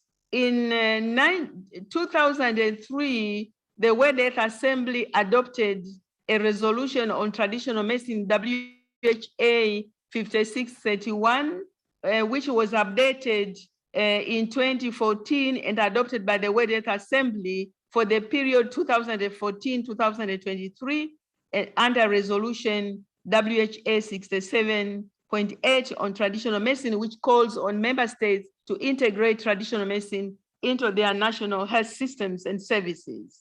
At continental level, we have plans of action on the implementation of the declaration of the first decade of African traditional medicine and the second decade of African traditional medicine, which is just entered last year, which was for the period 2011-2010. And the first one was 2001-2020, which mandated the health of state and government to declare these decades, meaning that during these 20 years, the countries had to focus on specific activities to promote and develop African traditional medicine. This is also enshrined or reflected in the Africa health strategies, the latest being 2016-2030. And at a regional level, we have the regional strategy that was adopted in 2000 on promoting the role of traditional medicine in health systems. And this was updated in 2013 as enhancing the role of traditional medicine into health systems and services, among others. Next slide, please. Next slide. Next slide. Okay, the resolution on enhancing the role of traditional medicine in health systems urges member policies, strategies, and plans to establish an appropriate structures in the ministries of health to promote and coordinate the implementation of multi-sectoral traditional medicine strategic plans. It urges member states to take in concrete steps to assess the funding needs for research and development, and to document and preserve traditional medicine knowledge and practices, as well as to strengthen regulation of traditional medicine practitioners' practices and products, to strengthen the capacity of national regulatory authorities to issue marketing authorizations for traditional medicine products that meet the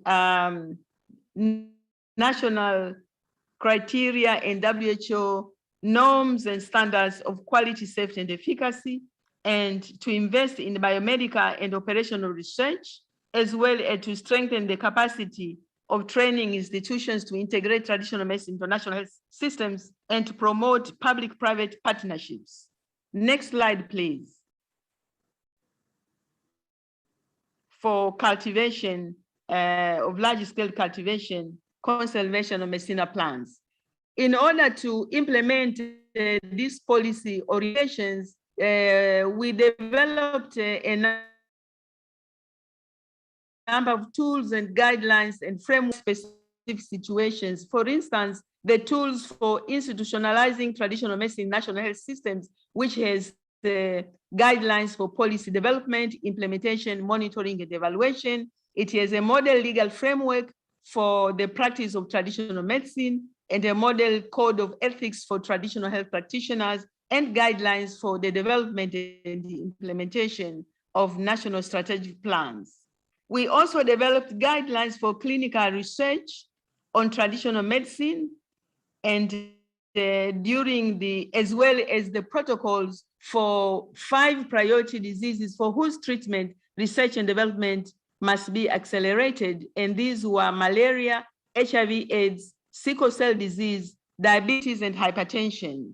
And during COVID, we developed a number of research protocols for randomized, controlled, phase 3 clinical trials for evaluation of herbal medicines, which were proposed by countries against COVID-19. And we have various countries that are conducting research in this area.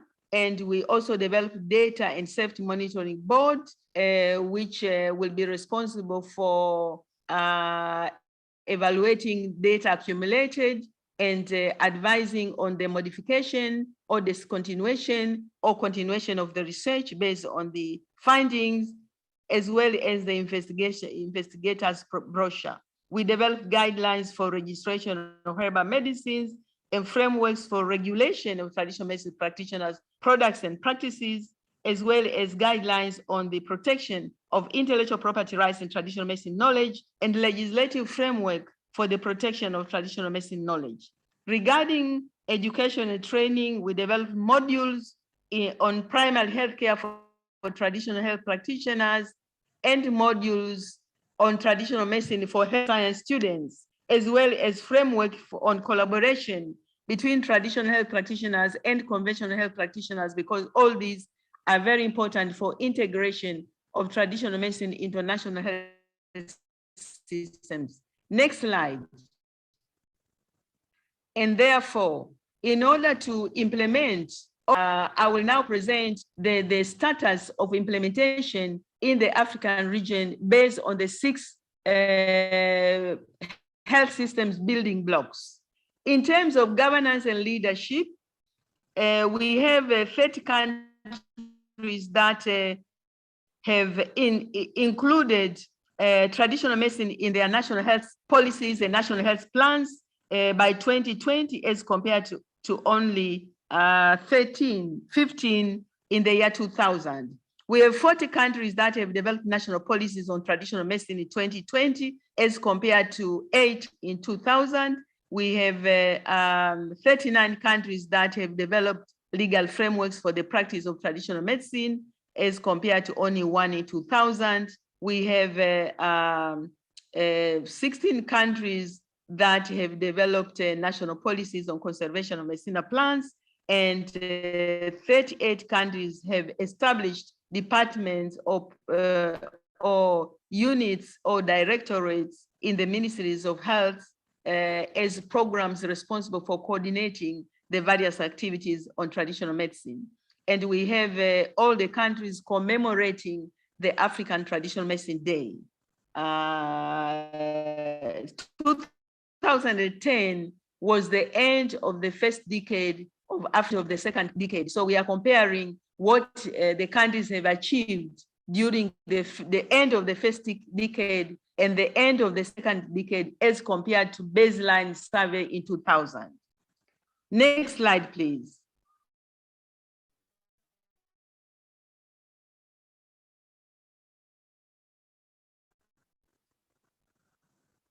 Next slide.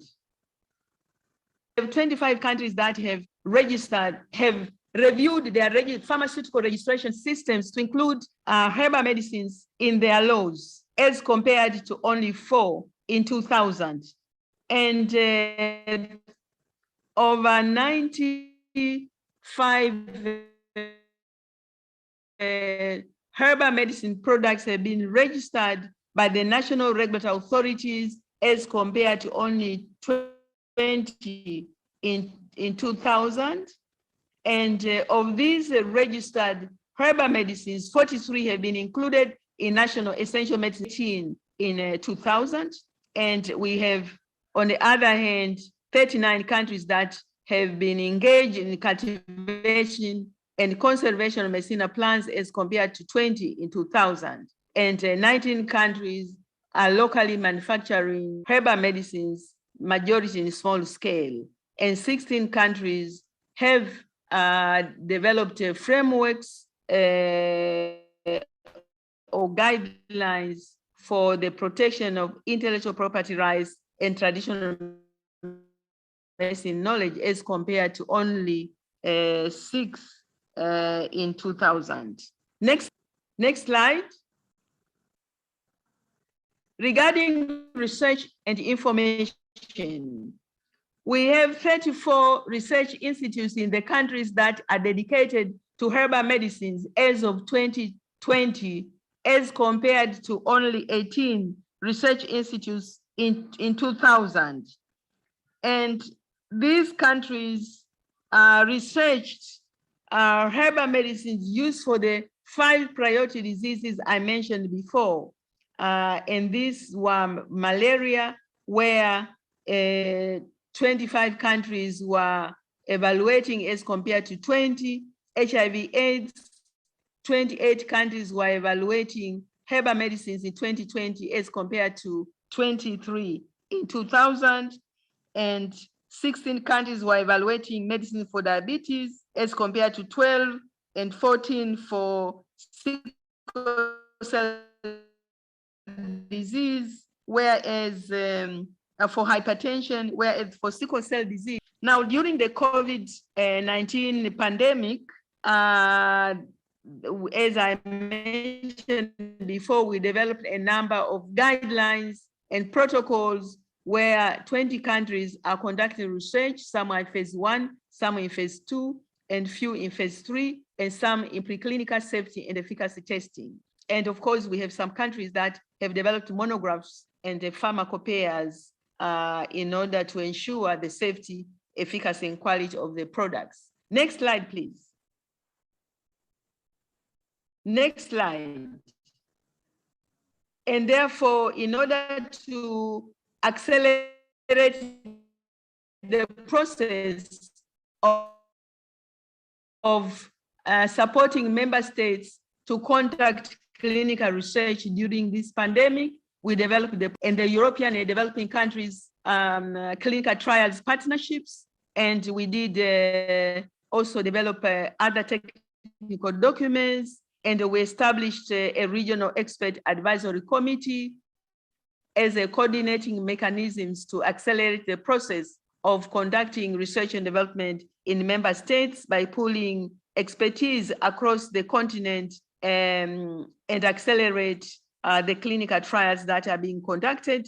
And we take into account that there is an African Advisory Committee for Health Research which is the committee responsible for the overall research, not only on herbal medicines, but all research in the region, and also the African Vaccines Regulatory Forum Network, which is responsible for monitoring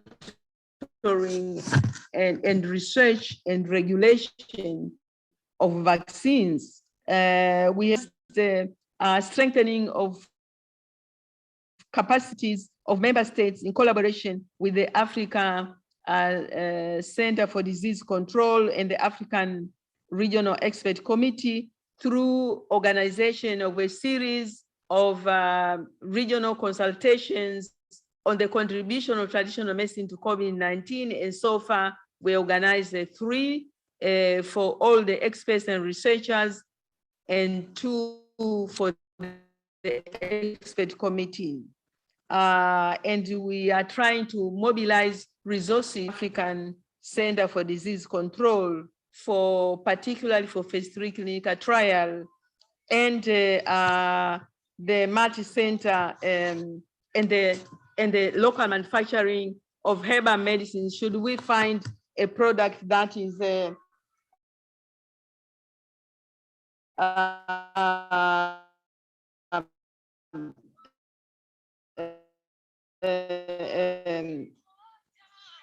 that is safe. Next slide, please. Next slide, please. Next slide, please. This one you can skip. As I said already, there are some countries that are conducting research in the various, conducting clinical trials, phase 1, phase 2, phase 3, and clinical observation studies. Next slide, please. Next slide. Regarding is that have established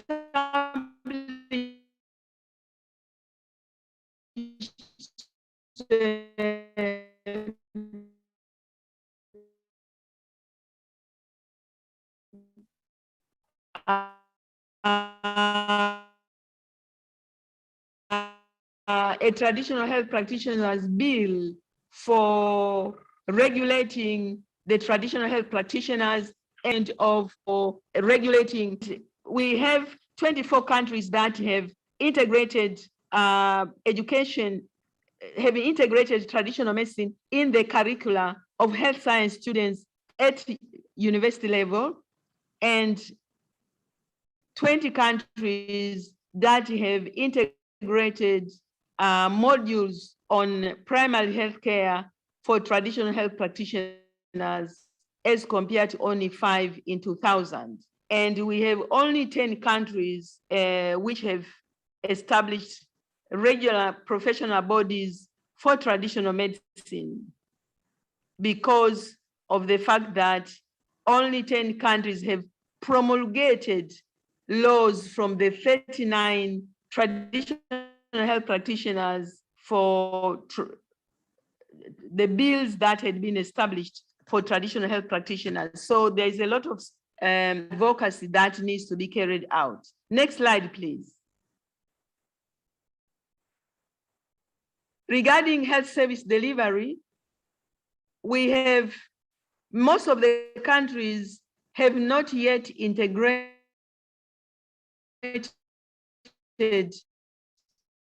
traditional medicine into hospitals, Mali and Senegal, but Ghana is the most advanced, because in 2010, it decided to integrate 18 traditional medicine into 18 regional hospitals, which expanded to 40 in 2020. And we have 15 countries which have reported to have functional two-way referral system of patients from traditional health practitioners to medical doctors and vice versa, as compared to 5. Regarding regulation of traditional medicine practice, we have 39 countries that are doing so, as compared to only 1 in 2000. And countries that have established code of ethics are 21 by 2020, as compared to only 0 in 2000. Next slide, please. Next slide. Regarding health financing, we have only 3 countries in the region which have national health insurance coverage, whereas 27 countries mobilize resources, including through project proposals, as compared to only 10 in 2000. And 26 countries include traditional medicine in their national budget from the national public government. And during the pandemic, the 20 countries that are conducting research, most of the funds emanate from the national governments. So there's political commitment at the moment in conducting research in the region, contrary to the fact that in most cases, there's very limited resources for research and development in our region. Next slide, please. Next slide. So this is the overall progress on integration of traditional medicine in national health systems and services, comparing what was the situation in 2000 and what is the situation in 2020. So I have mentioned all of these in the previous slides, and this is a summary of what I said before. So next slide, please. Next slide. Next slide.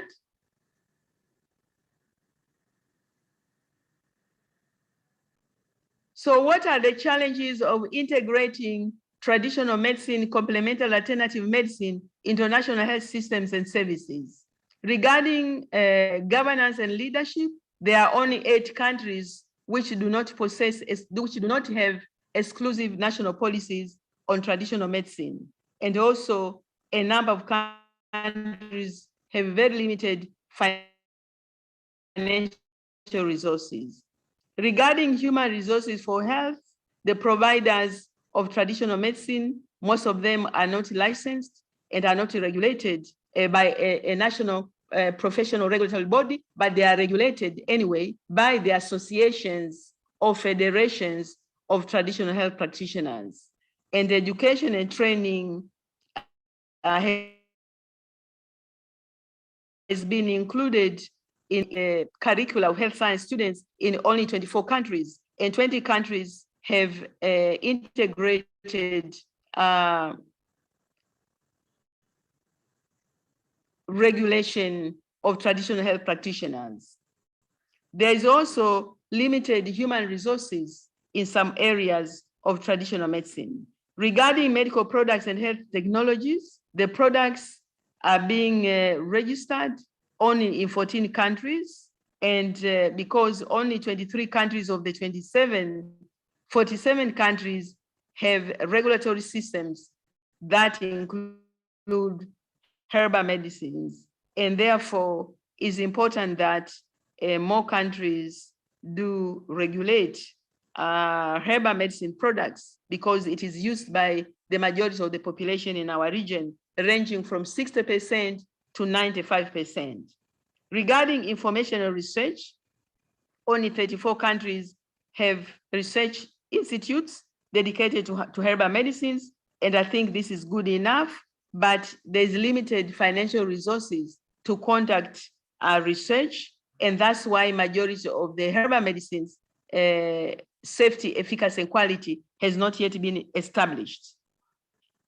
Regarding service delivery, there is need for more countries to ensure that health workers intervene and integrate and collaborate at clinic level, in hospitals, in both private and public, for the integration to happen, and therefore to ensure that this happens in order for traditional medicine to be fully integrated into national health systems. Thank you very much for your attention. Next slide, please. And therefore, we would like, we propose to the African Union Commission to, for the heads of state and government to declare the third decade of African traditional medicine so that these gaps and challenges can be addressed.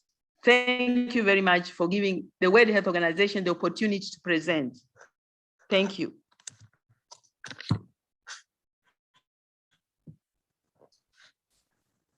Thank you so much, Dr. Casilo, for your presentation.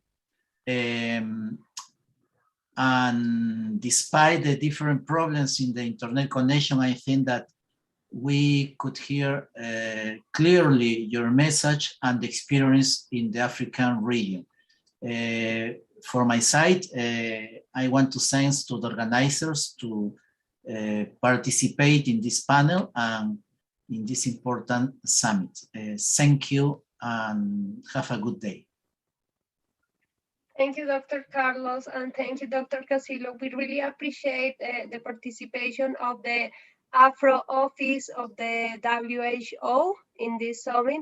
Like we told before, working together between the different TCIM units in the different regions, for sure, we will help and contribute to the integration of the TCIM in all the health systems and service. So thank you very much for all the morning. And so now we will do a pause of 45 minutes. We will welcome, come back in another YouTube link. We are letting you know that link in the YouTube. So thank you a lot. So we will see you soon. Thank you a lot for everything, and thank you to all the speakers and moderators, and thank you to all the supporting team, the streaming team, the interpreters, and all the attendants. Thank you so much. See you in 45 minutes. Thank you very much, Natalie, and all the team. Thank you very much. Thank you.